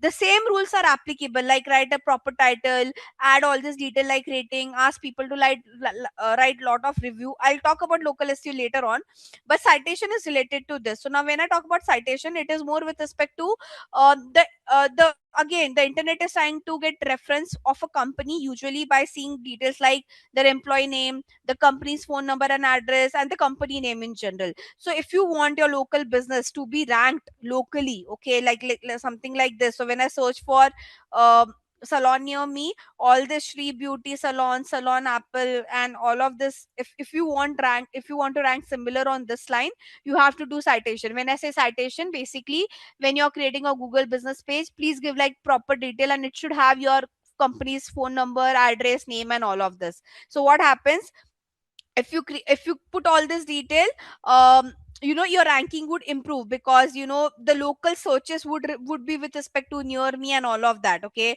so it will improve your ranking on the search engine result page, but this is only with respect to your Google business page out there. Okay, this is what we call as a Google business page. It's very easy to create a Google business page, by the way. Like you just have to, I don't have to create one. I won't be creating one, guys, because it's not required. But okay, there's like a dummy one which I already had on my section. Let me see if I can edit and show it to you. So basically, you have to give your business name, the category, the description, how at what time does it open, your phone number, your website, your business location, opening hours, any review, any rating. Basically, you're just trying to give your information. This is not like no coding, nothing is required for this. Because schema is a bit lengthy. I've already spoken what exactly is schema. In the picture also you could see. So basically, um imagine like schema is more of like how you are trying to organize the information of your website in your overview section. Okay, where you're giving additional information. It could be a restaurant, it could be a business, where you're giving your information like, okay, what is the hours of this company, what is the pricing, what are the ratings, right? It basically this get display like this on your search result. Okay, now why exactly it is required, because obviously guys, more the information, better is that the user would click on it. Imagine there's one restaurant for which you can see a review and rating for the, and one for one restaurant, you hardly don't you judge that which restaurant you should go or which salon you should go based on the review, rating, timing, and all these factors. Now imagine you are not giving this kind of detail. There's one business who's giving all this detail in the overview, and there's one business who's not giving it. There's a good chance the business who have given that detail will get more clicks. Okay, so that will impact their traffic, their ranking overall.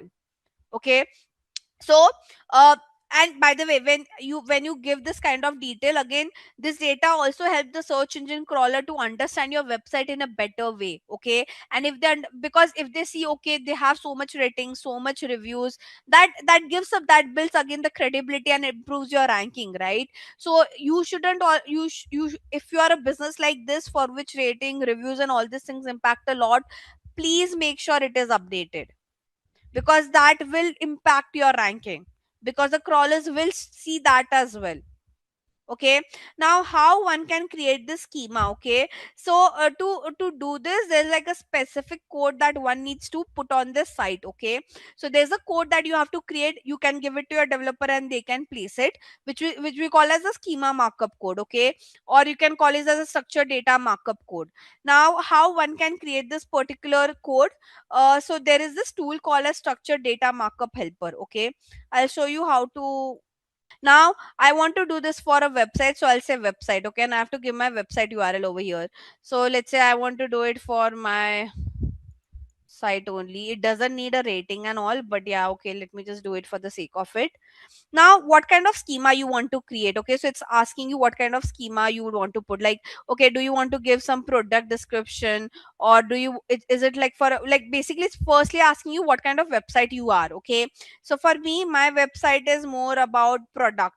Okay, like we have products, so I'll say, okay, I have a product.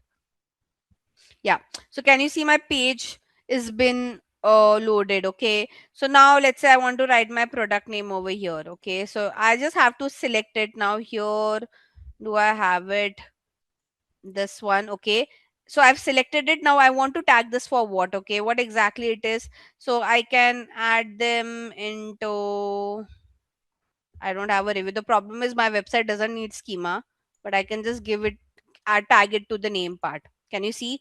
So basically, you're giving all the information. Now, if I have a picture, I can tag my picture. I don't have a picture properly. That's a problem. But let's say it's just this one. Now I don't have review as well. So basically what you have to do is, the whole purpose of this is, when you give your URL, okay, whatever details you would want to tag, like, okay, let's say my page, my page doesn't have all those kind of detail, but like this is an image, so I'll tag this as an image. Okay, so that image can be also showcased. Okay, so when a preview is being shown on the search engine result page, that image will also appear. Now I don't have any reviews and all, but let's say this is my review. Okay, I'm just saying you hypothetically, I had some reviews, but I'll have to see. Contact us. Hmm. Let's say this is my first review. Okay, so I can select this and say, okay, this is part of reviewer body. Okay, now I don't have a rating as such, but basically you're just tagging all the important things that you want to be showcased in your preview. Okay, and then you just have to say create HTML. It will give you this code. This code you need to give it to your developer. Are we clear? So you just have to, your job is only to create this till here. You just have to download this code and give it to your developer. Citation is only for your Google business page, Aman. Schema is like in general for any website. But in citation, if you would have seen, it was only about your business name, the address, the number. It was only specific to your Google business page, your company name, your phone number, address. That's it.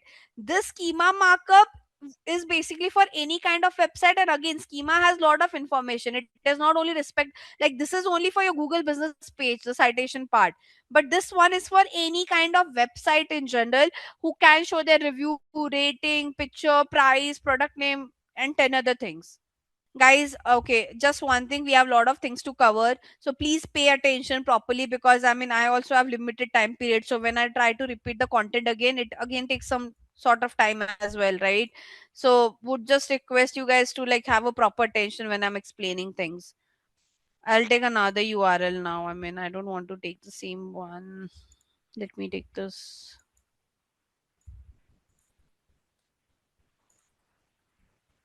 So again, it's like a product.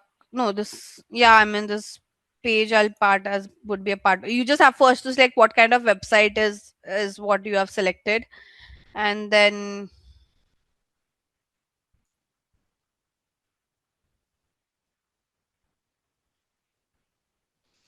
so my product. So now for product, I would say this is the name of the product. So I'll say name. Then this is my logo. So I'll say, okay, it's a logo. Then this is testimonial, basically my review. So I will say review body, right? I now I don't have anything else that I can put. I don't think I can't give this URL. That's not even a brand name. Can't give this under. So I don't have much details that I can tag it. But whatever I could tag, I've just tagged it, and I'll say create HTML, and this will give me a code. I just need to give this code to my developer. So it also says where to add the code. Basically, by the way, the code starts from here. Okay, it starts from here. Your code doesn't starts from here. The code starts from here till here. Script start, script end. Now you have to put this below the head section of your HTML code. So just give it to your developer, they'll place it with this instruction. But when you give it to your developer, please make sure you just copy from script start to script end. Don't take this first line. Clear? Okay. So I think, guys, please mark all these tools. Okay, they are very helpful when you work on it. Otherwise, you won't remember. Someone will ask you to create a schema. You'll be clueless that okay, what tool you are supposed to use. So, I mean, make sure you create an Excel sheet. Write the name of the tool, the URL, and its importance. So this tool is to create your schema markup. Before that, I gave you name link of tool, which was to check your page speed. I think in the last lecture I gave you the link of tool called as href, which was to check your backlink checker. I also gave you link of Moz to check your DAPS score. So you create your own Excel sheet that will be handy for you guys. Otherwise, you'll figure out when you'll work. You can't sit and figure out okay what tool I'm supposed to use. This should be ready. Either you bookmark it or create an Excel sheet. The name of the product, the importance, and its link. Okay, so we have discussed the entire process of how do we do the schema. Now, talking about the search engine algorithm, guys, I think I've already spoken about this. Basically, it's a kind of a collection of formula which will help determine, what is the quality and the relevance of a website. And as I said, Google has lot of ranking factors. If you could see, Google uses more than 200 ranking factors. Can we fix all the 200 ranking factors? No, we are only focusing on the major one for time being. And again, when we say 200 ranking factors, this factors keeps on changing. Okay, now, I think web crawlers I've already explained. We've been talking about what are web crawlers. Uh, Basically those bots which will come on your site and they'll crawl. I have already spoken about this. What I want to talk about crawling processes also I've discussed. Robot.txt file is also something we have discussed. Um Google My Business page. I think I've already spoken about this. What exactly is a Google My Business page? I wanted to speak about the algorithm. So I'm skipping all the slides because I've spoken about this. I've already taught you how to use Google Keyword Planner tool. So I won't talk about this again. Uh, let's talk about Google Trend, and then I'll talk about the algorithms separately because that's majorly theory. What is Google Trend, guys? By the way, basically, again, it's a website by Google which will help you understand what are the top queries that people are searching in your region, or probably in your area or in your country. Okay, so what you can use this tool to keep a track on what are some popular, queries people are going on Google and searching for. Okay, so you can understand what are top trends, and if that trend has any alignment with your brand, you can integrate that. For example,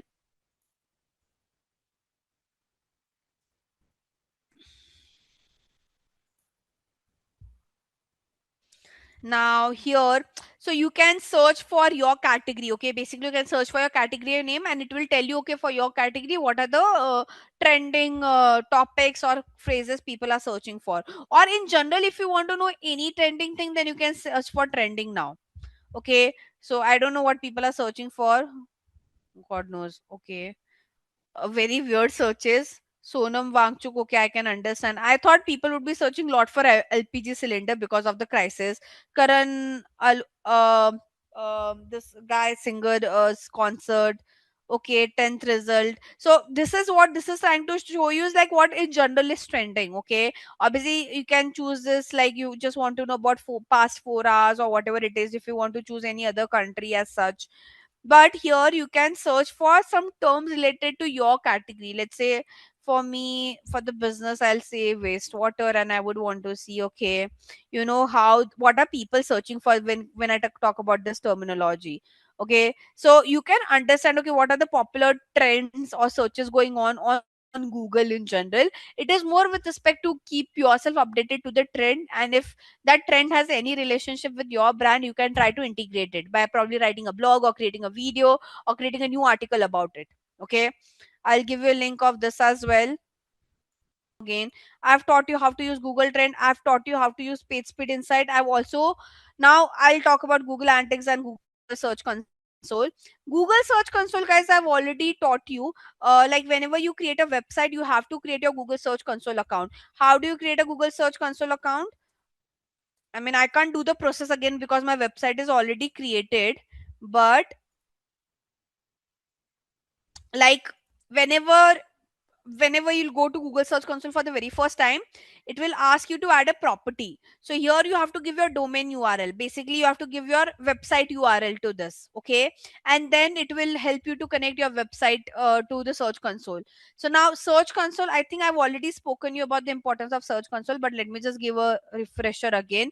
The major use case of Search Console, I personally use it for, is only to understand what are the errors on my site, or what are the errors on my pages which are with respect to SEO that I need to fix. Okay, so I usually use this platform to understand what are some flags on my website with respect to SEO. I don't ideally use this platform to check my website performance because it doesn't give a very in-depth insights in general.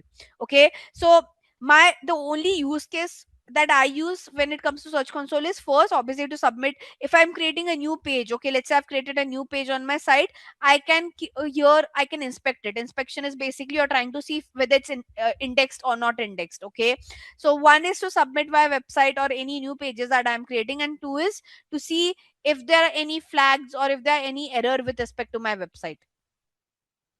That's the only reason I check this particular Search Console. Otherwise, I don't check this. Now, coming to my second point, then where do I check my website performance in general? For that, I use Google Analytics. Okay, both of them are free tool. You are not paying any money for this. Okay, so Search Console is more with respect to see how your website is getting ranked, if there are any flags with respect to SEO. But Google Analytics is used to see your website performance. Okay, now, first thing for Google Analytics, guys, it's a very complicated tool in general. Okay, I mean, uh, like, there are some departments. If you're working for a bigger brand, ideally everyone should know this tool.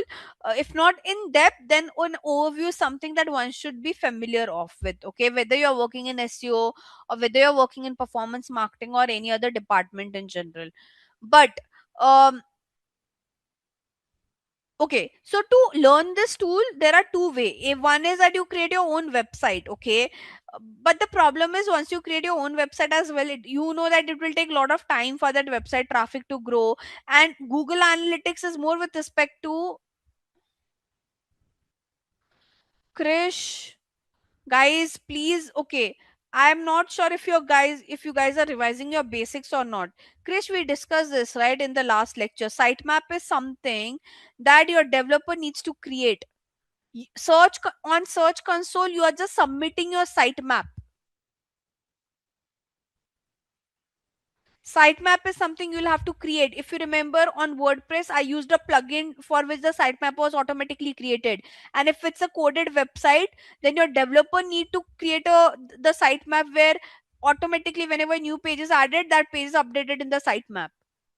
The Search Console won't create your sitemap. The Search Console, you have to go and submit your sitemap to the Search Console, so that that crawler gets an indication and they can start coming and checking all the pages.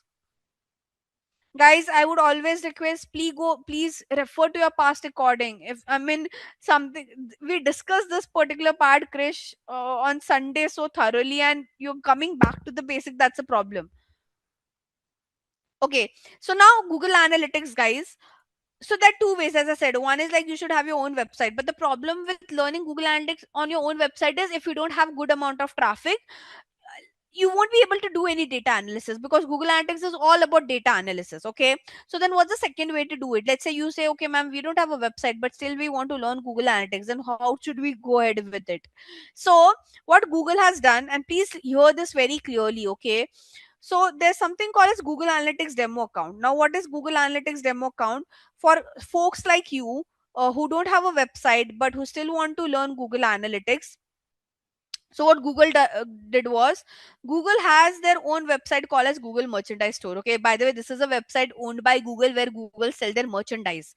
Now what Google has done, Google has given free access. Okay, free Google Analytic access of this website. So anyone who want to learn data analysis, or who want to see, okay, how numbers are getting analyzed on Google Analytics platform, they can refer to this demo account. Now this demo account is nothing but, uh, this website, which is merchandise store website, the analytic account of this website is accessible by everyone out there in the market.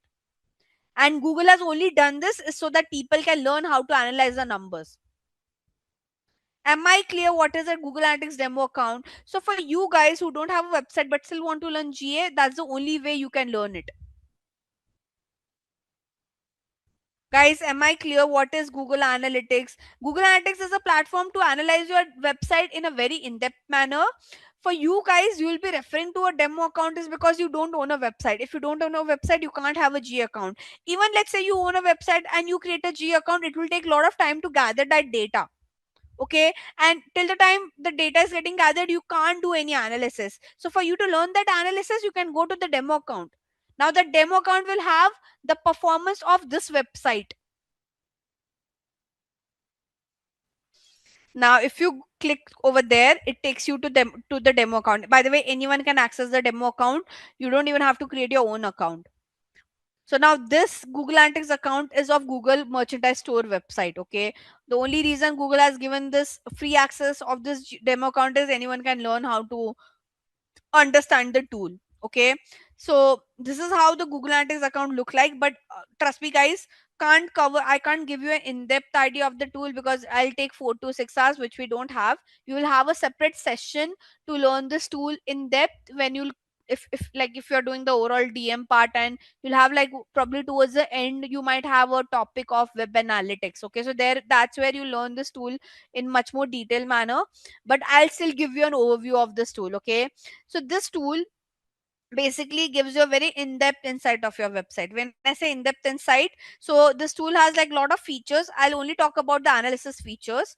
So they have like a report sections, and now in the report section they have different kind of reports. Okay, so for example, they have a real-time report which gives you an idea of, okay, real time, like in the last 5 minutes and in the last 30 minutes, um how many people came to your site, they are coming to your site from which source. Basically, are they coming from Facebook or Google or Instagram?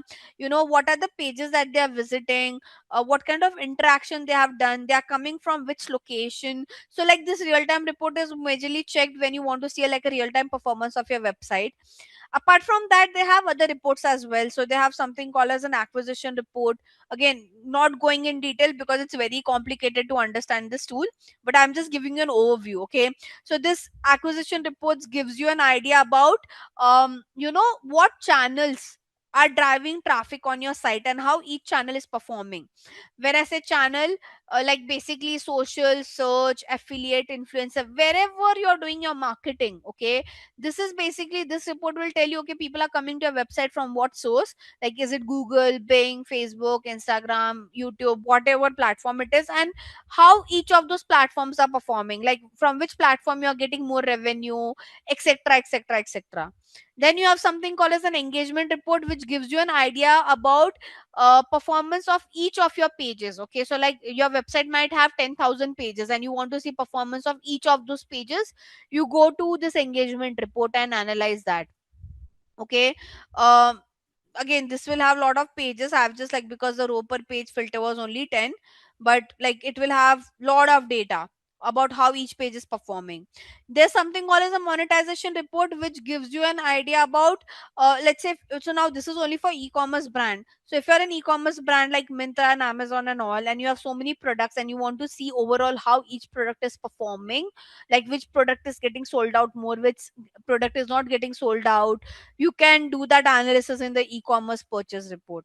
This also gives you an idea about how people are coming to your site, like what they are doing, like where, how many people came to your site, how many people checked your product, how many people added to cart, bin checkout, purchase. So it's all about this monetization report. The whole point is it is only for e-commerce brand. Okay, if you're not an e-commerce brand, you won't understand the monetization report. Then they have something called as a retention report, which gives you an idea that, okay, again, this is for majorly for an e-commerce brand, that you can track that, okay, let's say today I went to a new brand and I purchased from them. So, or let's say last year same month I came across a new brand, and I started purchasing from them. So from last year same month till today, how much revenue I have driven for that particular business. So retention is basically the customers who have purchased from you from the first time till date, how much revenue they have got for you, how you are able to retain your brand, okay, how much you are able to retain your consumer. Then you have something called as user attribute report. Now this user attribute report will give you analysis about demographic and geographic detail. For example, people are coming from which country, which region, city, language, what language people are searching for, age, gender, their interest. There's also something called as a tech report, which gives you any detail about tech. So when I say any detail about tech, that means okay, people are coming on your site from which browser, or they are coming from on your site from mobile or desktop, or what kind of device they are using, like the people who came to your site, what kind of devices they are using. So like GA, like this was still an overview, but trust me, Google Analytics give you like more in-depth analysis, more than this that I've spoken about. So I can't teach you this tool in a short duration, but ideally this tool is something that everyone should learn, and in an in-depth manner, whether you are doing SEO, whether you are doing social media, whether you are doing performance marketing, because this Google Analytics will let you know how your individual platforms are performing. So you are working on SEO, you can see this analytic only to see your SEO performance. If you're doing social media, you can use this tool only to see how your social media platforms are performing, okay. And it's a free tool. So ideally one should learn this irrespective of what platform you'll be working with or what department you will be working with. Like, and data analysis is important. The whole reason you are doing digital marketing, and the only upper hand that you have with digital marketing, is you can see the number, you have that transparency. And when you have so much number, you should analyze it as well. Just seeing the number won't help, right? So data analysis is done to see, okay, whatever marketing activities I have done, how they have performed. So I'm just trying to analyze how they have performed, and then you take some learnings out of it. So okay, I understood that so SEO is performing better than social media, then probably I'll give more weightage to SEO, right? So this tool will help you to do all the three part, to analyze, to get some learning, and then you make those changes on your platform or whatever part of digital marketing you're working with. I would ask you to, whenever you have a session on this, please pay proper attention, because there's much more to this tool. What I have shared is only an overview, okay? But to go in depth, learn all this tool, there are a lot of metrics. You should know how to read this chart. So there's lot of things on this tool, and hence, like usually to learn. And by the way, if you learn this tool, you can use a, you will able to quickly grab, and you will be able to do data analysis on any other tool. So this is the OG tool in the market, but there are other tools as well, like Adobe Analytics and all, okay. So if you know how to use this tool, how to read numbers in this tool, you can learn it on any other platform as well. So this tool will help you to understand number better, do some better storytelling with your number. So that's important for anyone who's getting into digital marketing should know that. Okay, so I have covered your Google Analytics and Search Console. I think I've already spoken about this. By the way, to set up your Google Analytics as well, guys, you have to place the code on your site. So what happens whenever you create your Google Analytics account? Let me just show you how the account creation happens.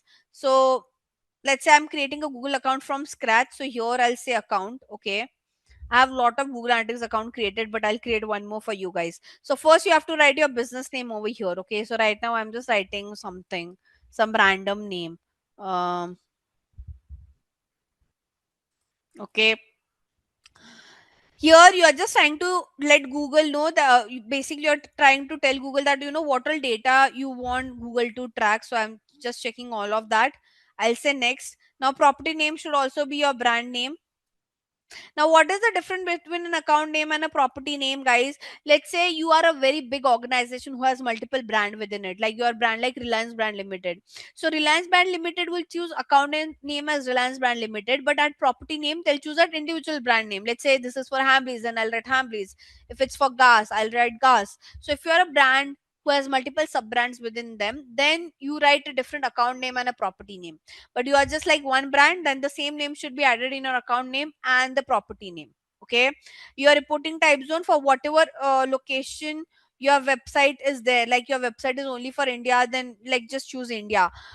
Ideally, if you have created a separate website for a different location, then create a separate G account, Google Analytics account for that. Okay, currency should also be based on the location, so I'll choose Indian rupee. Then industry category is basically, okay, your business falls into what category. I'll write fitness, how many people are there in your organization. Then like what is the objective behind setting your analytic account? So I want to say, okay, I want to track how many sales I'm getting, how many people are coming to my site, how people are engaging. If any of these options are not part of your business objective, then you can click on other business objective. Okay, so it's up to you. Then you have to say create. Here again you have to say India. You have to accept the terms and policy. Scroll down, accept the terms and policies. Say I accept. Now here you have to link your website. By the way, Google Analytics account is not only for website but to track your app performance as well, whether it's Android or whether it's iOS. Okay, so that's a good thing. Now here I'll say website. Here you have to give your website URL, and once you give your website URL, this tool will give you a code that needs to be added on your site. Okay, now I don't have a website URL, but I can show you for my business account that I've created, just to show you this code part. So let me. Mm, yeah, this is my.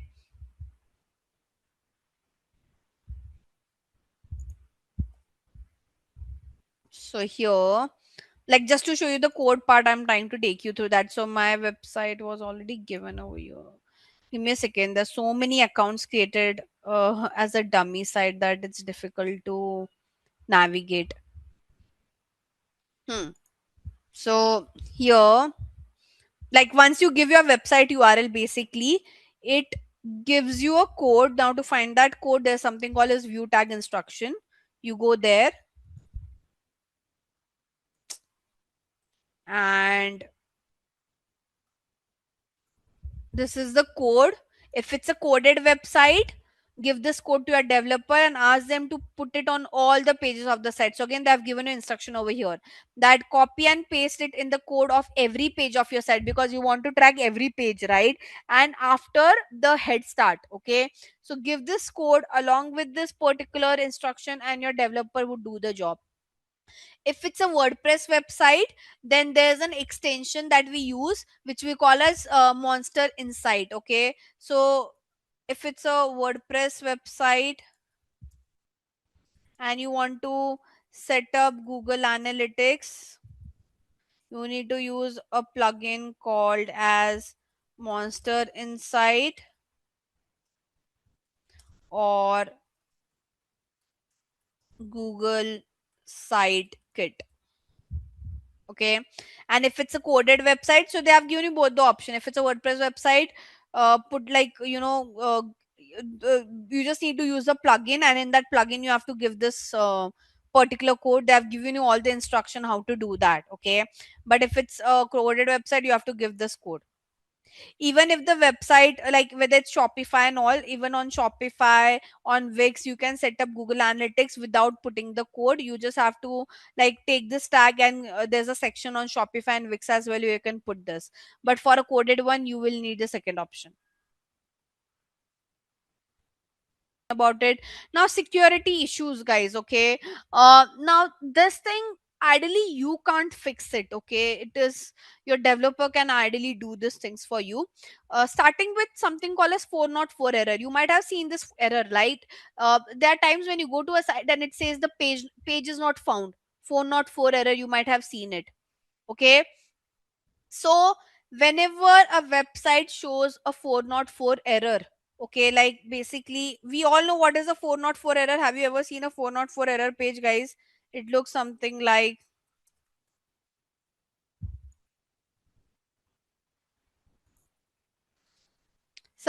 this. Okay, now why this would occur, there might have been some glitch on your side, but let's say it's occurring, okay, and your developer, see what happens now, this is something that the developer can fix. Again, they are the technical folks out there, it's their job to fix it. We are not into website creation, so we don't know how to fix it even if it's a coded website. Okay, so now what you should do, you should be ready for such kind of situation as well. Okay, so you know that there are times when your page might throw a 404 error page.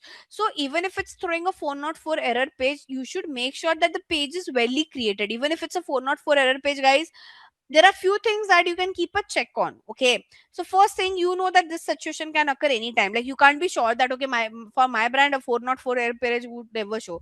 No, don't never be in that dilemma, it can appear anytime. Okay, there can be some major glitch, there could be some security attack on your site, and it can reflect such kind of thing. But now, what does an ideal 404 error page look like is something that you should create. Okay, so I'll show you two example. Mm,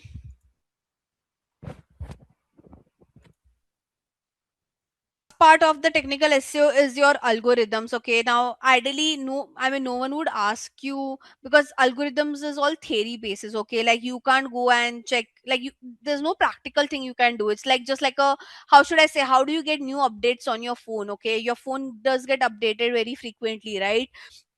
Similar is the use case of algorithm. Algorithms are basically new updates by the search engine result page with respect to optimizing your site. Okay, now where can you see those new update? Basically, those are like the way you use, the way you read normal news. Okay, that, okay, this is happening over in that area. Similarly, all this platform like Google or Bing, they will add that as a news. Okay, so whenever you want to be updated on the recent algorithm, you can just go on Google and search about, okay, a recent SEO algorithm update. Okay, there's no other way you can understand about it. Or what you can do, on Google Trend as well, you can mark this keyword, and whenever if there are a lot of people searching on this keyword, you'll get an alert, so you can check it that way as well. But whenever I want to see in digital marketing, guys, whenever we want to know any update, not just algorithm, any kind of update, ideally when we work in the industry, we get to know about it. Okay, we don't have to even go and Google about it. Internally we check with each other, even when, because we are working so and so in and out with the platform, on the platform itself we see the update. So rarely there has been a case that I went on Google and searched for it. But yes, obviously, cautiously, I do sometime once in a month, once in a quarter, I go and see if any updates I'm missing overall with respect to digital. Okay, so you can search for such kind of query, and you can see some, if there are some updates. Okay, and there'll be a lot of blogs that you'll have to read to know those update. Okay, so now the problem with the blogs is that, how should I say, there are many blogs in the market. Then what is the source, like which blogs you should rely on, or which platform you should rely on with respect to any updates in general. Okay, so I'll give you the name of those blogs that you should, like, you can rely on. Okay, I'll give it again, I'll give the link in the chat so that you guys can use this. Again, this is for your future reference. Right now you don't need it, but when you actually work in this field, that would help there. So Search Engine Journal is a very good site. They give you a lot of updates. So the reason I'm giving you name of those sites is because there are many in the market. People get very confused that, okay, from where should we read? So hence, then you have Search Engine Land, again a very good website for any updates. So all this are like pretty known in the industry. Okay, now apart from this, you have to take update from those platform as well. So for example, if you want to know any update, anything related to Google in general, so Google has a Google Help Center. Okay, so Google has this help center. Now this help center, is with respect to any aspect, whether it's your Google ads, whether it's with anything related to SEO. So there's Google ads update, there are a lot of update that comes into picture. So they have their support section as well. Same Meta has their own support section. So you can either rely on this kind of sites, or you can check that individual platform as well. Okay, mostly I mean, no one has so much time to go and check and read. We usually get update because we are working in and out in the industry.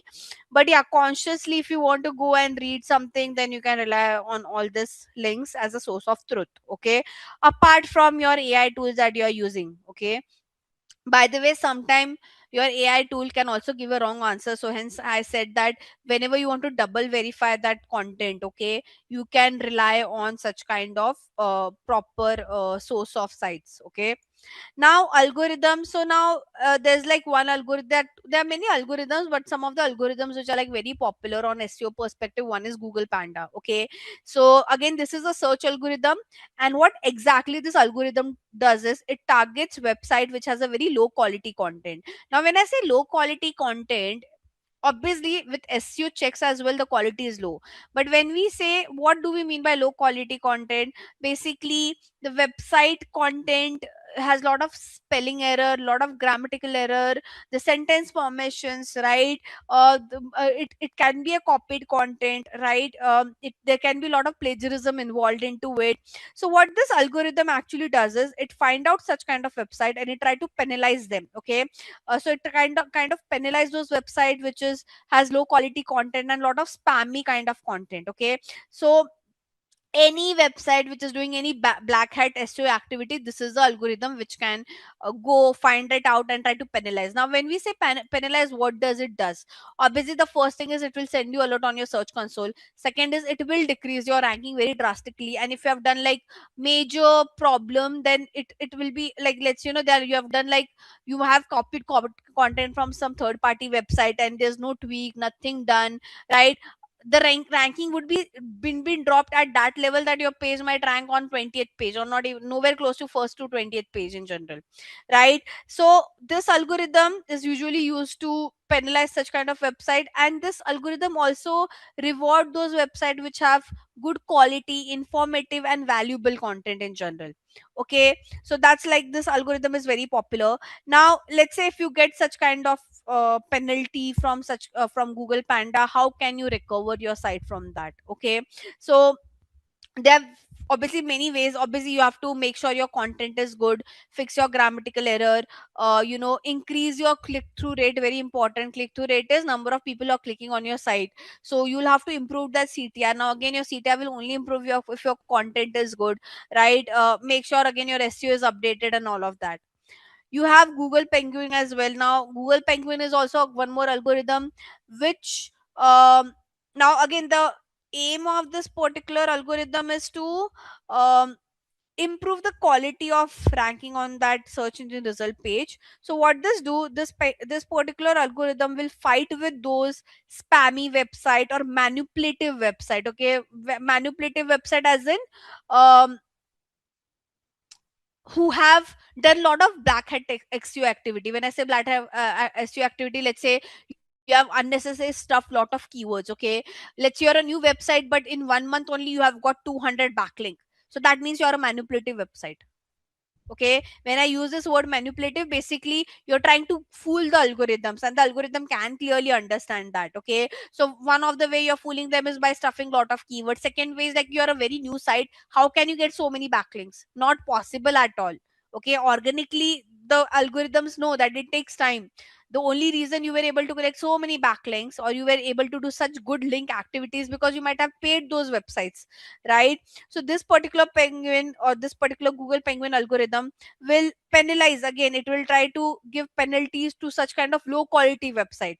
Okay, now again, what are the ways you can fix it? Okay, how can you recover from this penalty? Is first you try to examine the quality of the links that you have generated. Okay, now when I say examine the quality of links you have generated, as I said, let's say that out of 200 link, some of the links are from some another industry altogether. So this penguin can find that out, and again it will give you a penalty for that. So when we say examine, try to remove those links, tried ask those platform to close that black link, because every time the algorithm will go and check and they'll see, okay, you're getting a link from another industry altogether, it will again improve it, decrease your ranking. So if you find such kind of bad quality links, please go, whether it's internal, whether it's external, whether it's a backlink, please go and fix it. Okay, you have to keep a list of you have to keep a list ready as well, that what links you have deleted, so you can submit it. Okay, again, if there are any spammy link, if you know your You have, if you have stuffed your keywords in a very disappropriate manner. Now what do I mean by disappropriate manner? What many people do is, when we say they stuff their keyword, I mean, users are very smart nowadays. So let's say if I go to this website, okay, and their keyword is bag. Now imagine how, what do I mean by, you're stuffing your keyword? One is like, it's very, one could be way that it's very visible that your word that use that keyword multiple times. But now what many people do, let's say this background is in white, right? So they'll write that keyword also in white, thinking that the algorithm won't understand it. Okay, so let's say if the, so what many people do, they keep the same color of the background, same color of text, and they write keyword over there, thinking that it won't be disclosed but it can be figured out. Second thing, many people write that important keywords, if they are using the keyword multiple times, they write it in a very small letter. Okay, like it's not visible only that way.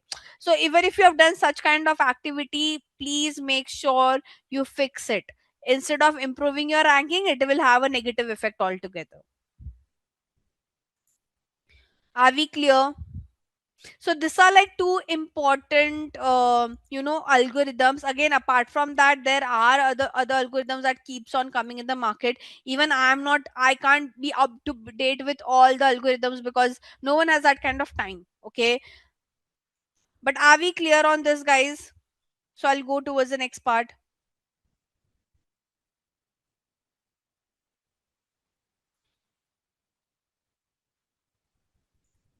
Yes, no. Okay. Now you have, guys, you all have understood what is on page, what is off page, what is technical, right? We have seen it practically as well, how all this on page, off page, and technical works. Okay. So now you can do an audit, because like at least a basic audit is something that you guys can do. Okay. As I said, as an SEO person, your job is more about finding loopholes than executing things, because execution wise, there'll be a lot of challenges and you won't be able to execute and you'll have to take help. But finding those loophole is your job. Okay, and to find out those loophole, no one, I mean, yes, we do check things manually sometimes. Okay, but no, again, as I said, lot, like if you're working with a very big brand, you can't check all the nitty gritties by checking it manually. It's waste of time, it's waste of effort, it's waste of energy. So what we do, we use a lot of auditing tools. Okay, now, by the way, all these auditing tools are paid tools. I mean, it's not free one, and for that paid you have to buy a subscription. Now right now, I mean, I have the paid subscription, but I can't show it to you because it's my client's account. It's unethical to disclose it to anyone. Okay, please make sure, by the way, just one thing, whenever you work with anyone on any platform or any client, never disclose those data, never disclose those platform to anyone in general. Please never do that. It is unethical practice that you are working for a client and you're showing that data to everyone. You might show that data to your friend, might show it to your colleagues. Never do that. It is unethical. They might misuse it. They might never share your credential, anything. If you're working with any client, okay, never share its data, never share its login, anything to anyone. Because if something happens, because of your such kind of mistake, that client will hold you accountable for it, and you might face some really serious repercussion. Okay, so be vigilant on those lines. Now all these tools and all, your client are paying money for that. I mean, even I, though I have an access to that account, but because it's my client's account, because it's my client's credential, I can't show it to you, because again, it's an unethical practice. Okay, I'm coming to it. Aman, hold on, patience, guys. So there are many tools in the market which we use for auditing. I'll show you the first one, which is SEO optimizer. Okay, now again, as I said, it's a paid tool. In the free version, there'll be a lot of restrictions. Okay, like we won't be able to see everything, but I can still show you how does it look like. So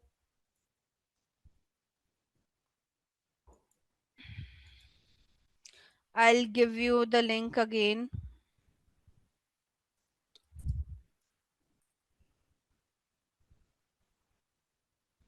So I've given the link in the chat, guys. Now here, what you have to do, again, it's a free version that won't give you all the data. So what happens in the free version, it only analyzes your home page. but it doesn't analyze your entire website. So the audit that you will see would be only for your homepage, not for your overall website. So when we do SEO, we have to do audit of each and every page. Hence, we have to buy the paid version, because in the free version, it don't give you, it doesn't allow you to check 100 pages, 200 pages audit. Okay. So let's say I want to do an audit for my website only, which is very pathetic. It's still work in progress. I'll see a lot of error, I believe, but I can still check. I'm pretty sure the score would be very bad. I mean, it's still analyzing, so we can see.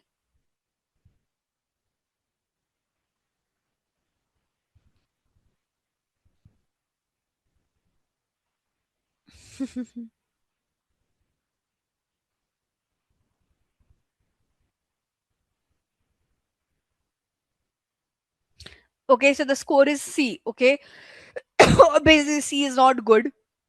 So here it's giving you an overall. Now this score is only for my home page, not for overall website, guys. Okay, when we do an actual audit, we do an audit of each and every page, because once you do the audit, you will get an understanding.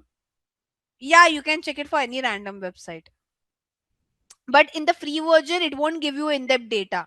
It will give you a very overview. So that overview doesn't help you to do a proper audit, is what I'm trying to say. Because in overview, it won't give you exact explanation that what is wrong. So you need the paid version. If you are working for like a proper client, you need a paid version. If even if you are working for yourself, you need like a paid version. Coming back, or you should be very strong in SEO that manually you can figure out things. Okay, for you guys, because you're still new, you haven't worked with a lot of clients, you have to rely on the tool. Okay, people like me who are used to working on this particular topic for such a long period, we can do some manual check and we can figure out, but you guys won't be able to understand with the hint. Yeah, you can, but again, that basic feature is not in detail, like you will find it very confusing. But anyways, coming back, now it is giving me an overall score of my page, and apart from this, it is telling me, okay, for off page, on page, my score is B minus.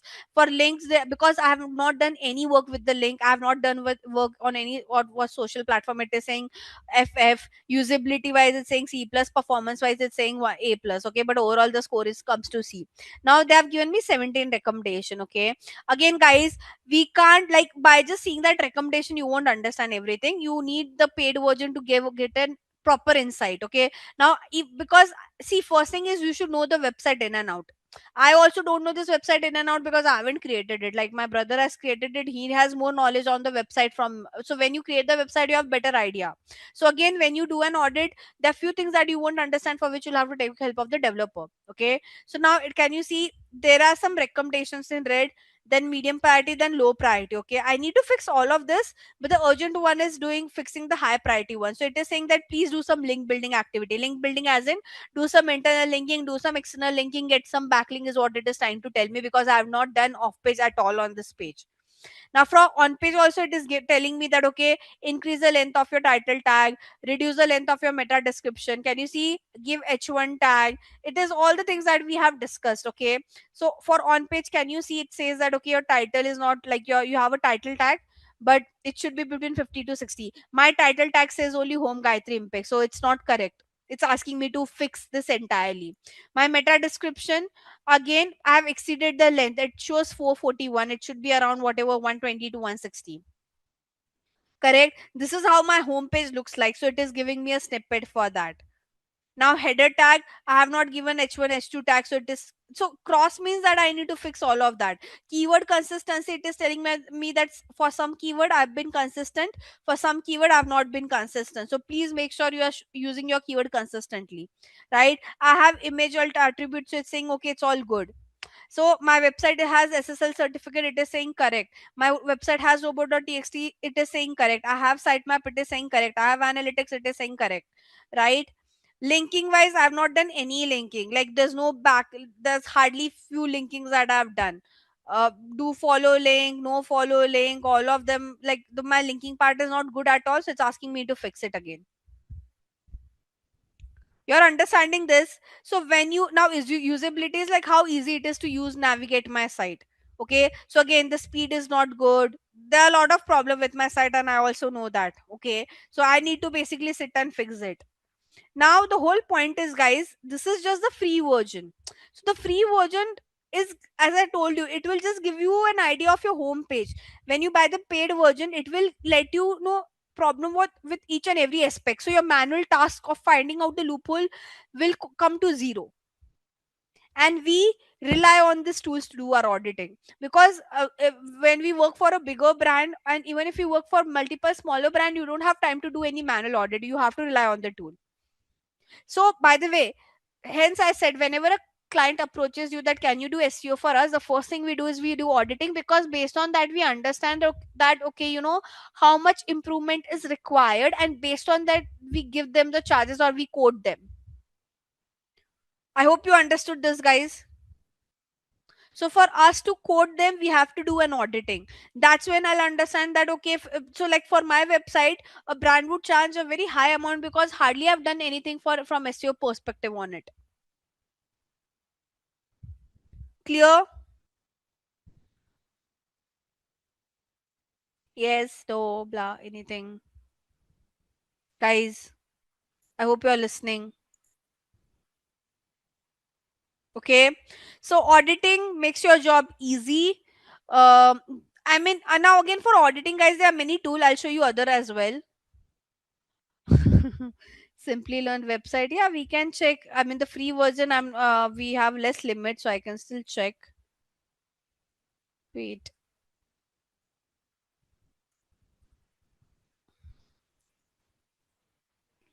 Again, we can't end to end rely on this, but yeah, let's see if you guys are curious enough to check. Do, do, do.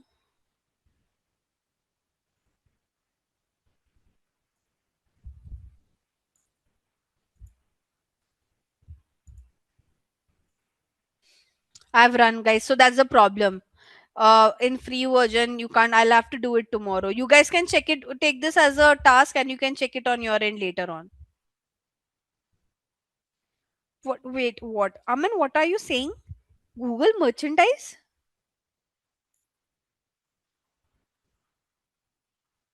I didn't understood this. What exactly you're trying to say?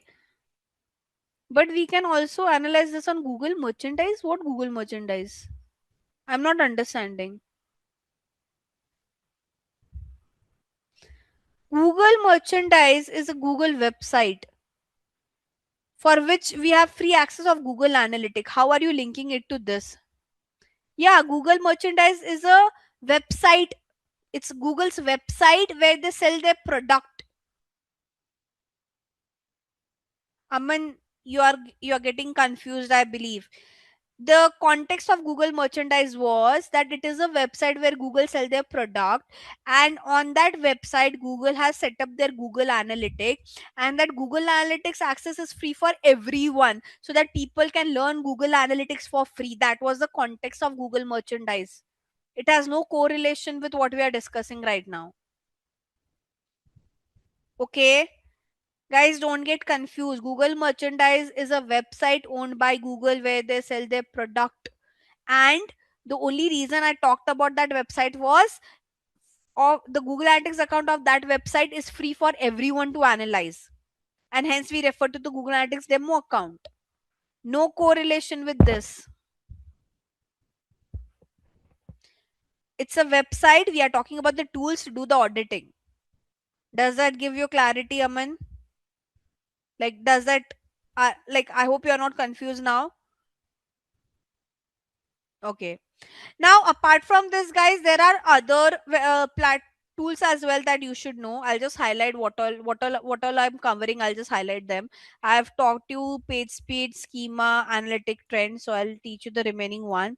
Now, SEMrush and similar web. Again, this two. See the problem. The reason I'm telling you all the name of the tool is, guys. See, you will see many tools in the market. Okay, for SEO as well, and you will be like, okay, which one to use? Should we use many tools? No, just find out few good tools for each kind of work that you want to do. Okay, so like I'll just list down everything over here. For DA and PA check, you use your Moz tool. For backlink, you check your href. For your SEO audit, You can check SEO optimizer for your competitor analysis. Okay, so if you want to do any competitor analysis, and I'll talk about competitor analysis now, don't worry. SEMrush and SimilarWeb are the best tool to use. I mean, there are others also in the market, but I am telling you based on the most popular one. Okay, there are many like to do this. There is BuzzSumo. There are 10 other tools in the market, but these are like, how should I say, the OG one. For your keyword research, either you rely on Google Keyword Planner or your um, Uber Suggest. Okay. For your page speed, Google Page Speed Insight. For your schema, you have Google Schema Markup Helper. For your website analysis, you have Google Analytics. For your SEO flags, anything related to that of your site, please check it on the search console. For any trending topics, please check Google Trends. So, like, just rely on them because these are also a lot of tools. If you add more, you'll get more confused. Okay, so now I hope I've covered everything over here. I might have missed out something, so then I don't know because I mean we are taking the topic for the while, but I believe kind of I've spoken about all the tools. Coming back, um, now for computer analysis, why it is important to do computer analysis is, as I said, like you should know right from SEO perspective, where do you stand and where does your computer stand? Don't you think so? Because you can get some learning from them. And I'm not saying you have to copy what your computers are doing, but how should I say, you can take some learnings, you can create your own version and you can do some executions. Okay, so computer analysis is like after you do an audit and let's say the client comes on board. Okay, the client would want to see, okay, what the companies are doing from SEO perspective and how you can improve and how you can grow your site. So computer analysis is like, how should I say, the second stage where you can, and you get a lot of ideas as well when you do computer analysis. Sometimes it is like you might be you won't be able to think anything, like you are thinking that okay, I'm not getting ideas, I'm not able to understand how should I proceed. Do an computer analysis, you'll get a lot of insight, you'll get a lot of idea. Now for computer analysis, again there are two tools in the market which are very popular. Again, both of them have a paid version. The free version doesn't give you very in-depth insight, but you can use any of this. What I do, I use both of them side by side. Okay, because I've been used to do that way. There are many people who just use one and it's enough. I'm not saying you have to use both together. It depends on your practice as well, like you know how what you are comfortable with. I'm someone who's very comfortable with by checking many tools side by side because I'm used to it. But you are someone who might get confused, or you are someone who would get overwhelmed, then you just stick to one tool. Okay, so I'll open both of them to show you how do they look like. So you have SEMrush, you have similar.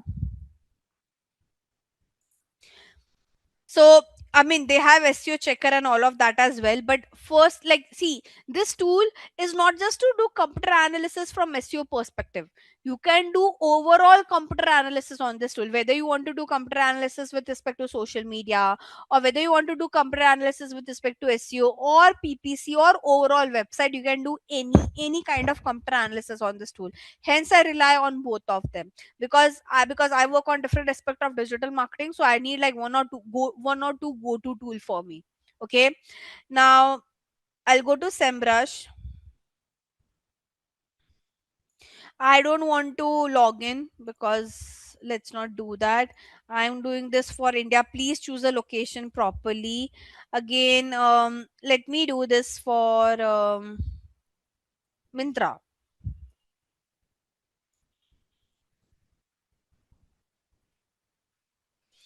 I'll say get insights. Okay, I have to log in. Sadly, wait. I have a dummy tool. Where's my dummy ID? I'll give you one activity to perform. Don't worry. First, you just see what we are doing, and then towards the end, we'll keep that activity. Okay. Check this. So they'll ask you why you want to use this tool. Hmm, hmm, hmm, hmm, hmm, hmm. Skip the trial.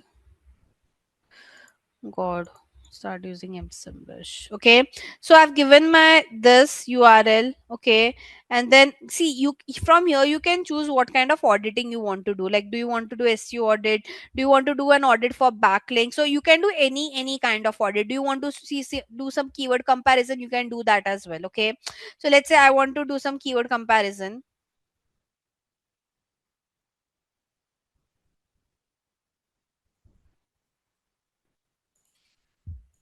I would give, let's say, fashion. So I can give like a keyword as well over here. It's asking for the pro plan. That's the problem. I mean, the free version has a lot of limitation. Let's just go back to the main part only and say create a SEO budget and let's start. Okay. So www.mintra.com. Now it is telling you that how many paid keyword, how many referring domain, basically who's giving backlink to them, how many organic keyword. Organic keyword has basically, so it gives you like overall idea that, and again just change the location over here. We want to just see for India, so I'll say India.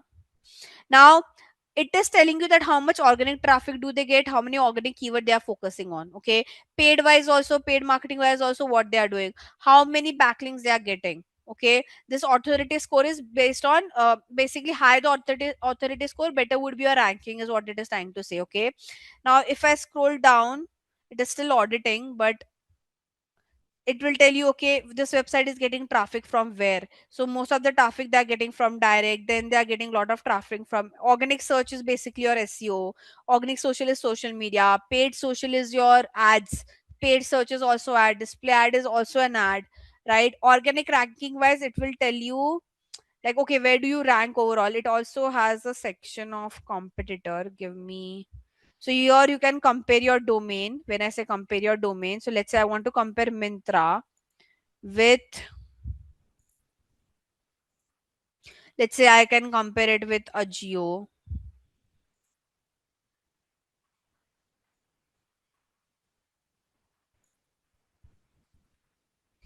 I can compare it with, let's say, Nika Fashion. I'll just give this much.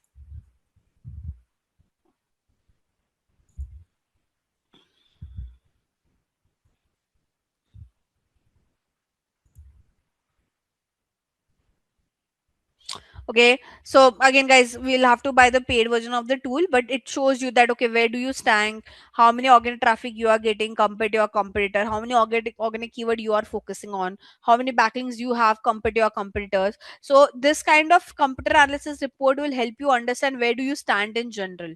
Okay, what are the keyword that your competitors are also using and you are also using. So you need to have this kind of tools to do your analysis. Okay, we don't do manually, no one does a manual check. We either use SEMrush or similar web to do any kind of computer analysis. Similarly, you can do this thing on similar web as well. So now again, similar web, you can give your domain. Let's say I'll do this for Nika Fashion only again, and you can say get insights. Oh, okay, let me register again.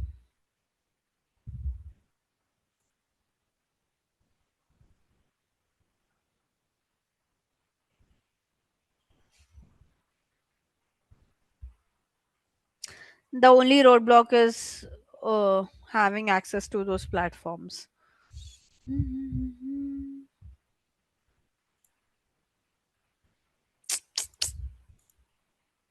Oh god.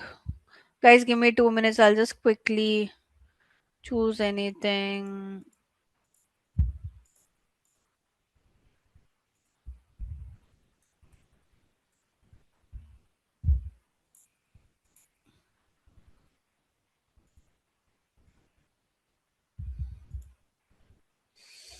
God.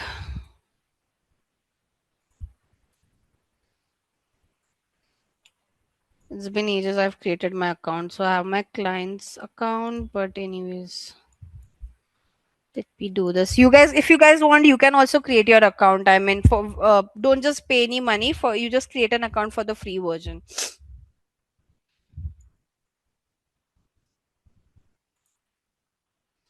Hmm.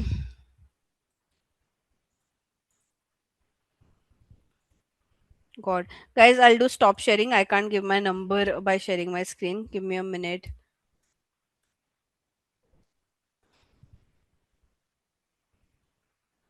What is your work ID?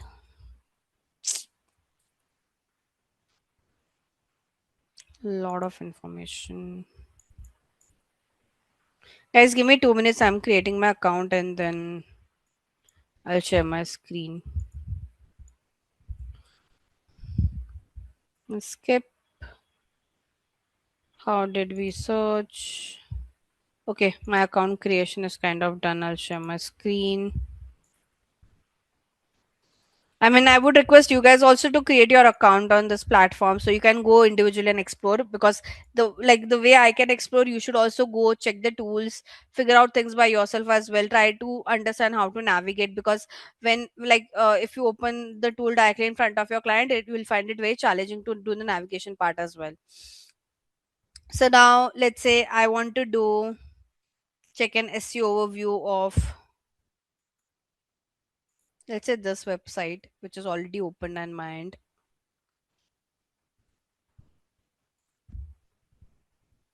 See, again, it will show you the same number, organic wise, how much traffic they are getting, from paid wise, how much traffic they are getting. Here it will tell you how many keyword traffic they're getting from branded keyword and non-branded keyword.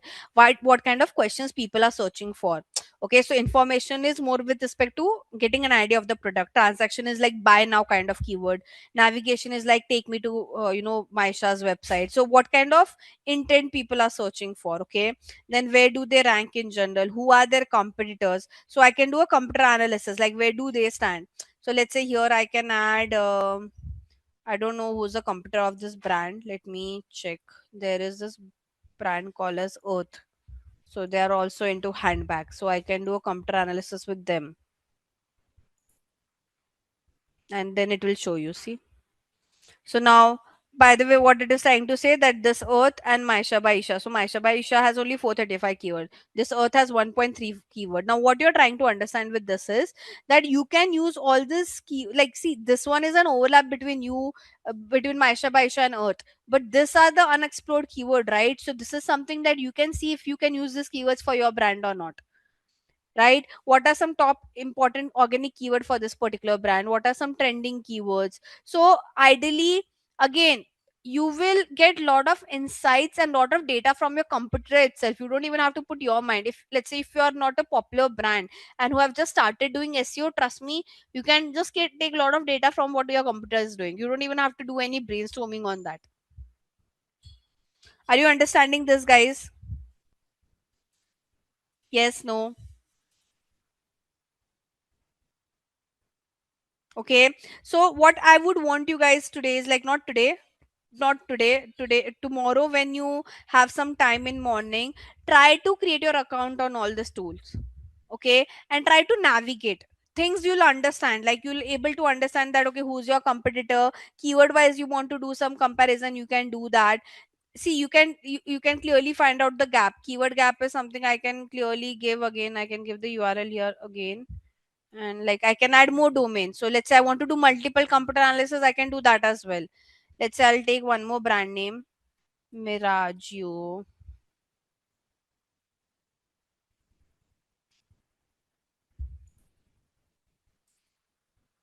Okay, and I think that should be enough for me.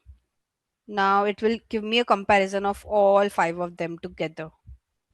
Okay, so basically Maisha Baisha has like what share, like the best one is this green, which is Miraggio, then there's Earth, there's Maisha Baisha. So now I can clearly find out what is the gap between all of them. Okay, so here, give me a second.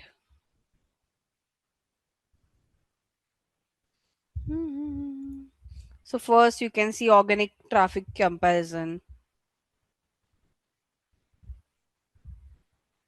So what are the opportunities that you have, like what you can improve as a brand? Here it will tell you. So what, when they say opportunity, what it is trying to tell you that, okay, try to focus your brand for this keywords, try to rank for this keyword is what it is trying to say. What are the keywords on which this Maisha by Isha is not betting on?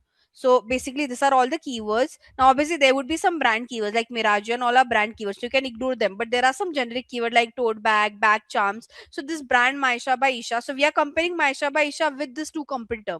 So when it says that okay 725 keyword losses, that means you are not focusing on, these are some keywords for which you are not even paying attention to, and which are lot. So out of the 725 there could be some brand keyword that you can ignore, but there are some generic keyword where you can put some attention on.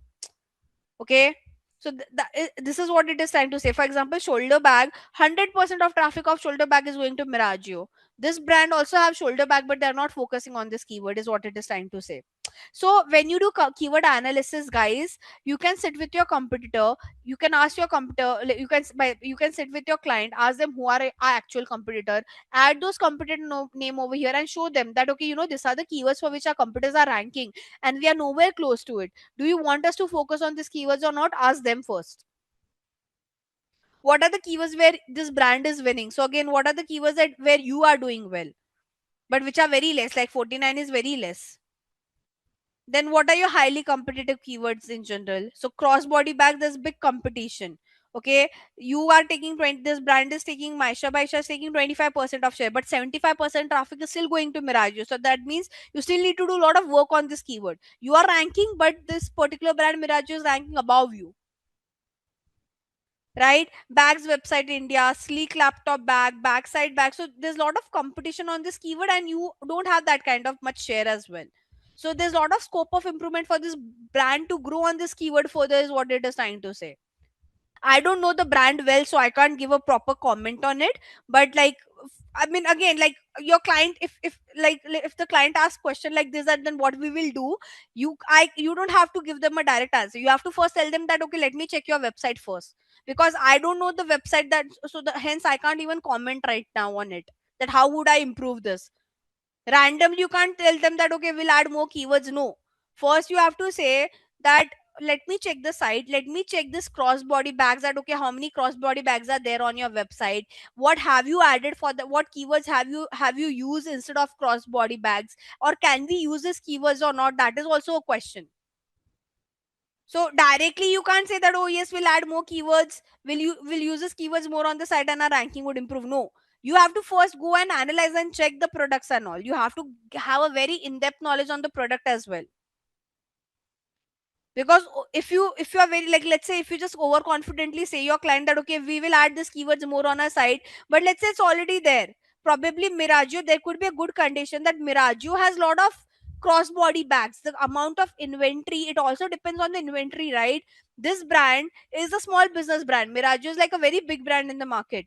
So they have that kind of inventory, and probably because they have so much inventory, so many products, they are able to use that keyword multiple times. But let's say you have a very limited inventory, you have only three cross body bags, and if you add more keyword, then it will lead to keyword stuffing. So then can you do that? No. Did you understood this, Ashish? So you can't just directly say that yes, I'll add more keyword. First go and check, is it possible, is it logical to do that or not? Vijeta, when we say on, okay, what is off page keyword? We are not, when did off page had keyword in it? When we say keyword optimization, it's all on page. In off page we get backlinks. How keywords are part of off page? In off page we don't look after keywords. And with that, we have come to the end of this course. If you have any doubts or questions, ask them in the comment section below. Our team of experts will reply to you as soon as possible. Thank you and keep learning with Simplilearn.